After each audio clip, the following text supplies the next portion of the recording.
I was definitely a good kid. I did well in school until I started using drugs and alcohol. It felt exciting and it felt fun, and I wasn't ready for how ugly it was going to get. I think for any young people thinking about using, it's just not worth it.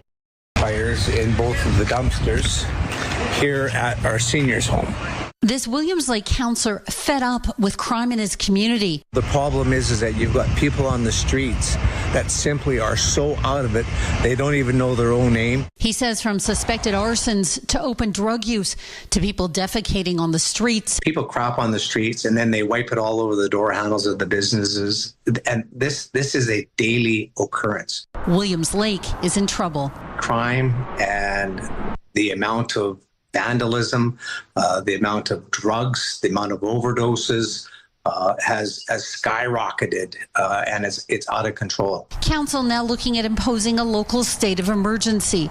Anybody that's basically needing assistance in terms of mental issues and drug addiction issues, they're going to be assisted by taking them to the hospital and asking for involuntary treatment.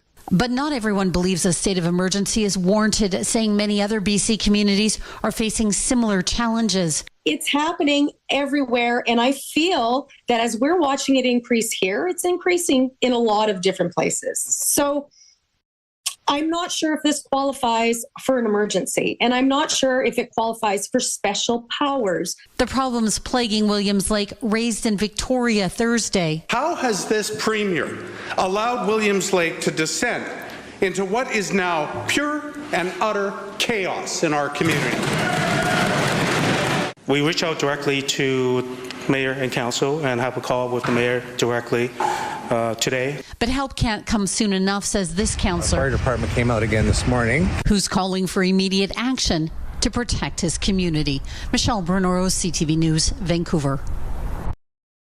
The City Council in Williams Lake, British Columbia, is looking to impose a state of emergency, citing increased threats to public safety. Now, this proposal is receiving pushback, including from our next guest, who calls it disingenuous and dangerous rhetoric. Megan McDermott is Policy Director for the BC Civil Liberties Association. Thanks for coming in. Yeah, thanks for having me. So, what's wrong with a state of emergency to sweep up problems in downtown Williams Lake? Well, first of all, there doesn't seem to be, an acute problem to the point that it would rise to the legal threshold to declare an emergency. So first of all, it's just an extremely heavy-handed approach and really kind of shows a lack of awareness of how the laws even work here in BC. I know that local councils do have authority and ability to plan for emergencies, and I'm sure Williams Lake already has a plan, but the way that the law works is that the emergencies are usually about, earthquakes, floods, forest fires. As we are seeing people react to today in Canada, it's not about, individuals wandering around in a city or people without a place to live. That's just a really ignorant way to think about emergency powers in Canada. So I talked to the mayor yesterday, interviewed him live on this program, and he talked about the mayhem they have in downtown Williams Lake, that some people don't feel safe in downtown Williams Lake, and that he would look at other options, but he feels a state of emergency would give police sweeping powers to deal with that. What would you say to him? I would say that already police have a lot of discretion to address criminal issues, to address mental health issues. They have the power under the Mental Health Act to apprehend individuals, take them to healthcare professionals. As it is, there's absolutely no need to have some kind of blanket provision to kind of push your law enforcement officers to go out and gather up anybody that may look like they have no place to live or otherwise. This idea of street disorder is really nefarious and sinister, and it just really shouldn't be entertained in our communities. Yeah, now the backdrop here in all of this is that in a lot of communities, including Vancouver, there's concern about public drug use, of crime that's sometimes fueled by people who are addicted. The lack of safety sometimes. We've seen pictures just on West Georgia Street, not far from where we're standing, where a person walking by on the sidewalk is violently punched for no good reason. So you can probably understand why people are feeling sometimes afraid and frustrated. And so what do you say to them, the people who say they just don't feel safe in their own communities? Yeah, you know, it's understandable that people are seeing the rising inequality show up in this way, that the symptoms of our rising inequality is that we do have people that, you know, aren't having their basic needs met, and that can scare people when we see people having to rely on public spaces. I also want to point out that our own provincial government and federal governments have been flip-flopping about their drug policy too. So it's kind of really egregious to, you know, in a province where just recently we took a hands-off approach to drug use, that now is being used as a reason to maybe want to gather up people and lock them up. But the issue, you know, the root causes of these problems, again, is inequality and a lack of provincial and federal resources into housing, mental health and addictions resources. You know, the proposal did talk about the lack of wraparound services. And so really what people concerned about these issues, and even myself, I'm really interested in having our other levels of government step up and respond to these issues that, you know, we continue to see municipal leaders kind of they're unable or unsure what to do when they hear from their communities, and if their communities are scared. But again, the thing is that just because things are changing and we're seeing these symptoms doesn't mean that they are as scary as people may perceive. Again, as I say, police already have so much discretion to pick people up and to take them places against their will, to detain them, to hold them overnight. We see that over and over again. So this idea that they need to do even more and impose curfews is just really scary to us. We only have 30 seconds left, but you touched on it at the beginning. I mean, do you have a sense of unreality that Williams Lake is actually thinking about a state of emergency to deal with this? Yeah, it's frankly bizarre. I mean, I say this as somebody who's even, you know, gone up there, and I know the interior and the Caribou too, but to be proposing this is just such a bizarre response. And I even think about the lawyers working with these leaders, and I would say good luck to them, because it's like putting you know, a square peg in a round hole. It's just impossible to do. We just can't use emergency powers this way. Yeah. So I mean, that should be the end of the story. All right, Megan McDermott from BC Civil Liberties, thank you very much for coming in and articulating that point of view. I appreciate it. Thank you.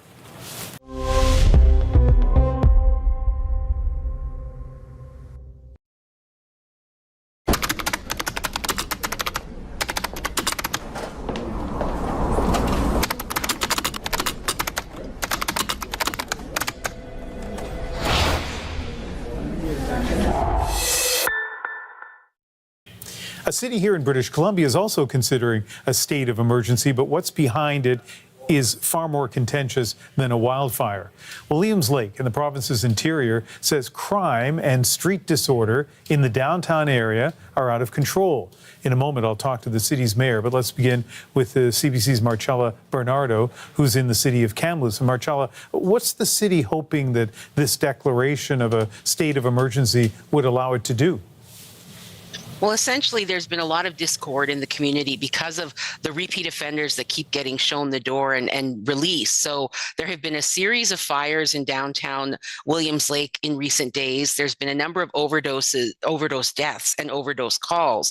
So this kind of came to a head with City Councillor Scott Nelson putting together this motion that was debated for almost 2 hours last night, in which council decided not to impose a curfew, but they are moving ahead with exploring how to impose a state of emergency, a local state of emergency, so that they can somehow try to deal with people that are constantly causing problems in the community, and they're hoping that they can be rounded up by police. And as Mr. Nelson said, he wants to have a clean sweep of the community. And how are people in the community responding to this proposal? Well, there's mixed reaction, obviously, because the vote last night was 4-3 at the council meeting. So there are some city councillors who are worried that this is going to look bad. The optics for Williams Lake are don't come here because there's too much disorder and street disorder. So there's confusion there about how long the state of emergency can last. We've been told that it could start within 2 days and then it would last for about 10 days. But still, the optics look pretty bad if you're telling people that the situation is so bad they have to implement a state of emergency. So there are people that are not liking this. There are others that are worried about civil liberties being violated. And then there's those that are kind of saying enough is enough and we need to have this done because there's nothing else we can do. They're very disappointed with how the province and the federal government have dealt with bail reform and other things that they think could help. Okay, Marcella Bernardo, thank you very much for the update. You're welcome. Okay, for more on this, let's go to the mayor of Williams Lake, Surinder Paul Rather, joins us now live. And Mayor, why declare a state of emergency? Well, good evening, first of all, to you and your viewers. Because the concern community had about the well-being of the citizen, as well as the well-being of the taxpayer, particularly the business community. But what is it about a state of emergency that will protect the well-being of people and your community that couldn't just be done without a state of emergency?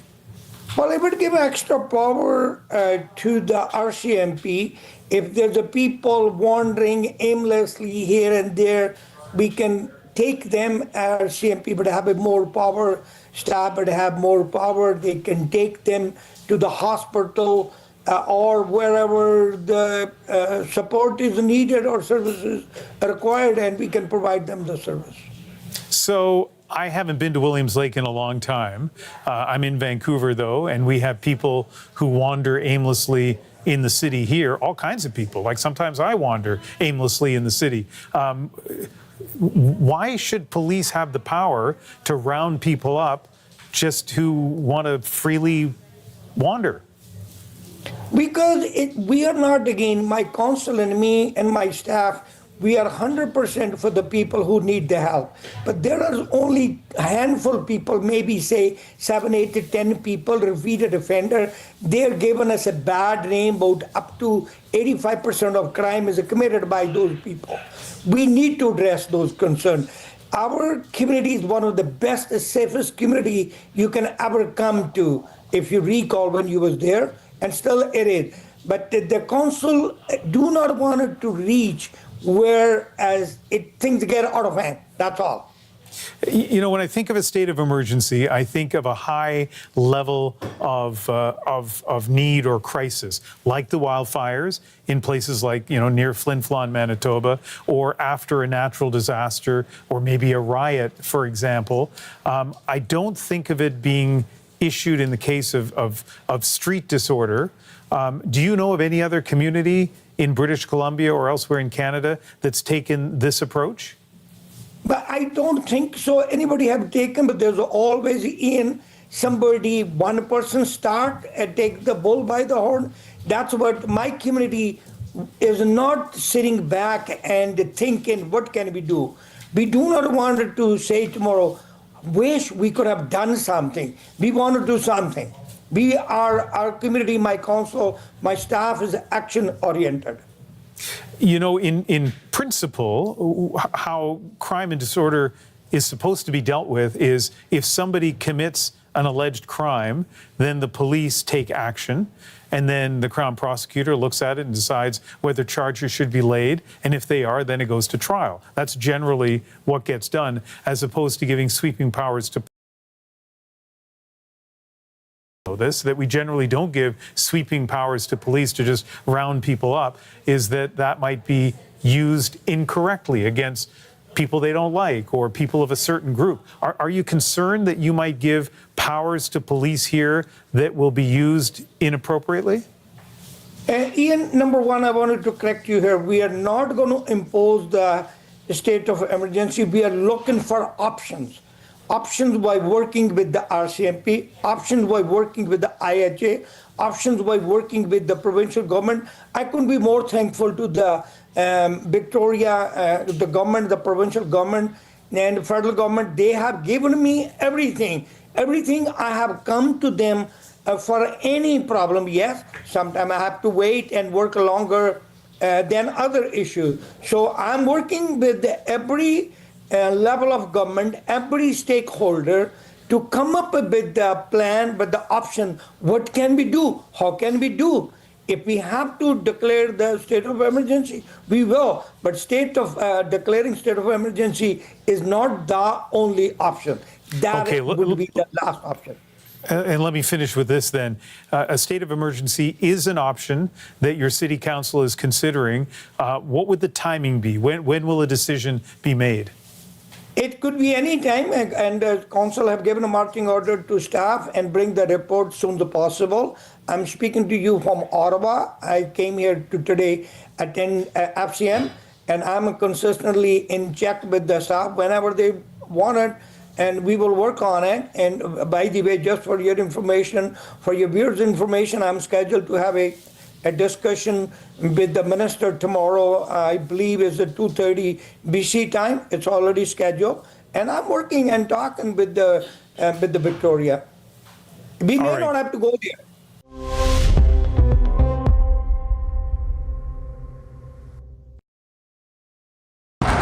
Arson, open drug use, sidewalks used as bathrooms, and theft. So this is the guy breaking into Santronics last night.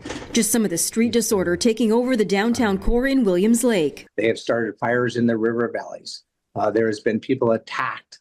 There has been homes and businesses vandalized. Council now considering taking a drastic approach to rising crime rates. The 4 people supported, all against it. In a narrow 4-3 vote, pushing through a motion Tuesday night to possibly declare a state of local emergency over public safety in the coming days. Getting people off of the streets that are creating havoc, starting fires, people with mental illnesses that need to go to involuntary treatment. If you're drunk or you're intoxicated or you are high in the downtown core, you're not going to jail. You're going to go to the hospital, and we're going to be asking for an involuntary check. Some councillors calling the approach extreme. Is this what's going on in Williams Lake qualify as an emergency? I'm not sure if it is. I don't think a curfew is allowed, and I don't think I can support it. I appreciate it. Point well taken. Let's got it. City staff are now investigating what a sweep would look like and what can be implemented based on what the provincial government will allow. BC's community safety minister says he spoke with the mayor Wednesday morning. We're going to do as much as we can, and we're going to have more concrete plans once we have a direct conversation and understand the pressing challenges they face. Council can declare a local state of emergency, but the province decides whether or not it meets the criteria. Councillor Nelson says he's optimistic the wheels will be in motion by the weekend. Action is what is required now to save lives in our community. Emily Lazatin, Global News.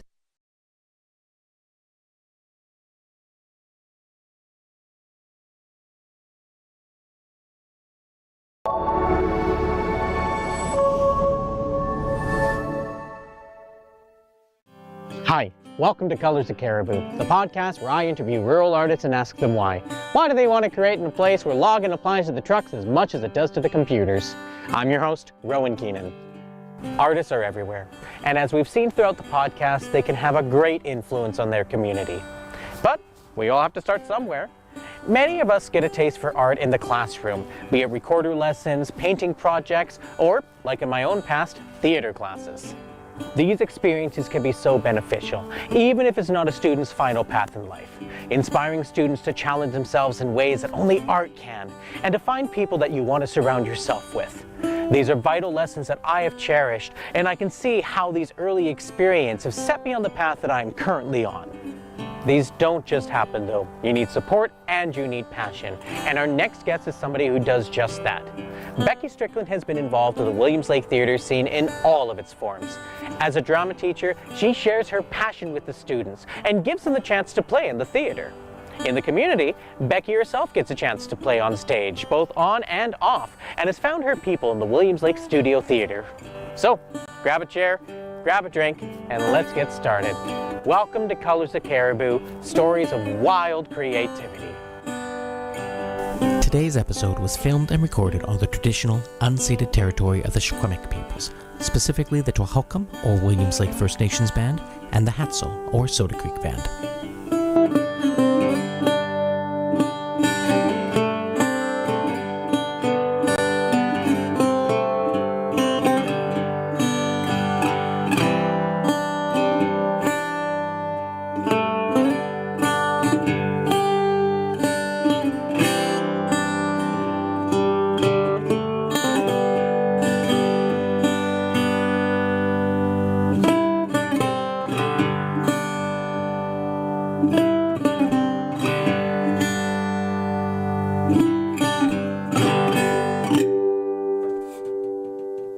Hi, welcome to Colors of Caribou. I'm your host, Rowan Keenan.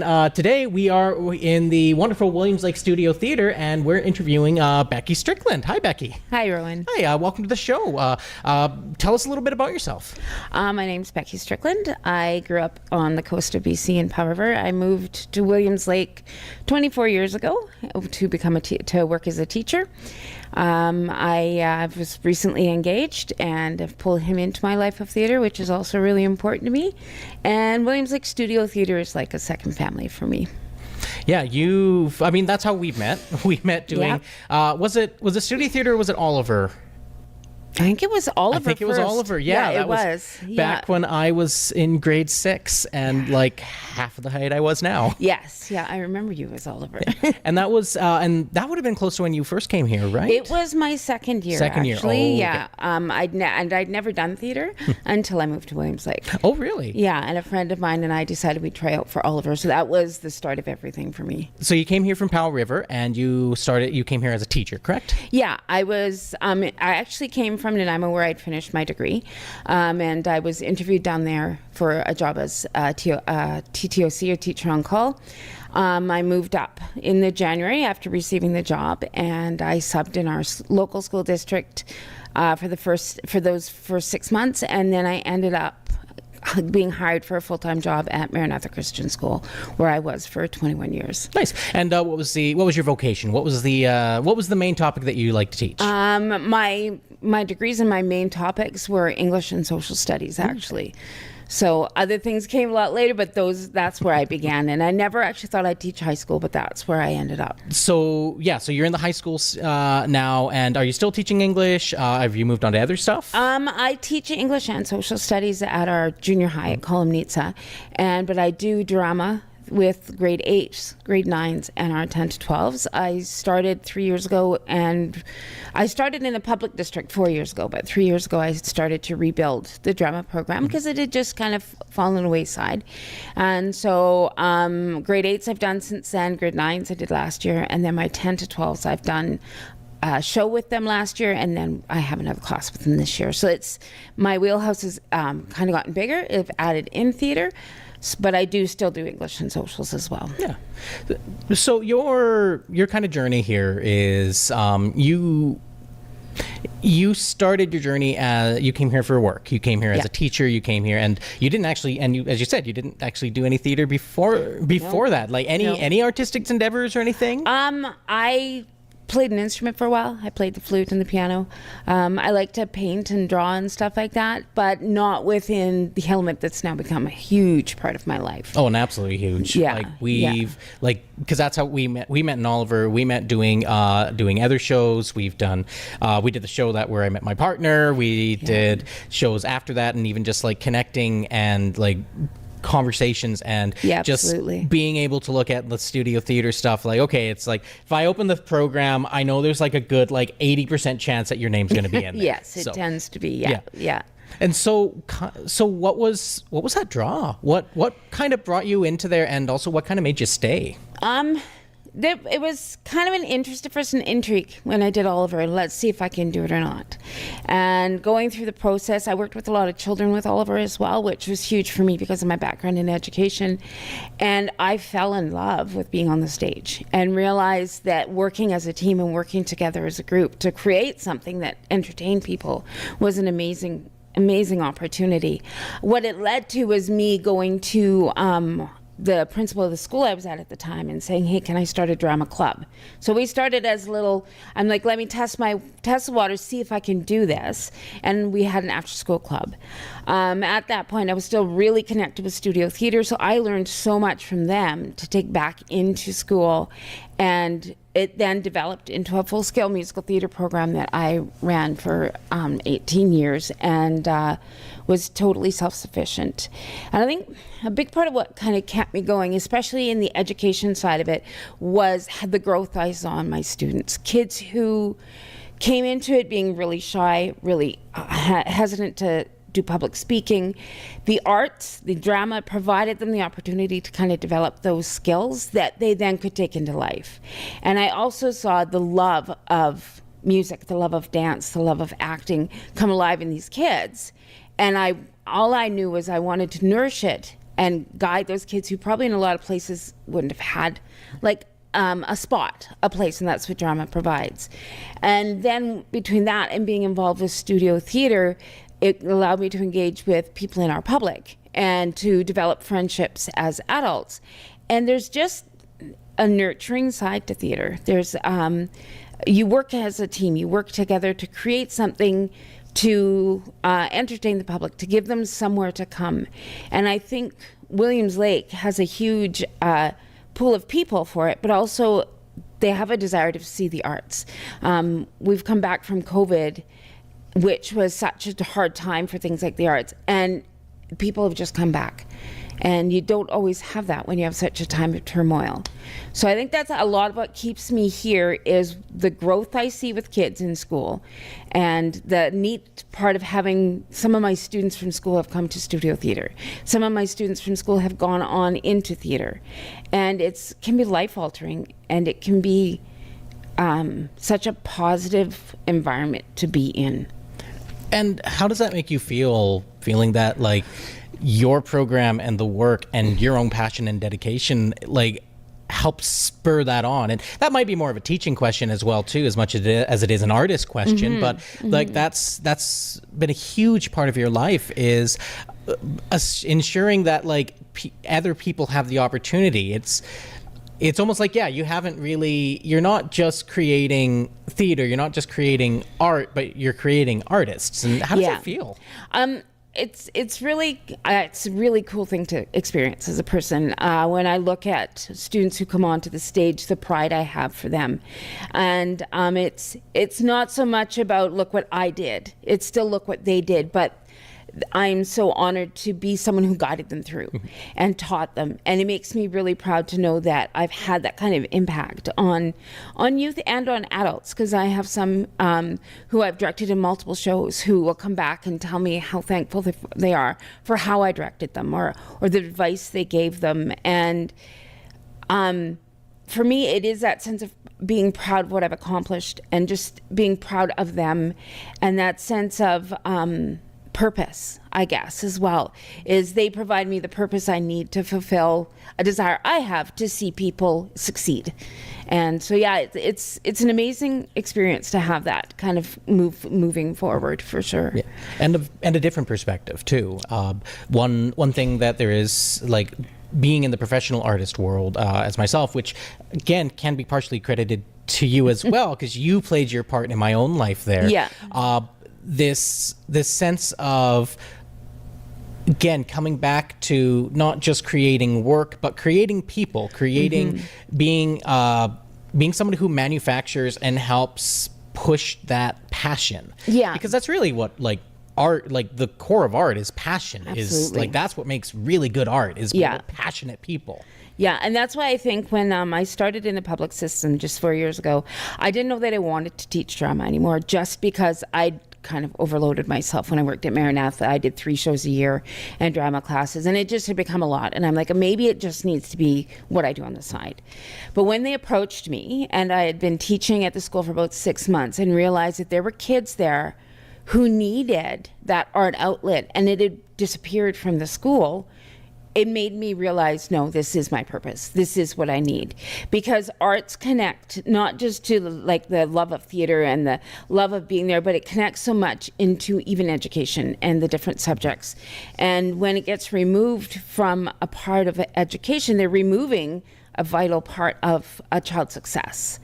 And so then this last year when I worked with my group at WL, I only had 7 kids do drama class. But the growth in those kids, I had kids who had never been on stage. And I was so excited because by the end of it, they were performing in front of groups of elementary kids with such confidence. And to see that growth, and to know that growth, some of them moved away, but talk about still doing it. And see that growth in their confidence and in their abilities, and then also foster a love of theater, it can't get much better than that as a teacher. Yeah. And like, I speak for personal experience for this because that's exactly what I went through. I went through having a really difficult time in high school, having a really difficult time and not having a connection. I didn't have as many friends going when I first started in high school, and it wasn't really until I started joining theater, when I started joining those programs where it was like I sort of found my people, found the calling. And you got the memes of this theater kids just like, yes, we're going to listen to Rent all the time, and, which we did, but yes. But there really can be such a potent way of finding oneself within the theater, which always kind of felt it feels counterintuitive in some sense, because it's in theater, well, the stereotype is you're being other people, but the one big lesson I learned, especially as my professional career went on, was that it's really difficult to be someone else if you don't actually know who you are. Absolutely, 100%. And I think as much as we be someone else on the stage, our connections with the people in our group come from us being real, come from us allowing ourselves to be vulnerable and allowing ourselves to stretch out of our comfort zone.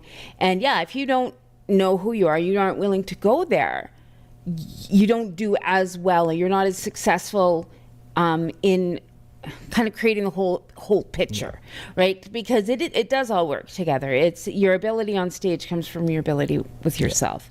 And as far as like finding your people, I always find you do a show, and because you rehearse so much together, you become like a second family. So I directed Mamma Mia this last year, which was a phenomenal experience for me as a director, because everybody's became really close and they worked so well together, and then they were phenomenal on stage. But it was that sense of community that was created that to this day still is there, because we still stay in contact, right? And I mean, like you say, you and I, that was a long time ago that we did Godspell. A couple of years ago. But we still have a connection where we might not see each other for a while, but then it's like we just saw each other yesterday. And I think theater provides that for actors. And I think that's the big difference, especially between like a professional theater setting and like a community theater setting. Participating in both of them, they're both very different worlds, even though they're doing very similar things. And the professional theater setting it's intense. There's wonderful stuff about it, but there can be a sense of disconnection in some ways, because you might not. It's like you'll know these people, and you might see them and you might work with them again, but not on the level of community theater, because you're doing shows with the same people all the time, and you're working with these people, and you're establishing that family. Yeah, and you realize the passion that develops too as a group, the passion to be on stage, the passion to be in theater, the passion to share, I think is the other thing. Every actor, once you're up there and you're working, or your director, or mainly the director and the actors, you have something you want to show. And as an actor, getting up there and showing your audience what you've worked hard on and immersing them in a new world is what it's about. And when you have audience leaving that have so enjoyed it, and are, whether it's a sad story or a happy story or scary, if your audience is leaving enjoying it, we've done something right. And as an actor, you feel that when you're on stage. You can tell when your audience is really truly engaged and loved it, and that's such a vital part. And community theater, I think it's just that next level because we have that opportunity to work together more often and to develop those friendships a lot easier or a lot better. Well, and it's not even, I would even say it's not even just within the cast or the crew, it's also with the audience, it's also with the town and the surrounding area Absolutely. itself. There are so many people who, when it comes up that a show is coming on, they want to know when it is, or when you put up the new season. Our town has a love of theater, and it seems like a contradiction because we are a cowboy town. So people don't connect live theater and cowboy sometimes, but what they don't realize is people are people. Yeah. And this town loves live theater. Last season was a prime example. Cinderella sold out almost all its shows. Mamma Mia sold out all shows 5 weeks before the show opened.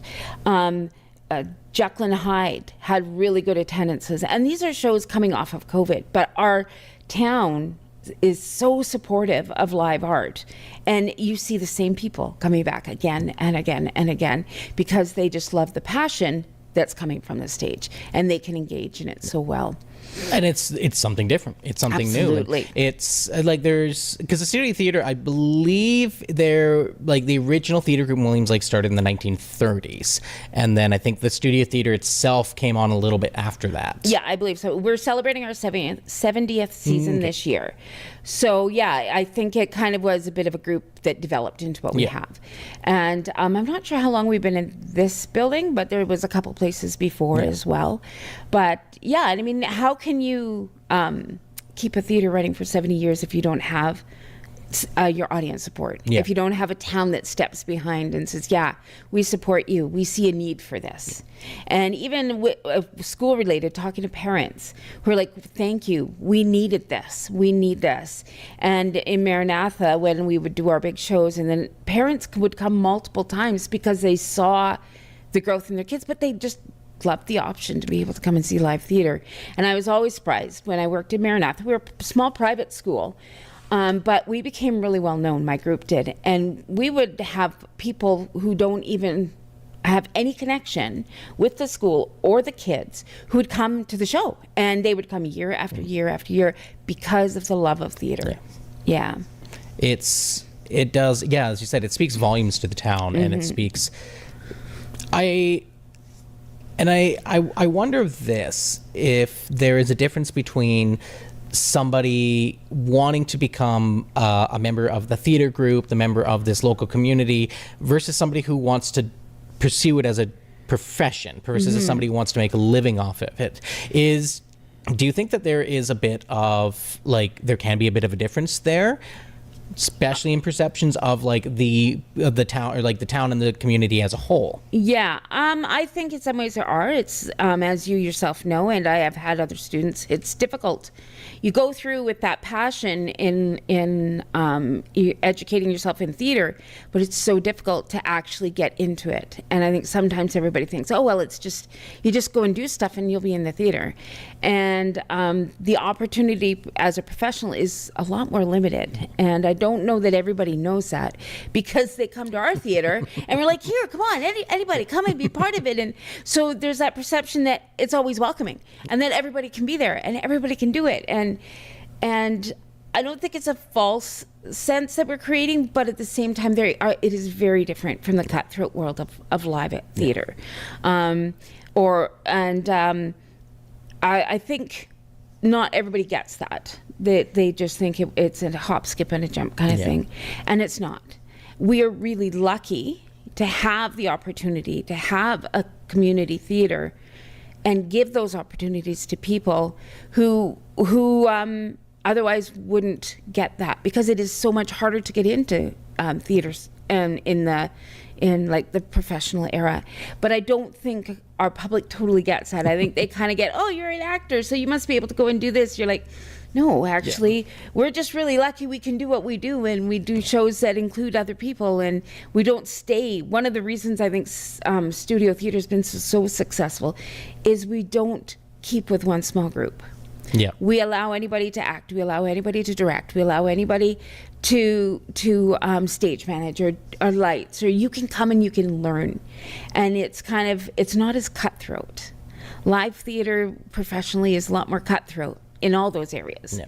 And it's not the same nurturing feel And I think sometimes everybody thinks it's the same, but it's not. Yeah, it's very different. And even with one of the big lessons we were always taught, especially as we started doing more the professional stuff, working with more like people who've been in the industry, it was just like, if you want work, you have to make it. Right. You have to be the one to go out, to create your shows, to make those opportunities. We got taught a lot, or like that. Yeah, you're going to do an audition, you're probably not going to make it in, not because you're bad, not because you can't do it, but because your hair's a different color. Right. Or because you're a little taller or skinnier or fatter than what the director was looking for. Yeah. And it's not a personal thing, and there is a weird sense of freedom with community theater. Absolutely. And I've always thought for years that in my own quest to try to like, what is Canadian theater? Because you've got the Russian theater, you've got like the United States theater, you've got Japanese theater, all these different types of theaters. And my thing was always like, my question was like, well, what is Canadian theater? What makes us different and unique? And I honestly have always believed that there is an aspect to. There's a link between how big we are as a country and how a lot of folks outside of the cities don't get those opportunities. Yes. We don't get Broadway coming to Williams Lake here. We don't. But most of these small towns have a community theater. Yeah. There's a want for the arts. There's a want for the theaters, and that's something that's been consistent. I mean, it's like Barkerville up in Theatre Royal, Absolutely. the Cornell, Prince George, all these places have theaters. Yeah. I think that's a big part of it, right? Like everybody does think it's only in the city that it can be good.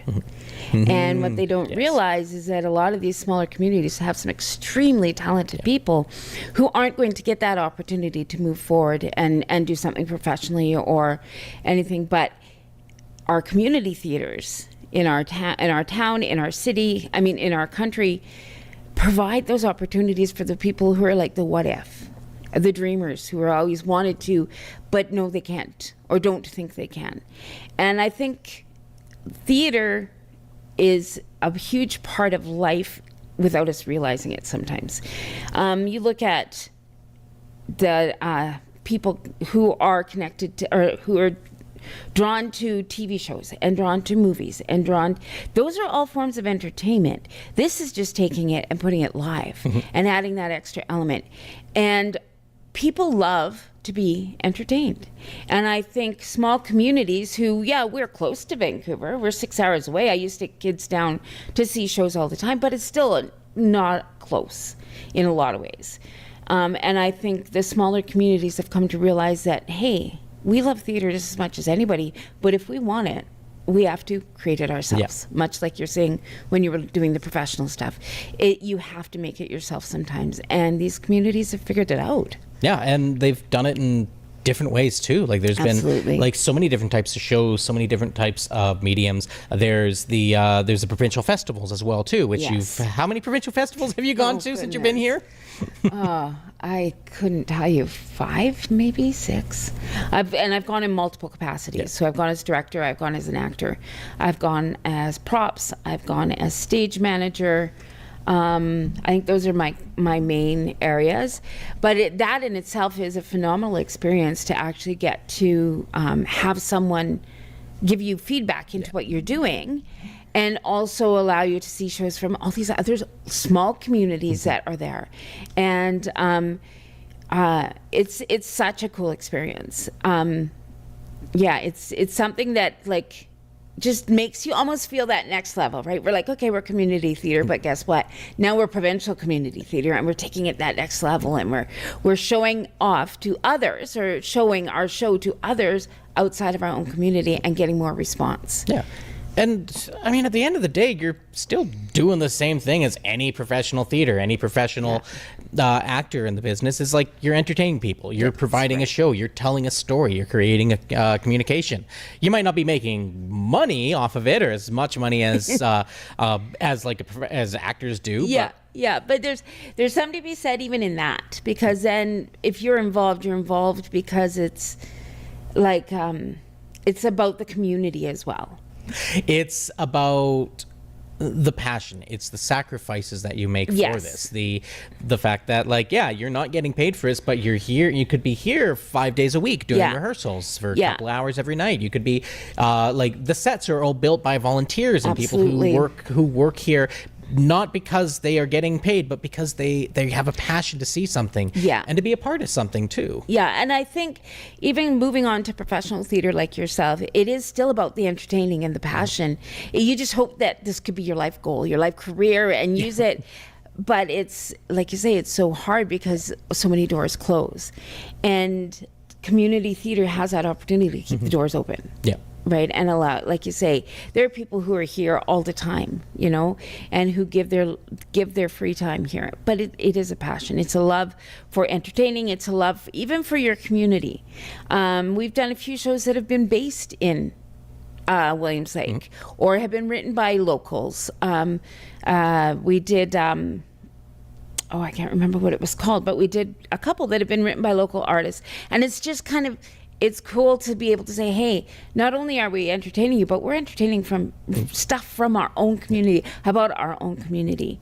And we've been in, the idea of pairing sometimes with the Big Stampede, right? We've done improv shows and stuff. It's the idea that you can have a Stampede that's cowboys and rough and tumble and live theater side by side, and people will go to both. Totally controversial opinion here, but cowboys are just actors on horseback. No, not quite. No. They're rodeos. They're entertaining. entertainers. They have clowns. They're trying to make you laugh. They're trying to get an emotional response from you. Yeah. So, like, hot take, rodeos are theater. So if you like rodeo, you'll like theater. Yeah, you're being entertained all the way around, Exactly. I guess. Yeah.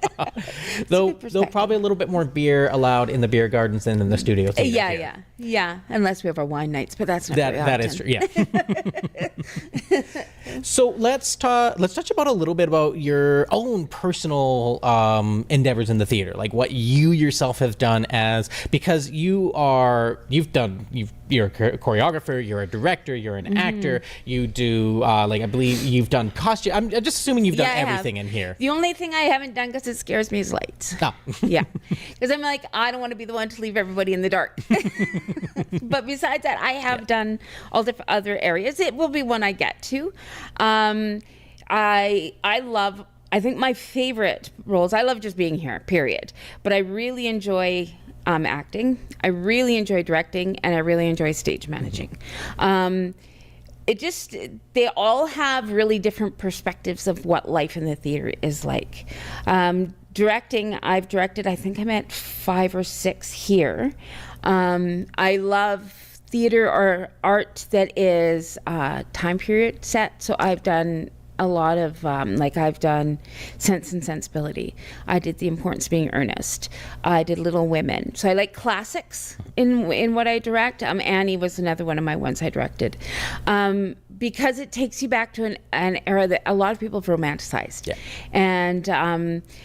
And so I love bringing, my other part, being an English major, is bringing that literature to life. And people who don't read a lot of Jane Austen or don't read a lot of Oscar Wilde or anything like that, and all of a sudden you're making it easy to understand. You're bringing that story to life, and that's what theater gives us, that opportunity. So directing, when I did Mamma Mia just this last season, I had probably half my cast were brand new to the stage, and it was the greatest experience as a director, because you got to work with these people and help them see their ability and to see their growth as we went through. I'm actually stage managing our next show, Gatsby. I love the bustle of backstage when you're stage managing. That person who needs to keep everything working. I love coming in early and doing the preset and kind of getting everything ready to go, and then working with the actors to make sure that everything runs smoothly, that close connection with your director. And a good friend of mine, Stacy, is directing it. So there's that connection as you go into it and you prepare for the show. Acting is just a whole nother level, as you know. Being on stage, I love playing parts that are different from me. My most recent one was I played in Age of Arousal, which was a play about suffragettes, and her strength and just the way the character was quite different from who I am.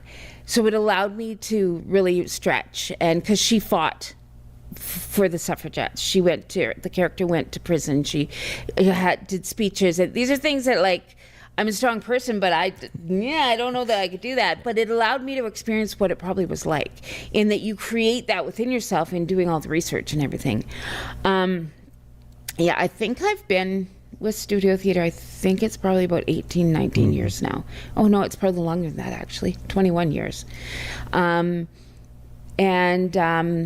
also been on the executive board. I'm actually on the executive board as vice president right now. Oh, okay.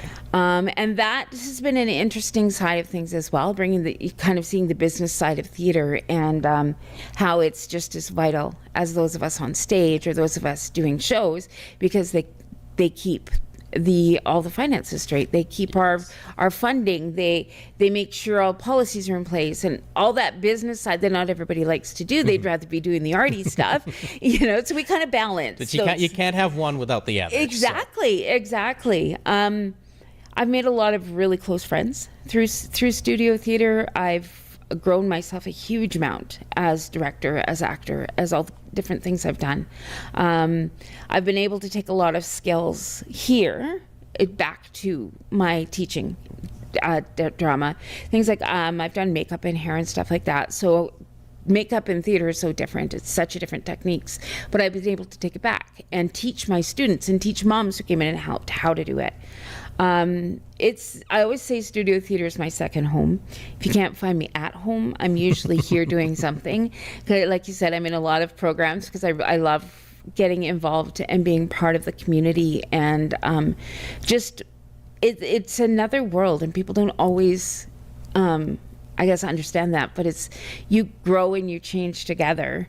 And I love that I can walk through the lobby and kind of go, oh, I did that one, and oh, I did that one, with all our posters of all our different shows, and realize that the one season I'm like, oh, I'm in all of the shows from the season in some way or another.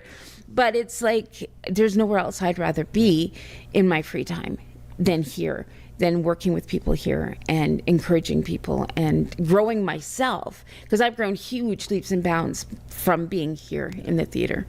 Yeah, it's that, as you're describing it, it's feeling very much like a love affair. It's very much of, you're growing together, you're experiencing things together, you're doing things. Maybe family was a better way to say it. No, I think you're right, because it's also, sometimes you hate it.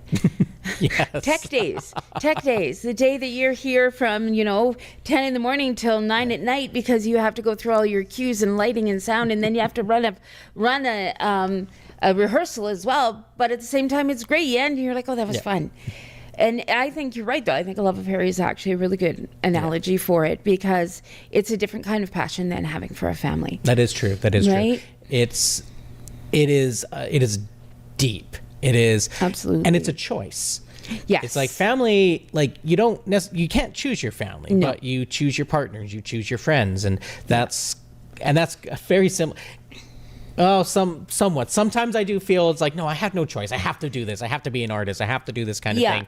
But the way you do it, the vocation, the way that you express that and tell your own story, that's your choice. And the choice you're making to be a part of the theater it's a choice. Yeah, it totally is, and the choice of how much time you put into it, right? Yes. Just to be here 4 nights a week, and then come another 2 to do your sets, and it is definitely a commitment.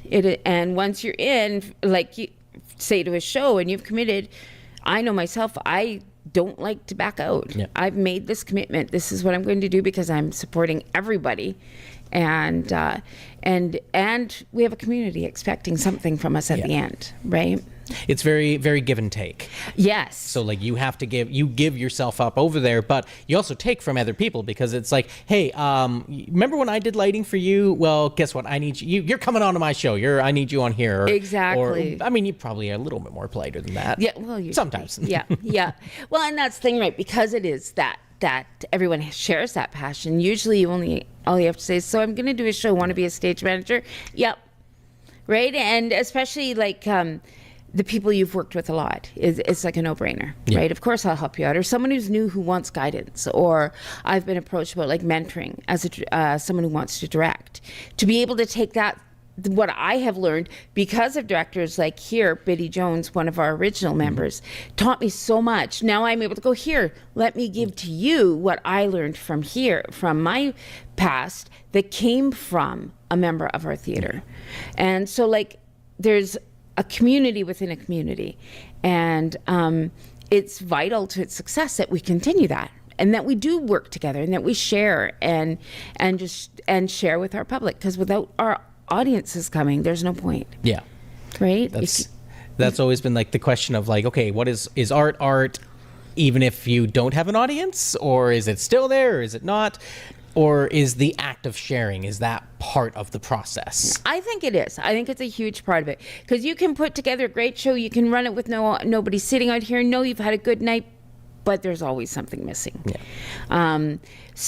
And I think it is the fact that giving is a huge part of what you've done. You want to go, look what I've created, and I want to share with you. I want you to see what we've done. And if you don't have that, it just doesn't feel fulfilling. And it's like that idea of audiences who come to shows. Some nights they're really quiet and you feel like they're not enjoying it, but they really are. They're just quiet. And then you have those boisterous audiences who you know. And the really loud and boisterous and letting you know that things are good, you pull energy from them, and it just makes your show even better. And those quiet audiences, you work twice as hard to pull energy from them, and it makes a great show even though you don't realize it. That audience energy and feedback is vital to it actually being a fully kind of rounded show.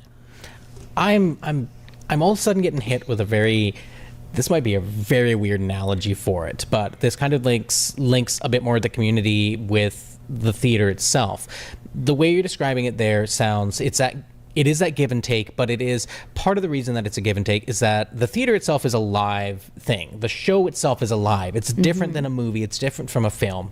And as you mentioned earlier, this is a community full of cowboys. This is a community full of ranchers and farmers and people who are used to looking after living creatures. Yes. People who have a deeper connection with life, and then you've also got all the First Nations communities around here too, with like, and that like connection with the land, that connection with life, and that's kind of why I think theater. I mean, theater gets hit all the time. Theater gets kicked out all of the time. Yeah. But it never truly dies. It's always there, even after COVID, even after all like slashes and cuts to funding and everything. I agree. It's actually a really good analogy to think of that's probably a big part of why we are successful in our cowboy community, is because these are people who are used to having to nurture in some way. And as an audience, you do nurture the people on the stage and the people who are working behind the stage. And they may not realize it, but you are, because without that coming and feedback from a community, it's just not the same. So, but I actually really like that analogy. That's well, and it's even with the audience, it's that give and take. The audience is like they probably don't realize it, but they are wanting to take a night of entertainment, to have an experience. Yeah. But in order for them to have that, they need to have their butts in the seats here, and they need to be interacting with the audience itself. Absolutely. Or like not the audience, with the show itself. Yeah. And so there's that give and take again. Yeah, absolutely, and that's the same with bringing people into the theater from the community, right? And being willing to, sometimes you'll have a part and they have it seen a specific way. But as a director, realizing that this person who's come new into your community from the other community, they're actually more what you want, even if they're not exact. And I think the fact that we are, as a community, open to anybody who wants to come in, no matter your race, no matter your gender, no matter whatever, it just becomes a safe environment to play in, to then entertain as well. Yeah, and it really is that safety is another huge aspect of it. It really is. Being safe. And like this ties back to being to the work with students and the youth. Like it's it's a scary place out there. It is. It really is. And that's where coming into like a new theater group, it's so important and I do this with my students in all drama classes from the start. The idea I state is this is a safe place. Nothing that happens here gets used outside of this room to tease people just because they decided to actually, maybe for once, be silly. And you're not taking that now and making them hard. Theater is about a space to create, to try new things, and feel like you're okay to do it. And you can make mistakes and no one's going to judge you for it. And I think that's one reason why theater at schools draws the kids that it does. Because they're often kids who struggle with the social side of things. But by coming together, they create their own community within the school community that because they all understand and support each other in how hard school can be. And you get those who maybe aren't that way, but I think the majority of them are. Yeah. And when I was asked to start again, that was my big thing is I'd been teaching some classes and I'm like, there are kids here who need a safe place. They need a safety net. And drama can provide that. And that's why I said yes, because without safety in theater, you wouldn't have half of what you do. There's so many times people take risks. And not like physical risks, emotional, mental, like just stepping out and going, okay, I'm going to try this. I don't know how good I'm going to be. But if your team is supportive around you, you're like, oh, okay, I wasn't great, but I could try. And it is school, it's a vital place too to have those environments where kids can feel they can come and even at lunchtime, come hang out in the drama room because it's the place that they feel everybody understands them. Yeah. Right, understands who they are or where they're coming from. And I think that's always been that's why you get such a variety and uniqueness and almost the same type of folks within the arts. Yes. Especially, and like, again, this is the difference between like being in a professional setting and being in a community setting is that like, it's an active choice that you're making to be here. Yes. And like, it's always an active choice as being a professional, but there's, I don't know, being paid for it hits a little bit differently. Absolutely. Yeah, I agree. Because it's like, because that's your job. You're getting paid for it. It's fun. It's whatever you make out of it. But if you're working with the community, even if you're in school, you still have your school work to do. You still have, it's like if you're older, you've got those stupid adult things called jobs that you have to do, and I don't know, get rid of those. And yeah. But it's that choice and that active choice. Exactly, and I think that's the key to it for sure. The success of theater is the active choice to be involved. Yeah. I mean, this theater only runs the way it does because of volunteers. Yeah. Everything is volunteer. No one in this society gets paid to do what we do. Not our treasurer, not our president, not any of our members. We're here because we have a passion or a love for it and want to grow within it. Yeah, and that shows. It shows in the work. It shows and it shows in the community involvement as well too. Yeah. And that's what makes it so folks are willing to come here and be like, yeah, this is our theater. We have a bunch of passionate people here, and that passion leaks out. And even if the show is not like, it's not going to be the quality you would expect from Broadway, but a bunch of Broadway shows aren't even Broadway quality anymore right? too. So, but it's this, you still like.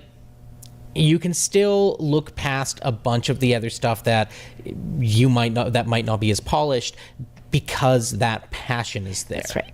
That's right. People are just that much more forgiving, right? Yeah. And you still aim for that top quality and hope it's going to get there. If it doesn't quite make it, are you passionate about it? You're going to bring that character alive on stage, and that's great. I mean, half the fun of live theater, I like to go more than one night to see a show because it's different every night. There's always little things that always change. And we're unplanned, or we're planned but missed out last time, or whatever. Or you finally you've been struggling with something in a show and you've done the rehearsal process, and then like the second night you finally get it, and then you change everything afterwards. It clicks. You're like, oh, that's what I was supposed to be thinking. Yeah, which is okay as long as you don't change your blocking or mess everybody else Exactly. up. Exactly. Totally. Yeah. So this is a question that you don't necessarily have to answer if you don't want to. We've talked about a lot of the strengths of community theater. We've talked about a lot of like the benefits of what that can bring to people and bring to the community. But I'm kind of curious if you've noticed like the opposite. What are some of the weaknesses that community theater can have with not only as being a part of its community or like its people, but like the community as a large and the actors and the crew and the backstage and everybody else?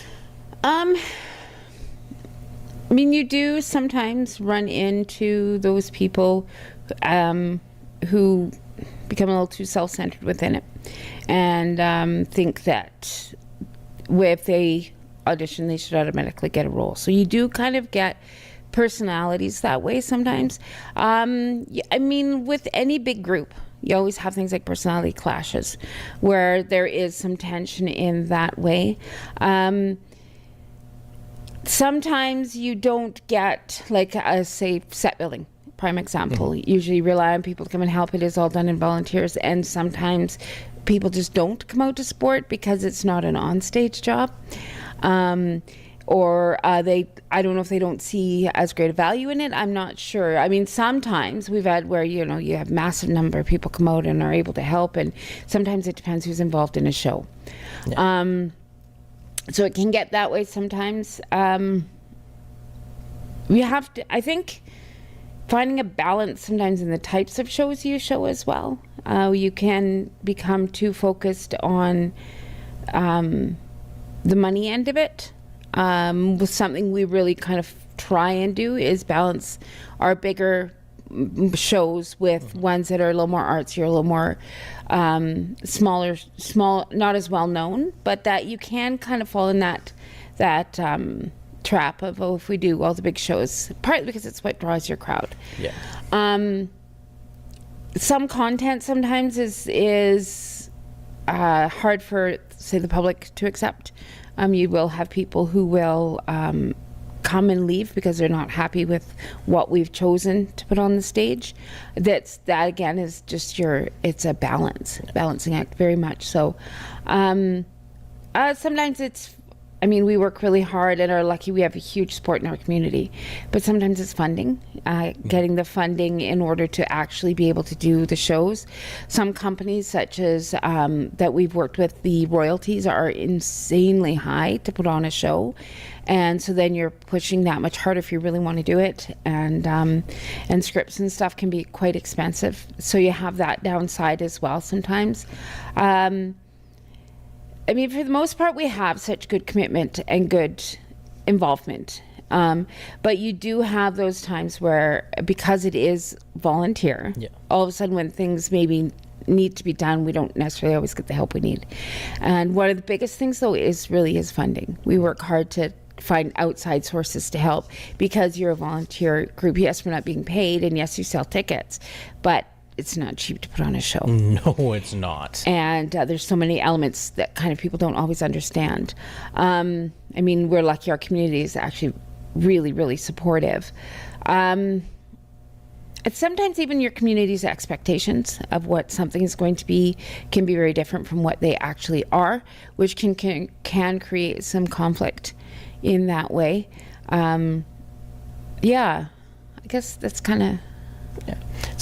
So a lot more just like, sounds like a lot of general art problems, like the problems with like being an artist or like running an art group in any kind of setting. I think it is. It's funny because it's one of the ones that is so beneficial in areas like education is the arts, but it's so underfunded compared to a lot of other areas of recreation.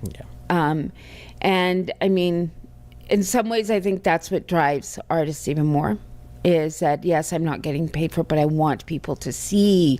I want people to know why I should be, but there should be funding for it, or there should be more support. There's kind of this feeling of like, hey, we know that artists will get done. They'll do it. They'll find a way to do that. So we don't need to give them funding. And it's like, but we kind of still need to. It's like, we need to paint the set. Paint's not cheap. We need to get scripts. Royalty is a big one too. And costuming, and if you don't kind of get involved in a show from beginning to end, you don't don't totally get it. Yeah. You know, that was one of the big ones for my fiance. He got involved with Mamma Mia with me and was set building and stuff, but he saw a process beginning to end. And he's like, so much work goes into this and so many elements are involved in this. It gave him a greater appreciation for what we do. And the everyday community doesn't get that opportunity to kind of see all the work that goes into it.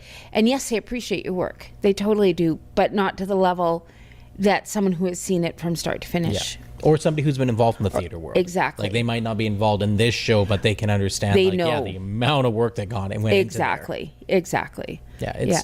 It's always just art is always just a struggle, and it sucks that it's just a struggle. It is. It really is, you know, and because there are so many benefits, and it's just such a great outlet, right?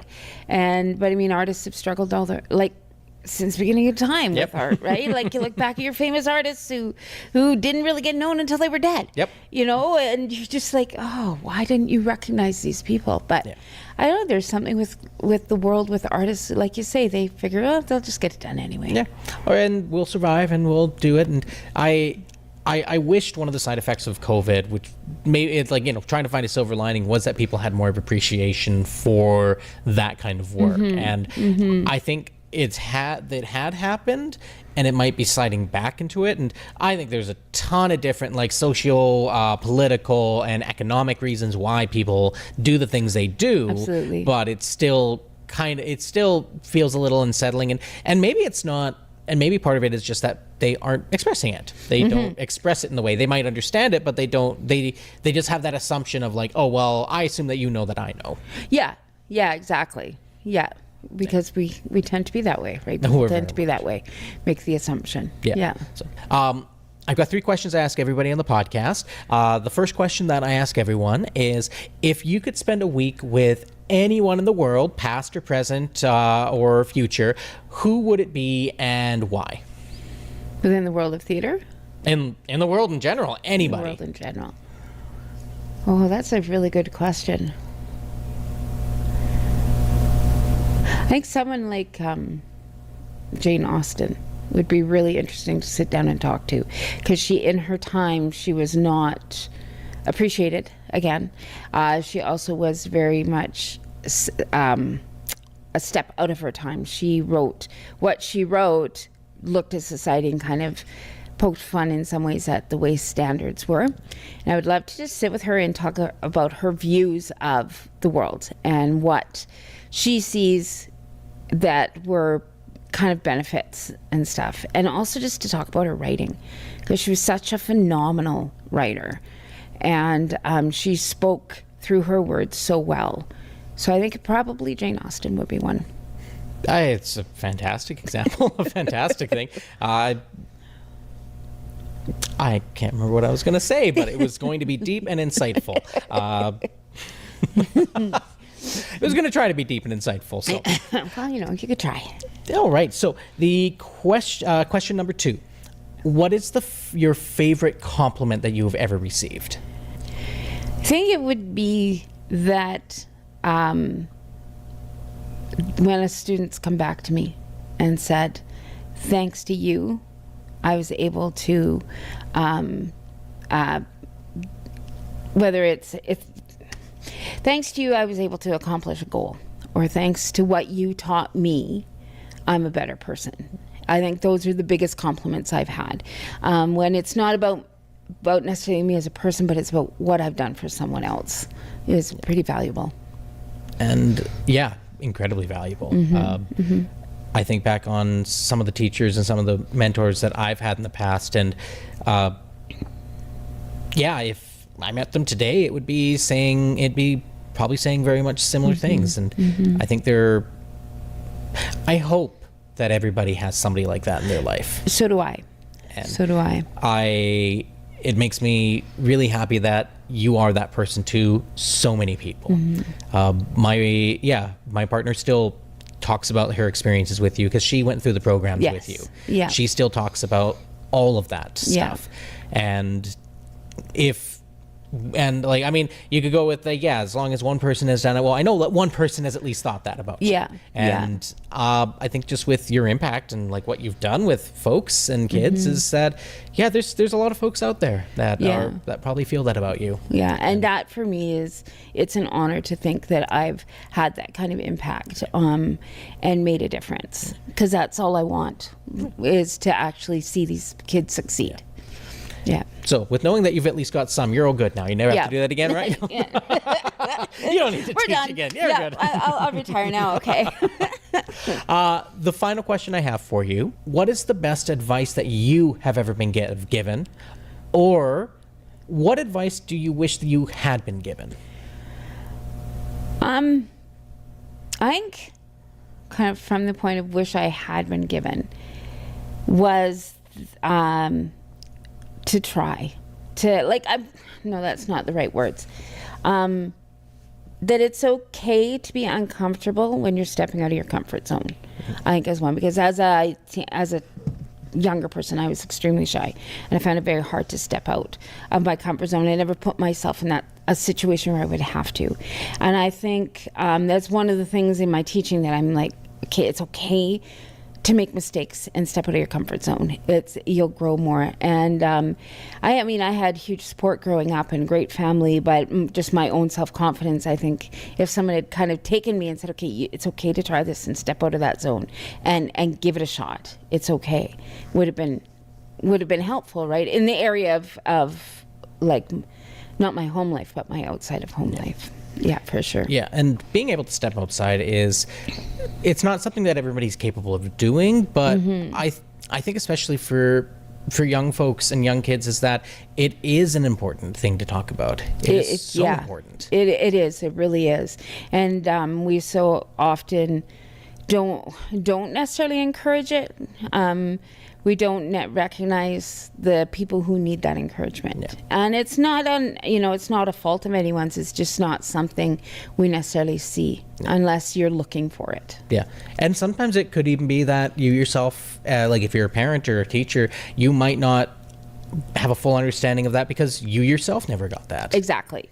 And at the same time, it is also good because for me, being that way when I was younger, it gives me a sense of empathy to my students who are struggling with, okay, I want to try this, but I'm really nervous and I'm shy and I'm scared, and kind of gives you that empathy to know where to kind of go and try and guide them into, because you know almost what you felt like when you were their age. Yeah, and probably not just the students, but the folks you work with on the stage too. Absolutely, yeah. I have one that recently that I worked with that I could see what she needed, that confidence boost. And it's never false praise. That's one of my big things. It's genuine, but it's working with them to get to where they realize they're as good as I know they are. Yeah, it's that building up, that idea that you have all of these little bricks that you need to get put up. Here you go. Exactly. And you can't just like say, oh yeah, you're so perfect, you're so good, you're so this, because that's not necessarily going to get to the point. No, exactly. And it doesn't give them the guidance and help they need, right? You're giving them a false sense of security. Then the next person comes along and kicks that pile of bricks down because it's so loose. Yeah. Right. And damages their psyche or takes their confidence right back down to the ground. Right. But yeah, the bricks is a good analogy, because it's like if you build that strong foundation with them of guidance and help and support, and that foundation becomes a lot stronger. Which is, I'm reflecting back on some of the concepts that I went through in some of my parts of my schooling, where we did end up having a discussion about how in some ways the program that I went through was almost deconstructing us so they could build us back up. Okay. And I know since I've gone through that program, and since I'm still very good friends with some of the people I went to that program with, we've actually had those conversations afterwards of just like, I don't think that was a good thing. I don't think that was necessarily a healthy, valuable thing for people in their 20s to go through. No, I don't think so either. I don't think there's any reason to to kind of rip someone apart and to build them back up. Yeah. I think you just look where they're at and you continue their build. Yeah. Right, and continue a strong foundation, because it's a negative experience and you walk away from it. Yeah, they're like, oh yeah, we got you, so you're good actor and stuff, but if you still internally are now feeling like, well, do I question what I have because of the way they treated me? It's not success. It's as a mentor, as a teacher, that's not success. You know, the success is them, maybe they're not as strong as they could be yet. But you, as a teacher, the success is that you've laid that start, right? As a director, the success, you've laid that start. Yeah, and I think, even in that experience, I don't know how much of that was our interpretation, or if it was like a certain professor, if it was a certain person like that. But even then, that's probably one of the really good things about the community, working together, because you are doing so much building. You are making sure to be like, yeah, we want you to succeed. We don't need you to be cutthroat, which sometimes I kind of felt that needed to happen a little bit. So like that was what we thought about, was in that particular realm of theater. Yeah. But you don't need to be cutthroat here unless you're doing like, I don't know, Hook or something like that. Right? But Yeah, or Sweeney Todd. Yes, Sweeney Todd. Yeah, it's definitely not about that. Yeah. It's definitely not about that. It's about working together, supporting and loving. Yeah. And it's a family. It's a lover. It's a community. It's that wonderful kind of stuff. Yes. Yeah. So we've mentioned a little bit here or there, but what projects are you working on, or what projects do you kind of have getting ready to go in the oven there? Currently, I'm assistant stage managing Sweeney Todd at Studio Theatre, while also stage managing Gatsby. So Sweeney goes on November, Gatsby doesn't go on to March, so it gives me a little bit of time. And I am teaching drama in school, and in the spring I start with my 10 to 12s, and we will look at doing a production. They're small scale right now. We're just kind of trying to work them back into it. So I'll do what I did last year, which was we put together a show and then had elementary schools from our community again come, because how do you grow? You open it up to the younger and you bring them in. So we'll probably do that again. In the next couple of years, I do have a few things I wouldn't mind looking to direct again. I'm looking at ones like Emma by Jane Austen. Midsummer Night's Dream is another one I've always wanted to direct. Peter Pan is another one that's kind of... So I've got these trickling in my mind about things to do here in the future. I'd really love to get back on stage. I was going to audition for Sweeney Todd, but timing just wasn't great. I got back on stage 2 years ago now, and it was just, you get up there and it's just different. I'm also currently the vice president of our studio theater, so I'm involved in that way and kind of trying to get some more new programs started, and kicking off. We're just kind of starting with our new executive tomorrow. So yeah, that's kind of my life, funnily enough, is a lot of theater, and my job. That's kind of what life revolves around. But yeah, so right now it's Gatsby and Sweeney Todd, and we'll kind of go from there. We have a 70th anniversary celebration we want to have for the theater, so I'll be involved in helping plan that as well. And yeah, so it's kind of in the next year. That's kind of where or the next season. It's not even the year, right? Yeah. It's the theater season. And I think I heard like wedding bells or something going on too. Yeah, I got engaged this past summer in a hot air balloon. Oh, in the hot air balloon. In a hot air balloon. We were on a hot air balloon ride, so that was pretty darn awesome. So yeah, in July of next year, we'll be getting married and wonderful. Having a pirate-themed wedding, and because being theatrical and all, you got to make it good. Oh yes. Well, and the people who can pull it off, right? And that's kind of the other thing. I got a really good crew around me who can help me pull off what I want. Exactly. So, but yeah, so it's kind of where my life is right now, and I've been in the public system for 4 years now and quite enjoying it, and just good changes. Yeah, just lots of work being a teacher, being an artist. Yes. Just keeping yourself busy. And that's right. That's all we really can do right now is keep ourselves busy, entertained, and try to find what happiness we can. That's right. Exactly. Just move on forward. So, I think that's everything that I have to ask for so far, because we only have so much time that we can talk, despite the fact that we could keep going on. So thank you so much, Becky, for being on the show. It's been really great getting back together and just reconnecting and being able to do it in a form like this. Yeah, thank you so much for inviting me. It's been a pleasure. Yeah, and thank you everybody for coming and seeing the show. We'll see you next time. So take care, everyone, and take care, Becky. Thank you. Well, folks, there's another episode cut and wrapped for you. Becky has such wisdom regarding theater and art education, and it was wonderful to interview her at the Williams Lake Studio Theater, the place where the two of us had spent so much time together in the past. Thanks for watching, and we'll see you next episode.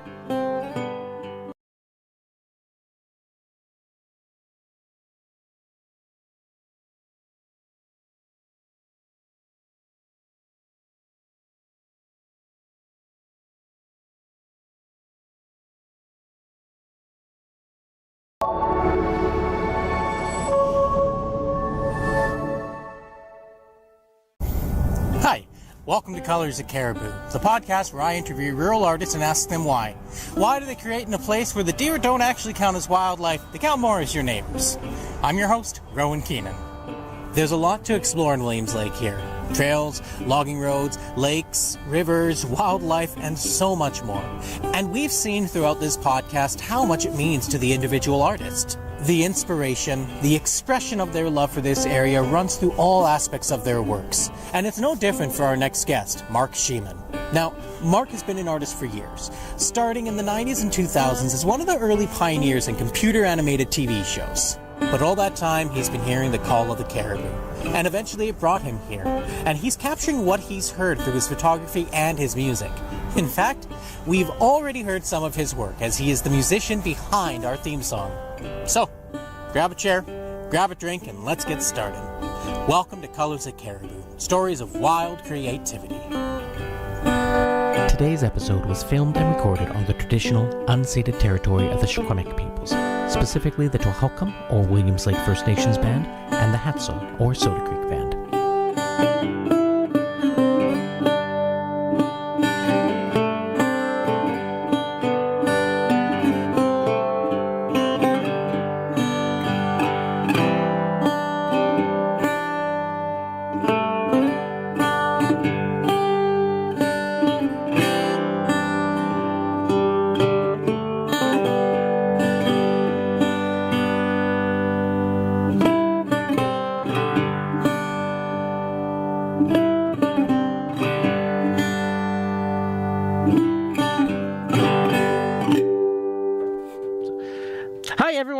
Welcome to Colors of Caribou. I'm your host, Rowan, and today we're interviewing the fantastic Mark Sheeman. Hi, Mark. How are you doing today? Pretty good, thank you. Oh, it's good, and I'm happy to have you on the show here. So, happy to be here. Why don't you tell us a little bit about yourself?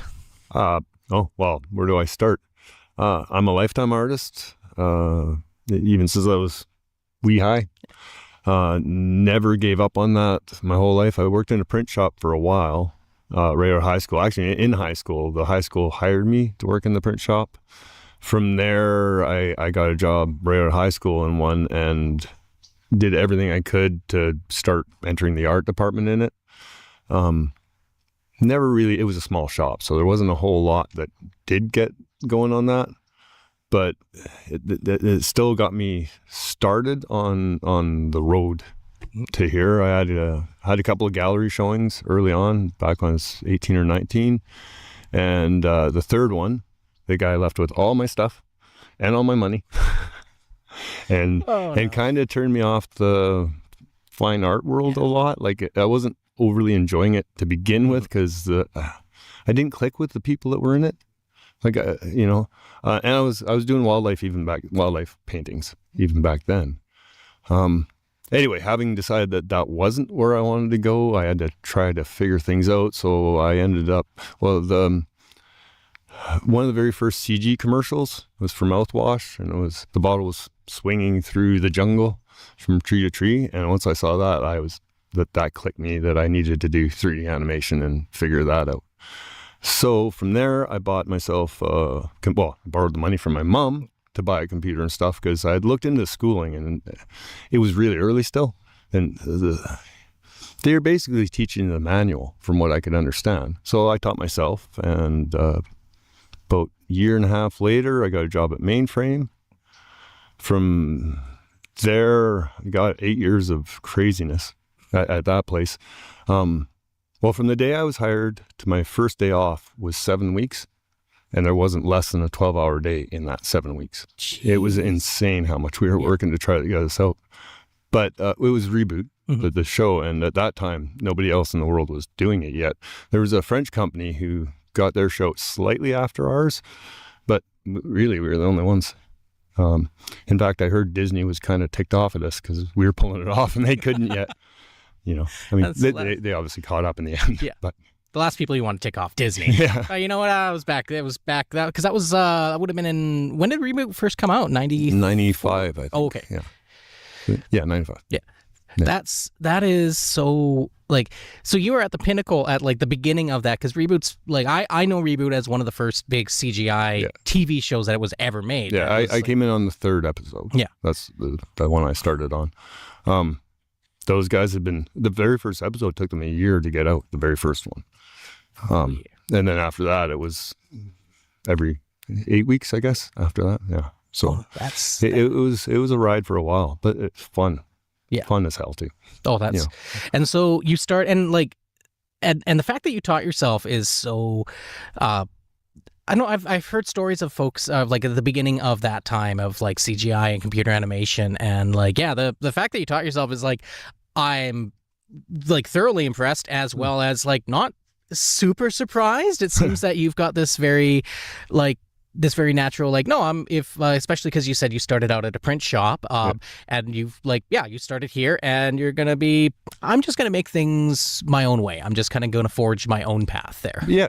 And it's been an interesting path. Yeah. Not always up, that's for sure. Yeah. And this was down in, you said you were, you were born and raised in Vancouver area? North Van. Perfect. Yeah, but loved it back then. I mean, North Van was very much like this up till I was about, early teens, and it started to grow. I guess Expo, right? 86. I think that's when Vancouver started to explode. Before that, it was kind of just a quiet town, even though it was a city. I rarely went to Vancouver itself. It felt foreign. So you grew up in North Van, and you watched a lot of that change throughout your life. Yeah. And now you're up here in the Caribou, and you've only been here for a few short years, right? 8 years. 8 years, yeah. Just so. Still feels like a few short. I mean, I'm getting older. 8 years is not that long ago. It's not that long. Yeah, and you're right. It really hasn't been that long. I guess because our history with the Caribou goes back so far that I don't. Like, moving here was inevitable to me, sort of. I mean, we would have come sooner, but my wife was really attached to the job she had at the time, and she was quite happy there. That was Yellow Pages. Oh, nice. But once that started to change, because it did too, as so many companies have. She was like, yeah, it's time.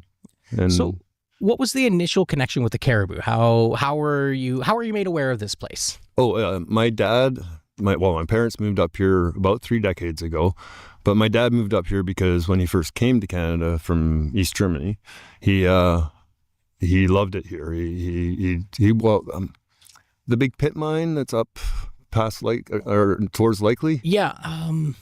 I can't remember the name of that one. And I'm not sure. He worked in there, although it wasn't an operating mine at the time, so I can't remember exactly what he was doing. I didn't get the details on that. But, I mean, even when we go camping and stuff early on, we come up this way quite often. I mean, one year, how old was I? Maybe 11. We did the Gold Rush Trail. Oh, okay. Came all the way in a Volkswagen van. With my dad playing German marching music. It drove me nuts. It's a long drive with that music. I still don't know why you like that music. But, hey, everybody's likes what they like, right? Exactly. So anyway, when they moved up here, they got a log cabin up on the way to Likely there. I'm trying to remember the road name. Well, it doesn't really matter. Anyway, they got that up there. So every summer vacation, and this is really the only place we came. I went to Vegas once. Vegas twice and LA once in those 30 years. Other than that, every vacation was here because I just love it here. And I've always been a kind of an off-roady guy, fishing outdoors, and it never ends up here. No, it really and doesn't. And there's something interesting around every bloody corner. Like, I mean, I'm still out exploring all the time now for my YouTube and just because I love doing it. And I never get tired. I never even come close to getting tired of it. I go take the logging roads, you go around a corner, and somebody stacked up 10 boulders with their like, why? I don't know, but it's awesome. You just see such really neat stuff. You start driving the back roads, and everybody's got their address signs that are super creative and super, like, it's just such a neat place, and it's got so much character compared to, I don't know, nobody's trying to be the same up here, you know, and there's no expectation for them to be, you know. I think it's a wonderful observation. That is, it really does kind of speak to those truisms of this area. And I know myself, I've been I'm a lot more invested in the historical aspect, in the stories of the people and the individuals. And I appreciate hearing that from, and you know what, the way I hear you talk about it is it might sound like you might have only moved here within the last 8 years, but if you've been spending a huge portion of your life up here, that's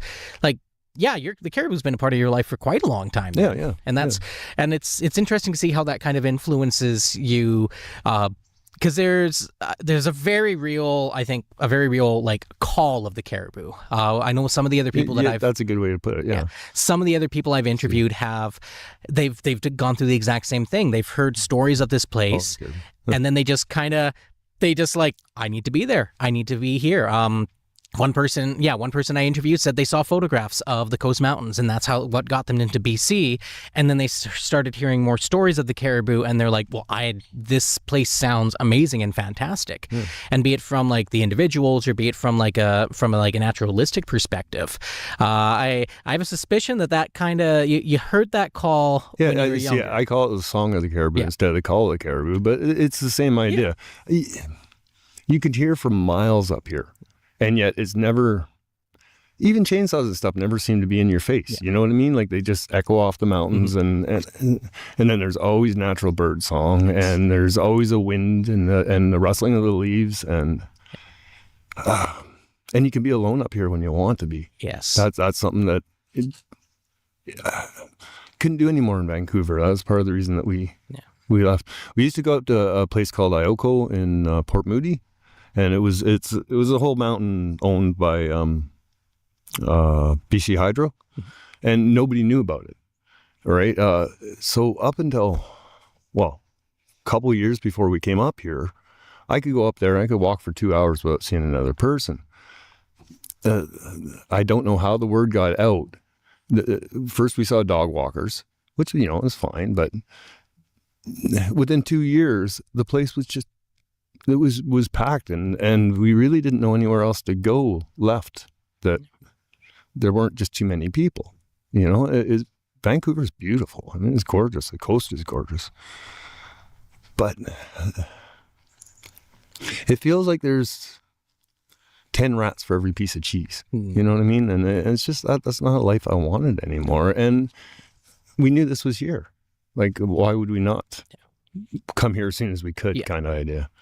There are challenges. Like, I guess most artists have challenges up here, but it's also art. The art itself is far more apparent. It doesn't get lost in the thing. I mean, you've seen Williams Lake is full of murals, and they're gorgeous. Yeah. And the gallery showings and the art walk, and I haven't been a big part of the art community yet, but it's so easy to find, and you know, I felt like I was, even though I haven't joined it officially. I think it's, I mean, I grew up in this area, and I grew up thinking, and that's kind of one of the reasons I wanted to talk to artists in this podcast, was because when I grew up in this area, I always felt that there was the stigma against the arts. I remember when I made the decision to become an actor and an artist, there was like, people were still supportive, but it was also a lot more of like, okay, cool, well, you're going to do that. What are you going to do for work? Well, I got that in North Van, though. Yeah. To be honest with you, I was just having a German father as upbringing. You know, he was like, you know, you go and you drive a truck or you build a ship, but what's this artsy stuff? No. Yeah, exactly. You know? It depends too. And I found growing up here, there's a lot more. But then again, I also grew up on a farm. I grew up with those, like, that same type of, like, you know, hard work is like you have something tangible at the end. That's like you come home with sweat and dirt and blood and all that stuff. Yeah, I mean, and that taught me the value of working hard. I don't regret any of that. Mm-hmm. I wish they understood the need to be an artist a bit better than they did. It made things a little rough as a kid, obviously. You know, you're not doing what your parents want you to. Yeah. But at the same time, what they did teach me with art, it's made a big difference in my life. Again, I taught myself instead of going to school because that work ethic they gave me. That I could sit down and do the work myself without somebody telling me I had to do it. Right. And I think that's kind of, I think that, like, this weird perception of art, because again, I ended up going to a university, I did all that, and I love the people that I worked with, but there was always something missing because a lot of the folks I went to school with, they were born and raised in the city. And it's not that they didn't work hard, it was just it was a different type of work, and one that I found that sometimes was really difficult to try to connect with. I know the feeling. Yeah, exactly. So, and it's and I know when I came back here, I saw that shift that you were talking about with, like, all of the different arts. Like the arts in Williams Lake has seriously been flourishing for quite a number of years, and it's always kind of been there, but I feel lately there's just so much more of it. Yeah. And it is so interesting. And again, that's the whole reason I started the podcast, was because I wanted to talk to people and be like, there are these fantastic artists coming to this part of the world, and they're making it. So why are they here? And that's that brings me back to an observation I've made, that I've watched. Well, West Van in Vancouver was an artist community originally. Now it's nothing but wealth, right? That's been, if you follow the artist community around the Lower Mainland, they make a place really funky and cool. Then the wealthier people find that neat. They come in, but they don't want the funky shop anymore. They want a hairdresser or what. And so I'm not saying they ruin the neighborhood, but they kind of ruin the art part of it. And so artists have always been kind of moving away from that and finding newer places and better places to do the stuff. And I think we'll always kind of have to do that. Yeah, because art doesn't really, I mean, it can, but I don't think it really ever truly settles. Like the true, like real art is alive and breathing, and just like the wildlife, it's got to constantly keep moving. It's got to constantly keep itself kind of ahead of the game. And I mean, the arts will never truly die. It'll get squashed, it'll get cut, and all of this fun stuff. But bad economy art always goes down, right? Exactly. Although not all art. Again, as an animator or working in television, people need to advertise. They need to so actually bad economies can be good for that art. Yeah. But I was more the communities themselves that need to move around, that we can't, like, to stick together. We kind of, we get overwhelmed a lot because art's art. It's not as tangible as a building or a road, you know? So we get pushed off to the side every so often, and we have to refigure things out. And I don't think that's so bad, because it makes us better artists. Mm-hmm. And I mean, there's artist communities that have lasted long. Salt Spring Island, I mean, that's been an artist community for my whole life, as far as, you know. So I think up here's sort of the same. It just wasn't as apparent, like you said, when you were young. You couldn't see it, but I think they were always here. Yeah. I think it's, they've always been here. And I think it's just more of how apparent it is and how much support it gets from other people. And exactly. Yeah. And oh, sorry. I was just going to say, it with all the murals and stuff and the art walk, and it gets a lot of support now. Yeah. As you were saying, not too long ago. Yeah. And we've got Arts on the Fly as well. We've got, there's different music festivals. There's different, Studio Theater does a lot of work, and they've always been doing a lot of work. And I remember that's kind of how I started started doing a lot more acting, and how I met a lot of good friends, and how I met my partner as well was through the theater. And I think, and I know for myself, I've seen a lot more of that. And like I've heard a lot more of that doom and gloom kind of aspect of like, oh, the arts are dying. Everything is doing poorly, and it's never going to be there. This is getting cut. This is getting cut. But I think as you said, I think it was a really good observation of just like it's something that it's like moves. the tide. Yeah. Animation is actually a great place to explain that because it's a hard business. It's art based, and it has gone back and forth every decade since I was a little kid. I mean, we had horrible animation when I was young. We had Hercules and Spider-Man, and I mean, we were lucky if they moved an arm. Yeah. But what I've noticed with the animation industry is that the business guys will be in charge, and they'll kill the artistic side of it, and it won't do as well. So they'll start putting artists in charge. Yeah. The artists are useless at the business side. We just are, or at least most of us. Well, I know I am anyway. So once the artists get in charge, again, it'll peak because the art's fantastic. People want to watch it, but we're spending way too much money and we're not paying enough. Yeah. So then the business guys come back in, take over charge.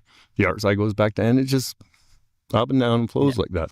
And that's just, it has to be that way because that's kind of how our ecosystem works, Yeah, in this like capitalistic society where everything is commodified. Yeah. And doesn't necessarily make it like a bad thing. I think, there's always been that balance of like, how can you, because you need money to make art, and the art is what brings the money in. And then if you start getting too soulless, if you start having that too, like if it's just pure business, then it's all focus group tested, and nobody, and like people are like, that's not reflective of the people as no, it becomes lowest common denominator. Yeah.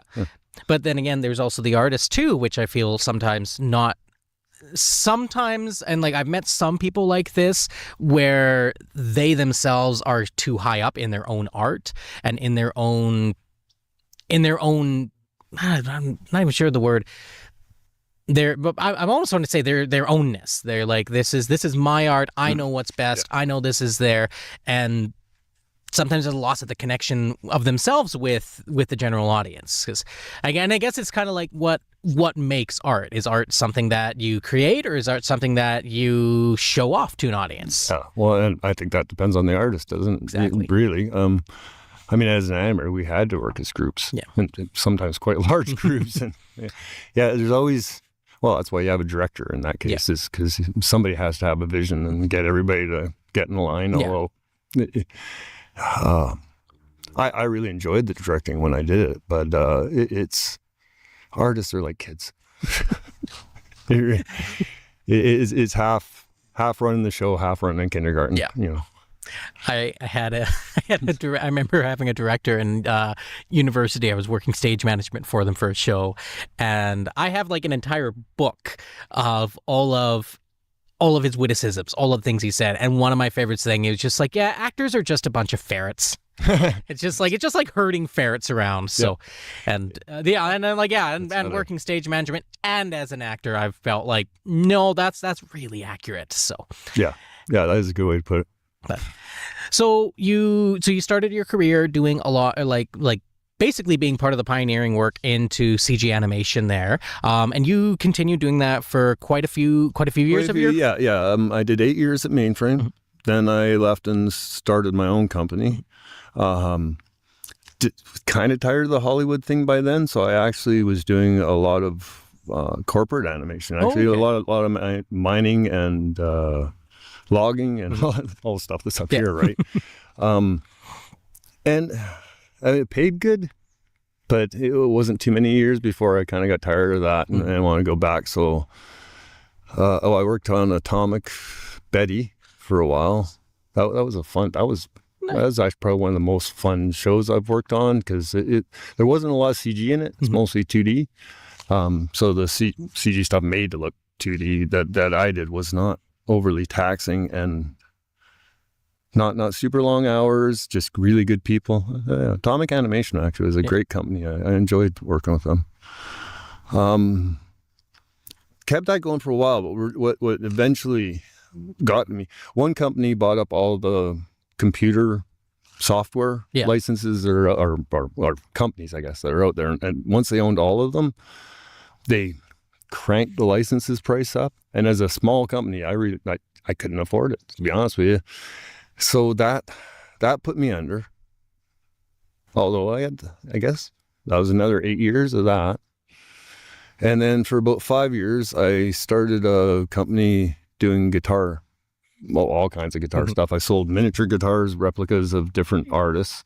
And we had those being made for us in Indonesia. I did full-size guitars myself. I airbrushed them and painted them. That was going quite well, actually, at the beginning. And then in the 2008 crash, that nobody would buy. Nobody was buying any of that stuff. I went back to animation for about a year, which would have brought 2 years, I guess. Wasn't really, my heart wasn't in it for that point anymore. And so we started to move up here, really, from that point. During that, I was doing, well, all kinds of different stuff. I was doing some graphic art. I mean, back to the printing stuff, doing business cards and all that kind of stuff for people. I was doing a little bit of video work, did a couple of music videos for some friends and people like that. Did try to shoot a pilot, Wrench Brothers, I think that was called. Wrench Brothers. Never got sold, so that one didn't turn out. But once I moved up here, most of my concentration was on the house we had bought. Yeah. So a lot of work. Yeah. A lot of work. A lot of work building houses. But it's also creative and artistic. You know, I got to paint the walls and I paint, instead of replacing the floors, we painted. They were this weird rubber stuff, I guess, from the kitchen floor especially. Oh, okay. Was this, anyway, I managed to sand it down and paint it, held acrylic paint fine, didn't wear or anything. So painted that floor, painted the walls, redid the cabinets, all that stuff was, it's too bad it's gone.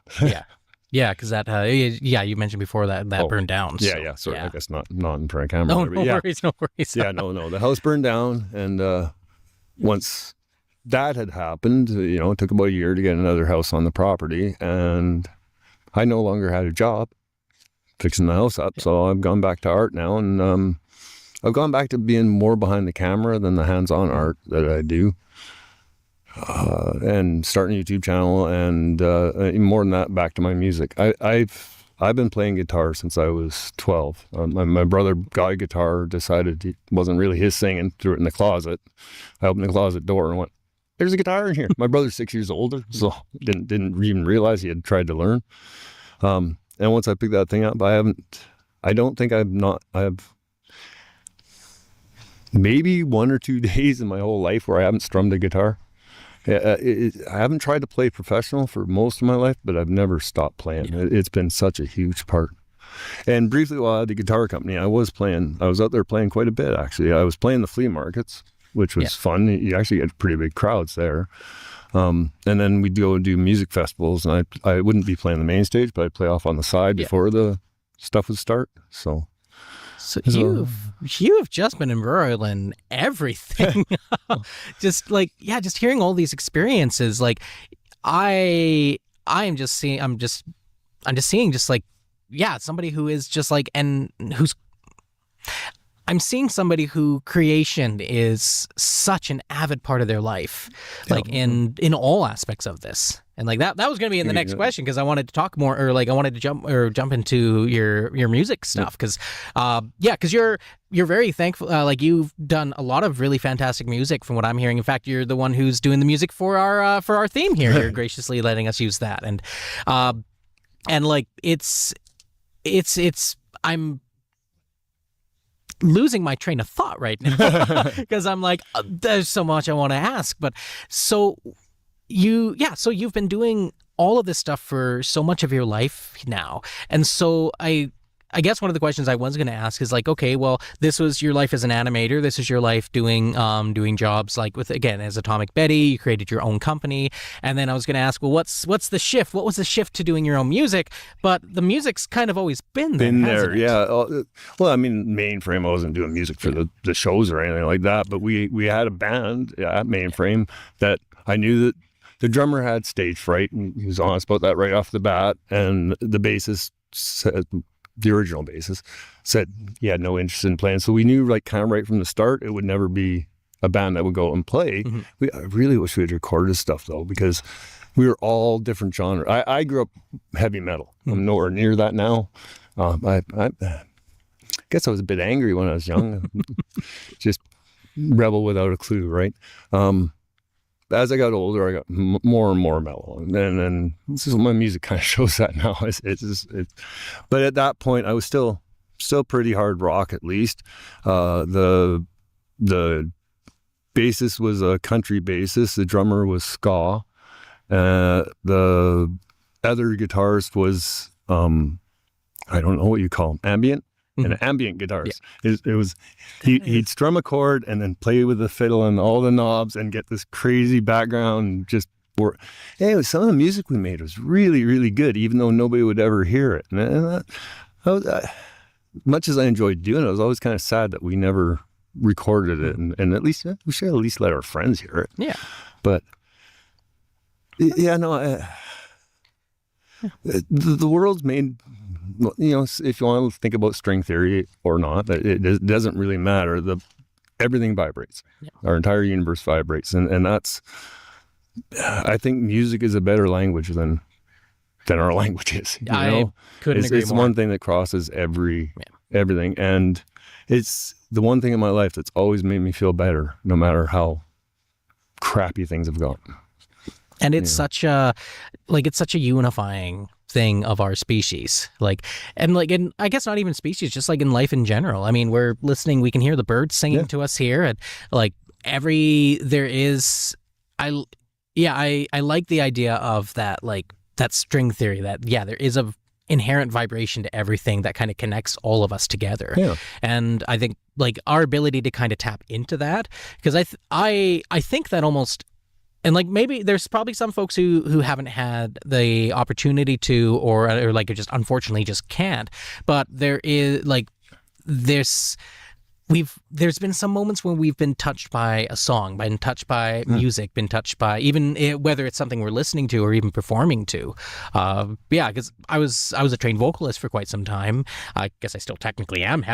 Don't sing it too much there, and I've dabbled in music too. And I know for myself it was more of a therapeutic thing. It was like I'm going through my own trauma, my own issues and problems, and trying to put them into some shape or form, and music at the time that I was doing it was that shape or form. Yeah. And it's an outlet. Yeah, it's an outlet. Yeah. And that's kind of a big thing about art in general too, is that it's expression. It's showing who you are in some way. And I like, first off, the band with Mainframe there, the fact you have like ska and country and ambient and heavy metal, like that sounds like that would have been such a unique experience to hear. And some of it was awful too. I'll admit that. Well, but a few of the things we put together were really, and again, it was that combination that coming together. Playing for Change. Have you ever seen that on YouTube? No, I don't think I have. Oh, I don't know how it started, but I think I've probably watched every video they've done in the last 5 years or so.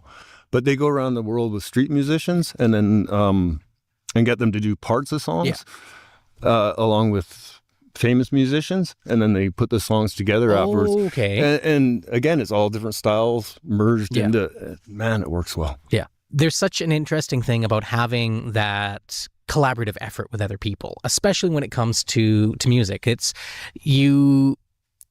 Because if you're expressing yourself, you're communicating in some sort of way. And communication is great when you're by yourself, but if you're not communicating with anyone, then it's a little hard to get feedback and a little hard to get to play with folks, to be like, I'm giving you a little bit about this. This is a part of me. Yep. And then they're like, oh, this is really good. I'm going to take that and embrace that, or change it and shift it and give it back to you in some different way. Like that's kind of how I've always approached the collaborative effort. And doing theater school, doing multiple shows, doing music and my own stuff there. That was always the big draw for me, was that collaborative effort, that work of I can make stuff my own, but I want other people to be involved in it. Yeah.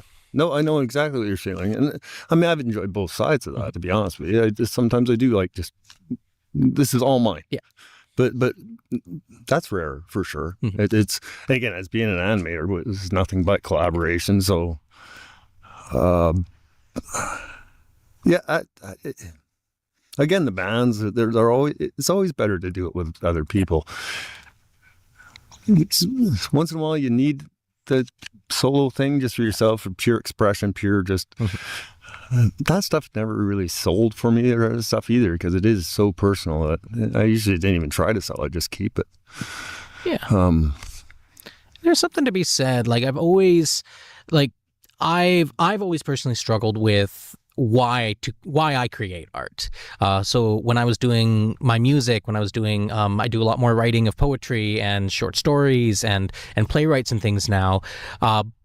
But I've never really put it out. And in some ways it's hard for me to justify, okay, I don't know why, is this truly art? Because I'm not sharing it with anybody. No. I'm keeping it close to my heart. Yeah. But it's also, it's still, I think art does a lot more with it's the process of creation, and it's the process of, I personally believe that the best art, like some of the best art that we can have, is the art that contains a little bit about ourselves. Like truly great artists put a piece of themselves in their work, and that's like, and that can be viewed in some ways, like I feel that can be viewed as like, oh, you're kind of being a little selfish there, because it's like, this is mine, I'm putting my stuff in here. But then immediately you turn yourself around, and you're giving it to other people, or even just the thought about giving it to other people turns it into a selfless act of like, I'm giving you a part of myself. Here you are. Yeah. Do with it what you will, hate it, love it, whatever it is. And that's always been my, like, how I've looked into interpreting that. I can't argue with that. That is, I mean, it's almost like gravity. That is kind of just how art works, isn't it? Yeah, that's it's. I like that. So yeah, as soon as you hand something to somebody else, they're going to change it. Yeah, and that most of the time they'll add value, not always. And I'm losing my train of thought here on this one too. It's you're getting a little. This is esoteric. A little bit. That's a little harder to grab my brain around quickly. That's all right. We have all the time in the world. Yep, so yep, I'm not in any rush at all. I'm actually enjoying this conversation. I am too. It's been so interesting talking to different artists and different folks, especially coming back here. And like for somebody who's kind of been out of the art world for a little bit, partially because of COVID, partially because of my own mental health issues, but being able to talk to people who are passionate about it, and I'm seeing like there's a very clear passion, and again, that hard work and dedication is like just listening to your story is like there is a level of inspiration there. It's like, yeah, this is somebody who has, like, you might not have always known what you've wanted, but you've at least that's true. Yeah, you've at least been It sounds like you've at least been willing. I've known the direction always. That's exactly it. You know the direction that you want to go, and there's a sense of like fearlessness I'm getting of you just being like, you know what? I'm going to go out in the middle of nowhere. I'm going to go and just whether it be like career wise, whether it be like, again, starting with the pioneer, like. Starting with with being in that CGI world or the animation world so early in its lifespan, and then also even like the story of you coming up here, like it can be difficult to make that transition to go from somewhere that you've had your life to somewhere where like you've had parts of your life. That can be, although for me this felt more like I was coming home than the whole. I mean, I did quite well as an animator for a while, and I had, the $8 coffees and the fancy dinners and the expense. We used to go to the Sutton Place Hotel. I mean, it's just full of rich people and actors. I never felt comfortable there. I go there because everyone else went, and I enjoyed the people I was with. But it was never me to be part of that world. You know what I mean? Like I was always kind of the redneck guy. I was probably the only, no, there was two others. There was only like three of us out of a company of about 400 people that fix their own cars. Yeah. Right. you couldn't talk gear ratios or anything like that there. So, and I mean, they had hockey. They had, I think Mainframe had 8 hockey teams. It was something, and I don't play hockey. Yeah. So the one place I could have got redneck and joined in, I didn't. Yeah. So, yeah, no, I've always been more, again, I grew up in North Van. We had a creek right behind our house. You could go all the way up Grouse. Right. There's trails all the way from the back of my thing, and I'd regularly go up there. Always on a bicycle as a kid. I mean, California claims they invented mountain biking. No, we did. Yeah. Or at least we did at the same time. Yeah. If maybe I can't take all the credit, but we were certainly. I had my mom's 3-speed. It was a girl's bike, right? I had that thing in there. But man, I mean, I feel bad. I destroyed her bike, but she wasn't really riding it, and I would take that thing out and jump cars and all kinds of. I ruined that bike. I still feel bad to this day. But again, I was always more being in a little room, animating and all that was what we were doing was really cool. And what we were accomplishing was really cool. But as soon as I could get any time off, I was back outdoors. Or again, if I had a week off, I'd come up here and go exploring. We had a 92 Toyota was my first real 4x4, and just that thing covered so many roads up here back in the day before it got wrecked. I think we had one at the farm too. Yeah. I think I wrecked that. I ran it into the D8 Cat once. To be fair, it was also from the coast, so it's like I think I ruined the light, so it couldn't be on the road. And then I would drive it back and forth to neighbors because I used to do haying for the neighbors, and then it would just keep going. And then eventually it rusted, so it had a nice smile in the middle there. Oh, geez. That was a nice truck. I missed that one. Yeah, well, they're tough trucks, that's for sure. It's amazing what they can go through. Yeah. And so with the work you're currently doing now, like I've binged a lot of that on YouTube. I've seen there's been a couple of really interesting ones that I want to talk to you a little bit about, especially with, and one of them is because I personally am very passionate about the idea of, I think it's your Caribou Life series, where you're going through your works and it feels like you're almost doing a breakdown of what you're doing and kind of showing that process of like, I think, one of the ones I watch is like, I'm up at 4 a.m. I'm going here and I'm going here. I see this. And like you've got a really interesting commentary about that. And then you mentioned, I'm shooting this part for a music video I'm doing for myself. And I'm really interested to hear like the to me it feels like it's a breakdown of the process. It's well, and it kind of is because of I'm actually at a little crossroads at the moment because I think I might be trying to put too much into one thing and too much. I love the Caribou and I love my music and I'm combining those, I think, fine. But now I'm trying to bring so much into it that I might be over, which meant I had to kind of break it down for myself, let alone the small audience I have so far. So that is why that's like, but it's going to continue like that because I don't, how do I put this? I don't think enough of the world is getting out there. And if I can get people to start following their own heart and their own, again, I love shooting wildlife. I wasn't even sure what I was going to shoot before this. When I was younger, I was shooting music videos and I was shooting extreme sports stuff because that's part of what I was doing and stuff. And again, I started in my front yard just shooting the birds. A little over a year ago now, when I bought my cameras again and stuff, and that there's a bug there that'll get you. Well, wildlife is, and the more you shoot it, the more you realize that it's its own challenge. Wildlife's not going to do what you want it to do. It's not going to pose for a picture.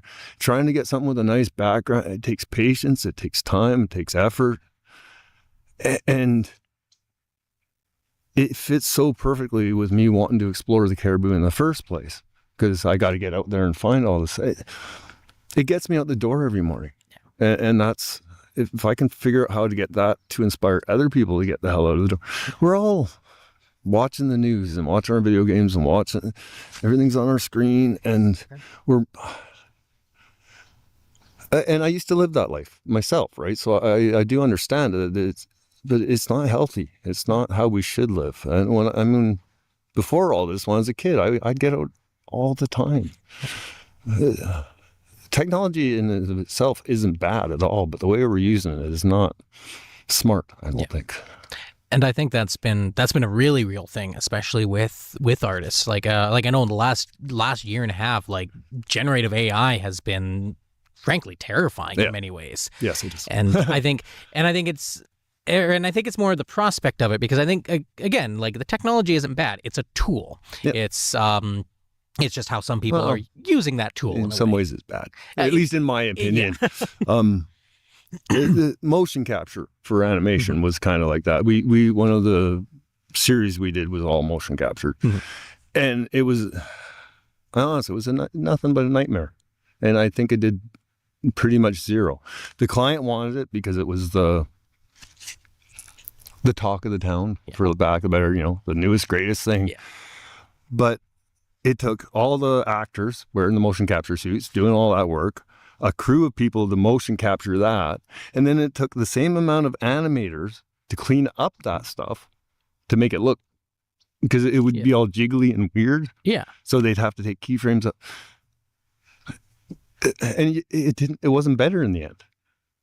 Like if it improved things, that would have been great, right? But it didn't, and maybe to this day it is, but it's almost like we jump on things far too soon and far too big just because they are the next big thing. Yeah. And again, that's not healthy. We're not creatures to change that quickly, and it's messing us up as a society, as far as I can see.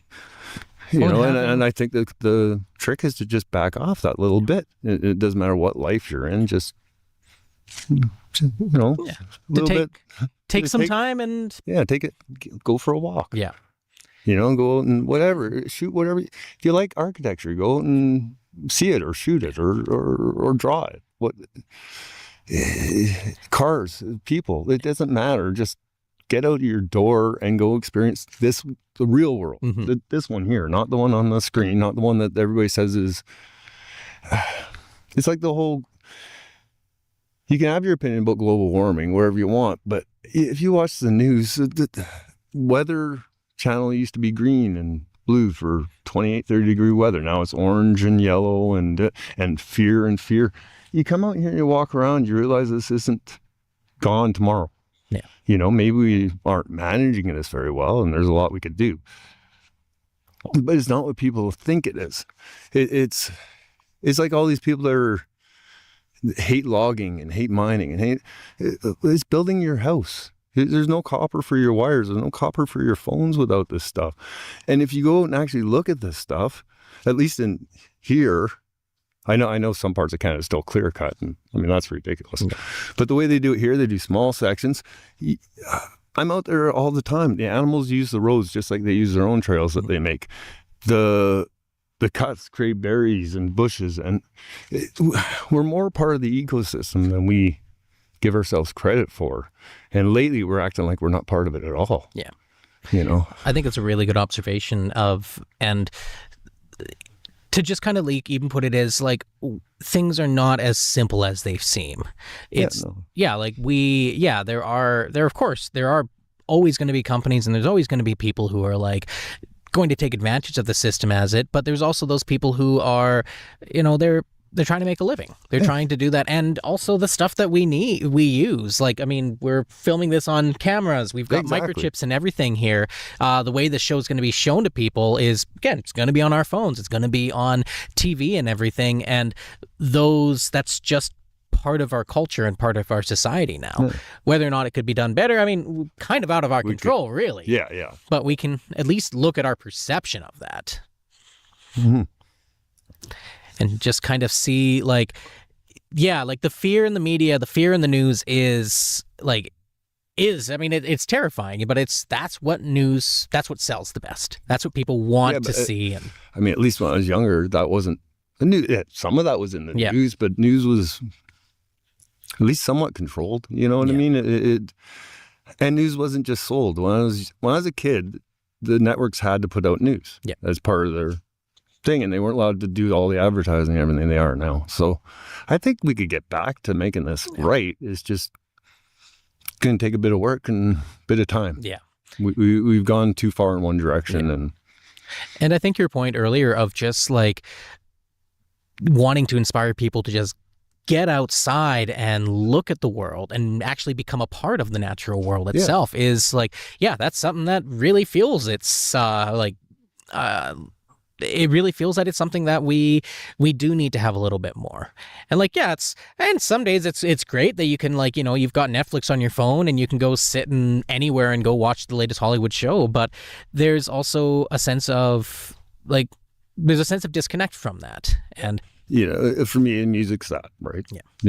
My connection with the animation, I get zero connection with the audience aside from what they write back. Yeah. Which is, I mean, I remember,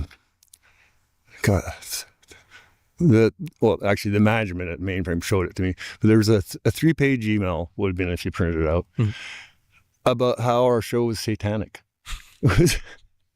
and like, I actually took the time and read the whole thing. I couldn't believe what the guy was seeing. Just in, like, you had to.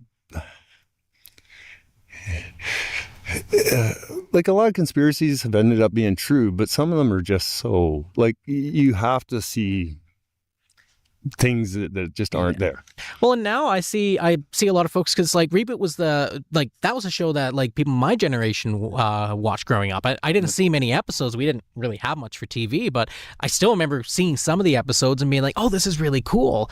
And then even like looking at stuff online, there people still talking so fondly about it now, especially like, the kids who were watching it were seeing that and being like, this is something that I love, and this is something that's new and unique and different. I mean, I don't know how much of that there is now, because things have kind of come around in a cycle. But the toys came after the show, not before. Yeah, and I think that was one of the biggest differences. It was a story-driven show, a script story-based show with good stories. Yeah, that was good stories. Yeah, that's what made that show. And that's what I love about that kind of stuff, is because like, it was a show that was animated for kids, but like, you can still have a good animated show with good stories with kids. It doesn't have to be just like some of the stuff out there where it's like, oh yeah, they're kids. The kids are dumb. They don't understand it. It's like, no, kids understand a lot. Kids understand a whole lot. Yeah. And it's been. And like, again, I was a puppeteer. I know it's like I've experienced a lot of like what kids can pick up and what kids can see and what works for that stuff. Yeah. So. Yeah. Well, Mainframe did a show. I won't say what show it was, but it was very commercial driven, and that was the opposite. The scripts were driven to sell toys basically, and had very little. Yeah, exactly. Very little youth for lessons or growth in life, And I mean, that to me, that's what art should be more than anything else, is helping somebody not grow. That's the wrong word, but just changing people's perspectives. Yeah, or widening people's perspectives. That's the best way I could put that. And I think it's like, and like, if art is like an expression of yourself, that this goes all the way back to like, in some weird way, a form of collaboration with yourself and the audience, because you're expressing something and the audience is picking that up, and whether or not like they might remember it 10 years from now, it might inspire them to do something else like in the moment there. It's still a very I'm stretching really far here, but like, it's still a form of collaboration in some way. No, with an audience, there's no art, right? Yeah. So I think it's more than you're saying it is even. Yeah. You kind of need both in the way. So. Yeah. You don't want never to know how people react to your stuff, but sometimes a little bit of distance can be not such a bad thing. Yeah. We tend to be feeling people, I guess, for lack of better wording, extra emotional, whatever you want to call it. And I've had my feelings hurt plenty of times because, people trash your work or whatever. So there's good to have both sides of that and have that balance for sure. I mean, I always get over it. Yeah, People can think whatever they want about whatever they want, and they should be able to. So. Oh, exactly. Yeah, like that, and like sometimes you can learn a lot from that. Well, from constructive criticism. The outright trolls and things like that can be a little bit too much. Yeah, they're easier to ignore though. It's pretty obvious what they're doing. Oh, exactly. Yeah. So, I've always liked having that connection with different artists and different actors. And I've missed that since I've been up here because again, I was out of everything for a while. I needed that though in life. I did. I needed a place where I was just. And I've heard that actually echoed with other artists and creators. Is this like one of the reasons they enjoy being up here is that they are disconnected. They have a chance to be like to separate themselves and kind of let their own work stew a little bit more. Yeah. Whereas that's a great way to put it. To be honest with you, because there's too much input. I mean, to be honest with you, when I was young, I don't know if I had ADHD or slight bit of autism or what. I really didn't like open areas. If I could see too much, it would overwhelm me. And I found as I got older that's less. I think this is what it used to overwhelm me as a kid. Like I'd have to just stare at the buildings or something and not take in so much. But now it's more with people. I can't take in. But you've got a good place for that, though. So you can be as far or as close to people as you want. Well, here. Exactly. And you can have wide open areas and little closed. Like there's so many, again, you just take the pathway over here and you've got a nice enclosed little where you experience the world differently. Yeah. And the little microcosms that are everywhere I find fascinating as hell. So. And there's so much to see here, too. Yeah. Like, as you were saying earlier, it's like you can see, it's like you can go down the road, somebody's piled up a bunch of 10 boulders there, or you can like go drive 5 minutes more down there and you've got like 3 moose fighting in front of you. Yeah. There's that's a bit lacking in moose this year. A little, I've only heard seen that. 5, I guess. Yeah, 5 so far. I was hoping to see more. It's Osprey, I think. Oh, nice. Yeah, because you come to Scout. Yeah, that's a young one, isn't it? I think so. Or is that just a seagull? No, that's Osprey. Oh, yeah, that's a young one. There's a nest across the other side of the. I guess that's the beginning of the river there, right by the railway tracks over there. And I've been following them this whole year. Yeah. Oh, okay. So that's where there's another nest up by the co-op gas station up there. Right, if you look at as you're going down the highway, just look up. There's a big nest up there, but they haven't had a child. Okay. They've been trying to get the thing going the whole year, but no young one. Whereas the one over here, they managed to and now he's out hunting on his own now. So just started in the last couple of weeks. And so like because I've seen some of your shorts. That's these some of the ospreys that you've been putting in your shorts there. Yeah. Nice. Yeah.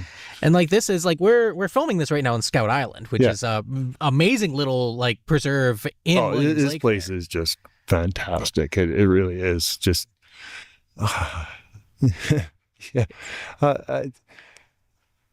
This got me into the wildlife more than anything else because it's abundant here, and it's mostly birds. I haven't seen a bear here yet. No. Quite a few deer. Oh well, we had the 2 that came up towards the interview. Just I've seen evidence of bears. Yeah, they are around. There's a couple of big piles of scat somewhere.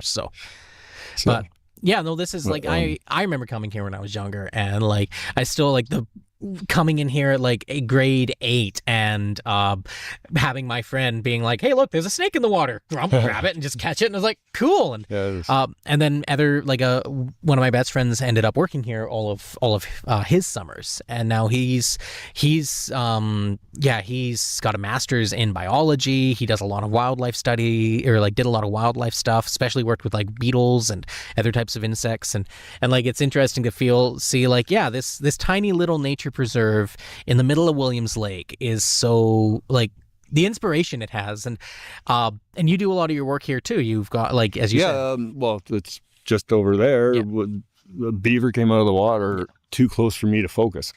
I'd actually just because I got my 600 mil lens, so I got a minimum of 6 point. Is that right? No, it's about 8 feet, roughly.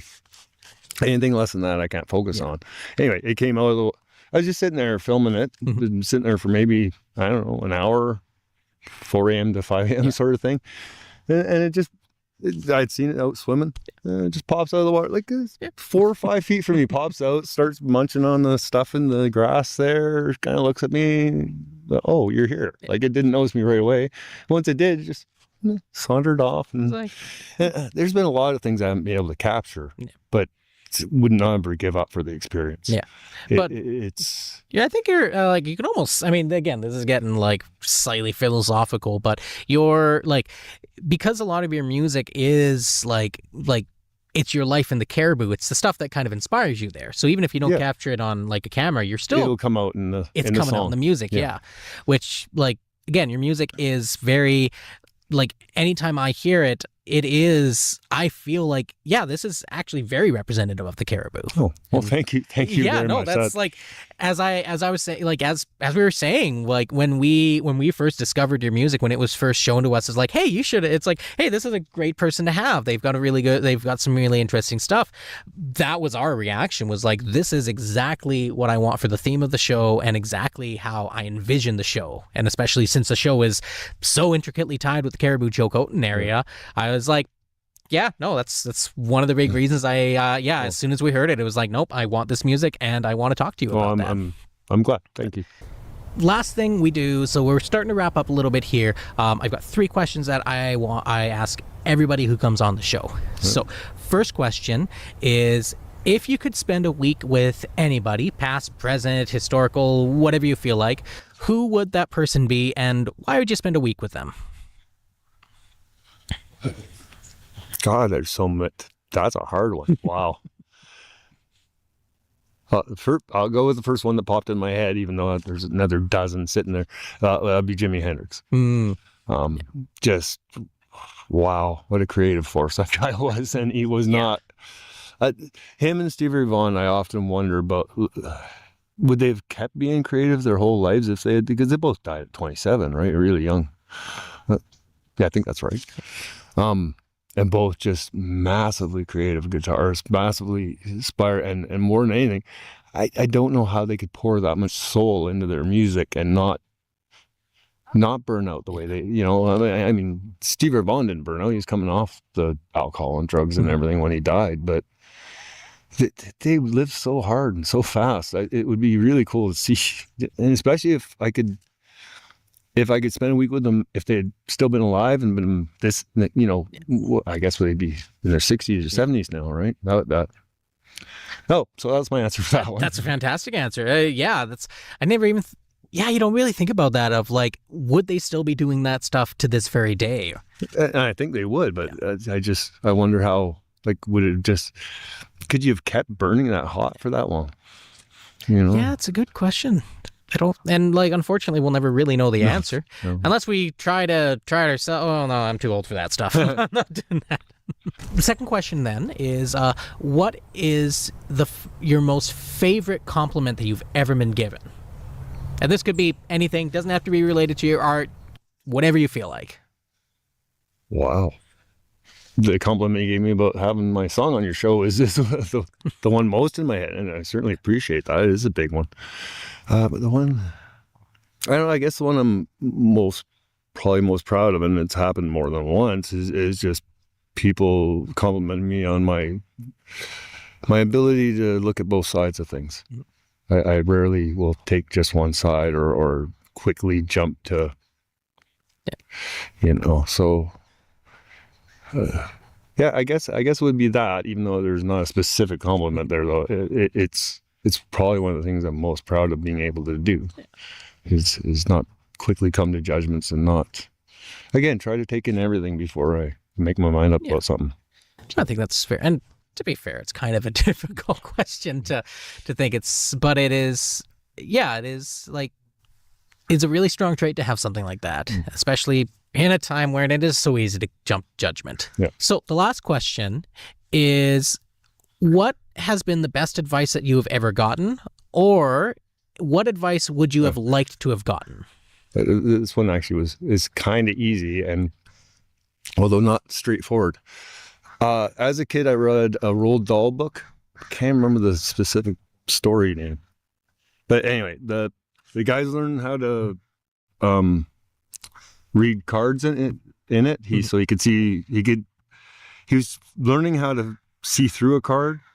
Anyway, that the whole point there doesn't matter. What he did was he would meditate to develop this ability, and he would imagine a flame in his head, and he would go into that black part in the flame where there is nothing.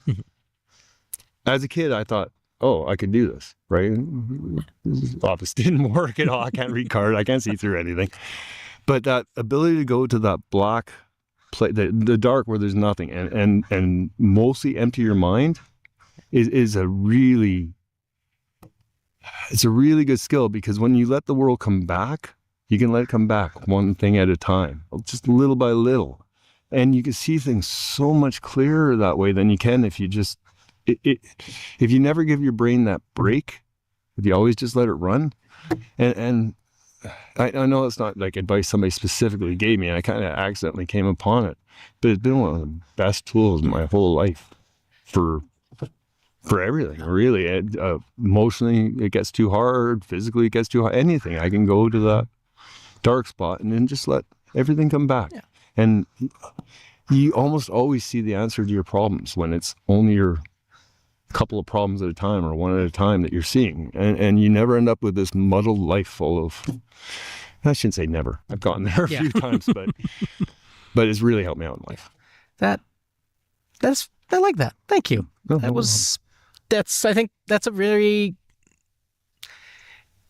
that is great advice. And even if it feels like it, I think it was given to you in some way. Yeah, it feels like that. Yeah, it does actually. Maybe not just somebody saying it. It's like, hey, this is what you need to do. But no, I like that. That's a really good way, and it kind of reflects almost a lot of the stories that you've told me of like your own life there. So. Yeah.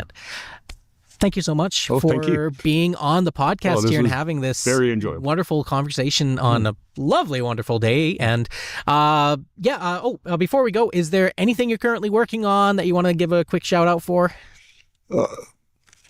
No, not specifically, but I mean, if anybody comes and listens to my music, I love it. It's the more it's out there, the better. Perfect.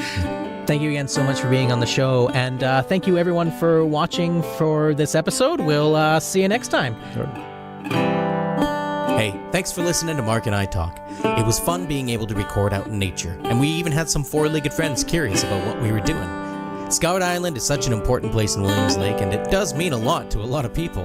In fact, I think most communities have something similar, so if you haven't, take some time and go look for yourself. Might find yourself a new favorite hangout spot. Take care now, and we'll see you in the next episode.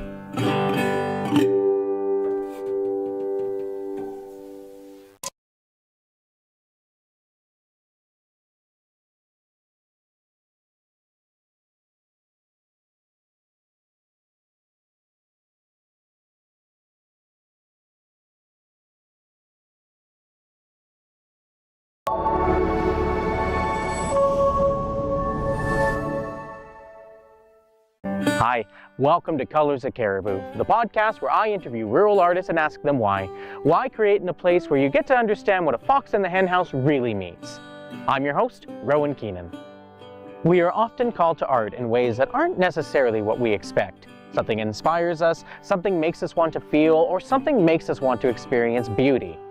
And those can be sparked by all manner of things. And given the right circumstances, that spark can turn into a burning passion, fueled by the life around us, our friends, our family, and our community. In this episode, we sit down with Julie Dorfling, a new artist to the Williams Lake scene, though she herself was born and raised in the region. Come listen to her stories of hockey, parenthood, and the inspiration she had to become a photographer and filmmaker, aided by her community and her personal drive to succeed. So, grab a chair, grab a drink, and let's get started. Welcome to Colors of Caribou, stories of wild creativity. Today's episode was filmed and recorded on the traditional, unceded territory of the Secwepemc peoples, specifically the Twahalkam, or Williams Lake First Nations Band, and the Hatsel, or Soda Creek Band.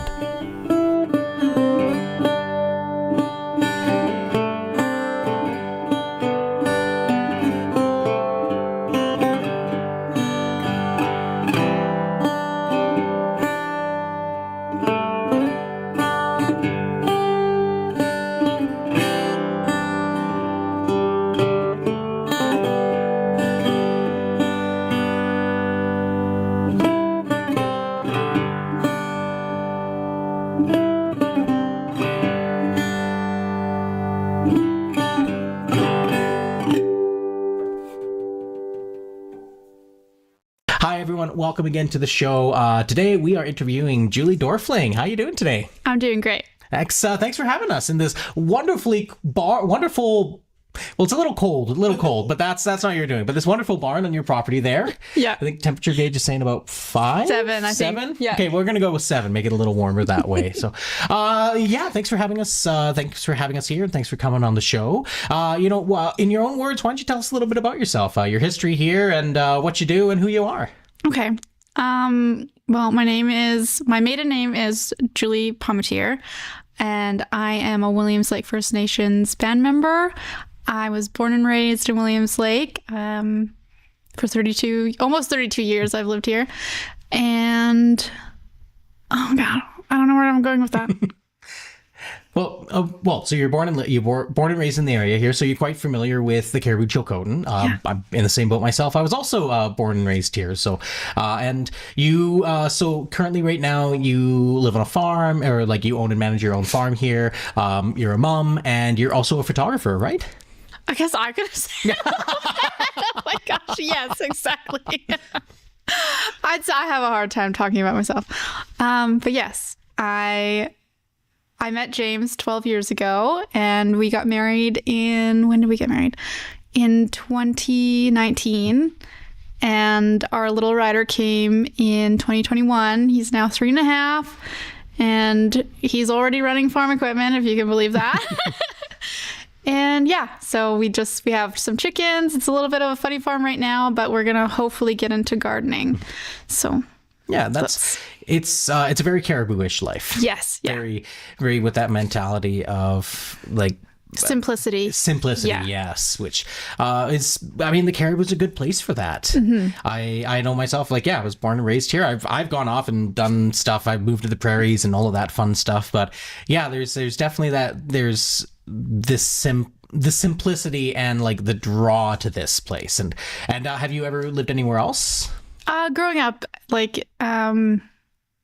in high school, I used to play at a pretty high level of hockey. And so I moved to Kelowna for a season, Prince George for a season, and then my last season I was in Kamloops, and at the peak of my hockey career in grade 12. And then I tried out for college, and that didn't work out. So I had to pivot, and I became a minor at Mount Poly. And then I had to pivot again, and I tried out forestry for I think around 4 to 6 years. And then I got into construction. And then once I became pregnant, and there isn't any childcare around that age, and I was not used to not working. I have never experienced that in my life. And it was really hard for me to not be working as a mom. And photography was kind of like a last resort for me. I spent my last dollar on a camera, used camera, and kind of just went for it. And now here I am today on a podcast talking about my photography. And when did you start the podcast? I guess, it would have been in 2020, 2021-ish? Yeah. How old is Ryder? So he was born 2021. So 2022 is when I launched. January of 2022, I launched becoming a photographer, self-taught, and I was surprised with the support, because being a new photographer or being new in anything is really hard to start. But Williams Lake First Nation supported me, invited me to all the events, and that's kind of where I got my kickstart. And then it also helped because it happened in COVID, so you're very isolated from community, from your family, and your friends. So photography was an outlet for me to be more connected to people, and especially to my community. That's one of the first times I've ever felt a connection, and it was amazing. And I'm just thinking that you did this as when you were pregnant and starting with a newborn during COVID. That's impressive, and self-taught too. That's a lot to go through. And so what was the draw to photography? Why was photography where you wanted to go? Well, so as a kid, I used to get my mom to buy me those disposable cameras all the time, and I was really into it. And then growing up in Highland, seeing other kids doing that in high school was like intriguing, but like I just always thought that you need to go to school for it. And with James, like he would get interviewed and he would get to do like these filming trips. And so I got to see a lot of behind the scenes and I was like, that'd be so cool. But again, like there was like a mental block where I was just like, you have to go to school for that and it's too expensive. And like, who do I think I am that I could do that? And then so the draw was I went on Facebook Marketplace, checked to see like what a good camera would cost. And I was like, I have that in my bank account. And then I was like to James, do you think I could be a photographer? And he's like, well, you can try it. And if it doesn't work, then just sell it. So that was like the initial thought. That's yeah. It really is a lot of taking that plunge into those kind of situations and being able to just take that plunge. I'm happy. I'm really happy that you were able to take that. Thank you. It's like from like talking with a lot of artists, that's a big hindrance to a lot of people is that mindset. And I've talked to folks who have been in that same mindset and like even victim of it myself of like, I feel like I can't do something like this. I mean, this podcast is a great example. I wasn't sure that I was like, oh, I don't want to do this. I don't know what I'm doing. I've never tried it, but yeah, you don't really know until you do try. Exactly. Yes. And having support for that has been great. And you mentioned, your partner James has been really supportive with you for that. So James was great support, and like his friends and like the film crews, like mostly Mitch Cheek. I don't know if you know who he is. He's pretty renowned, and he's. Yes, because he there's a few films he's done in the region, right? Mm-hmm. Okay, cool. Yeah. I have heard of, yeah. So he's like really close with James, and he was like my mentor. With like any questions that I had, he would help, and like he would give it without asking for anything back. So that was really helpful. So shout out to Mitch Cheek, love you.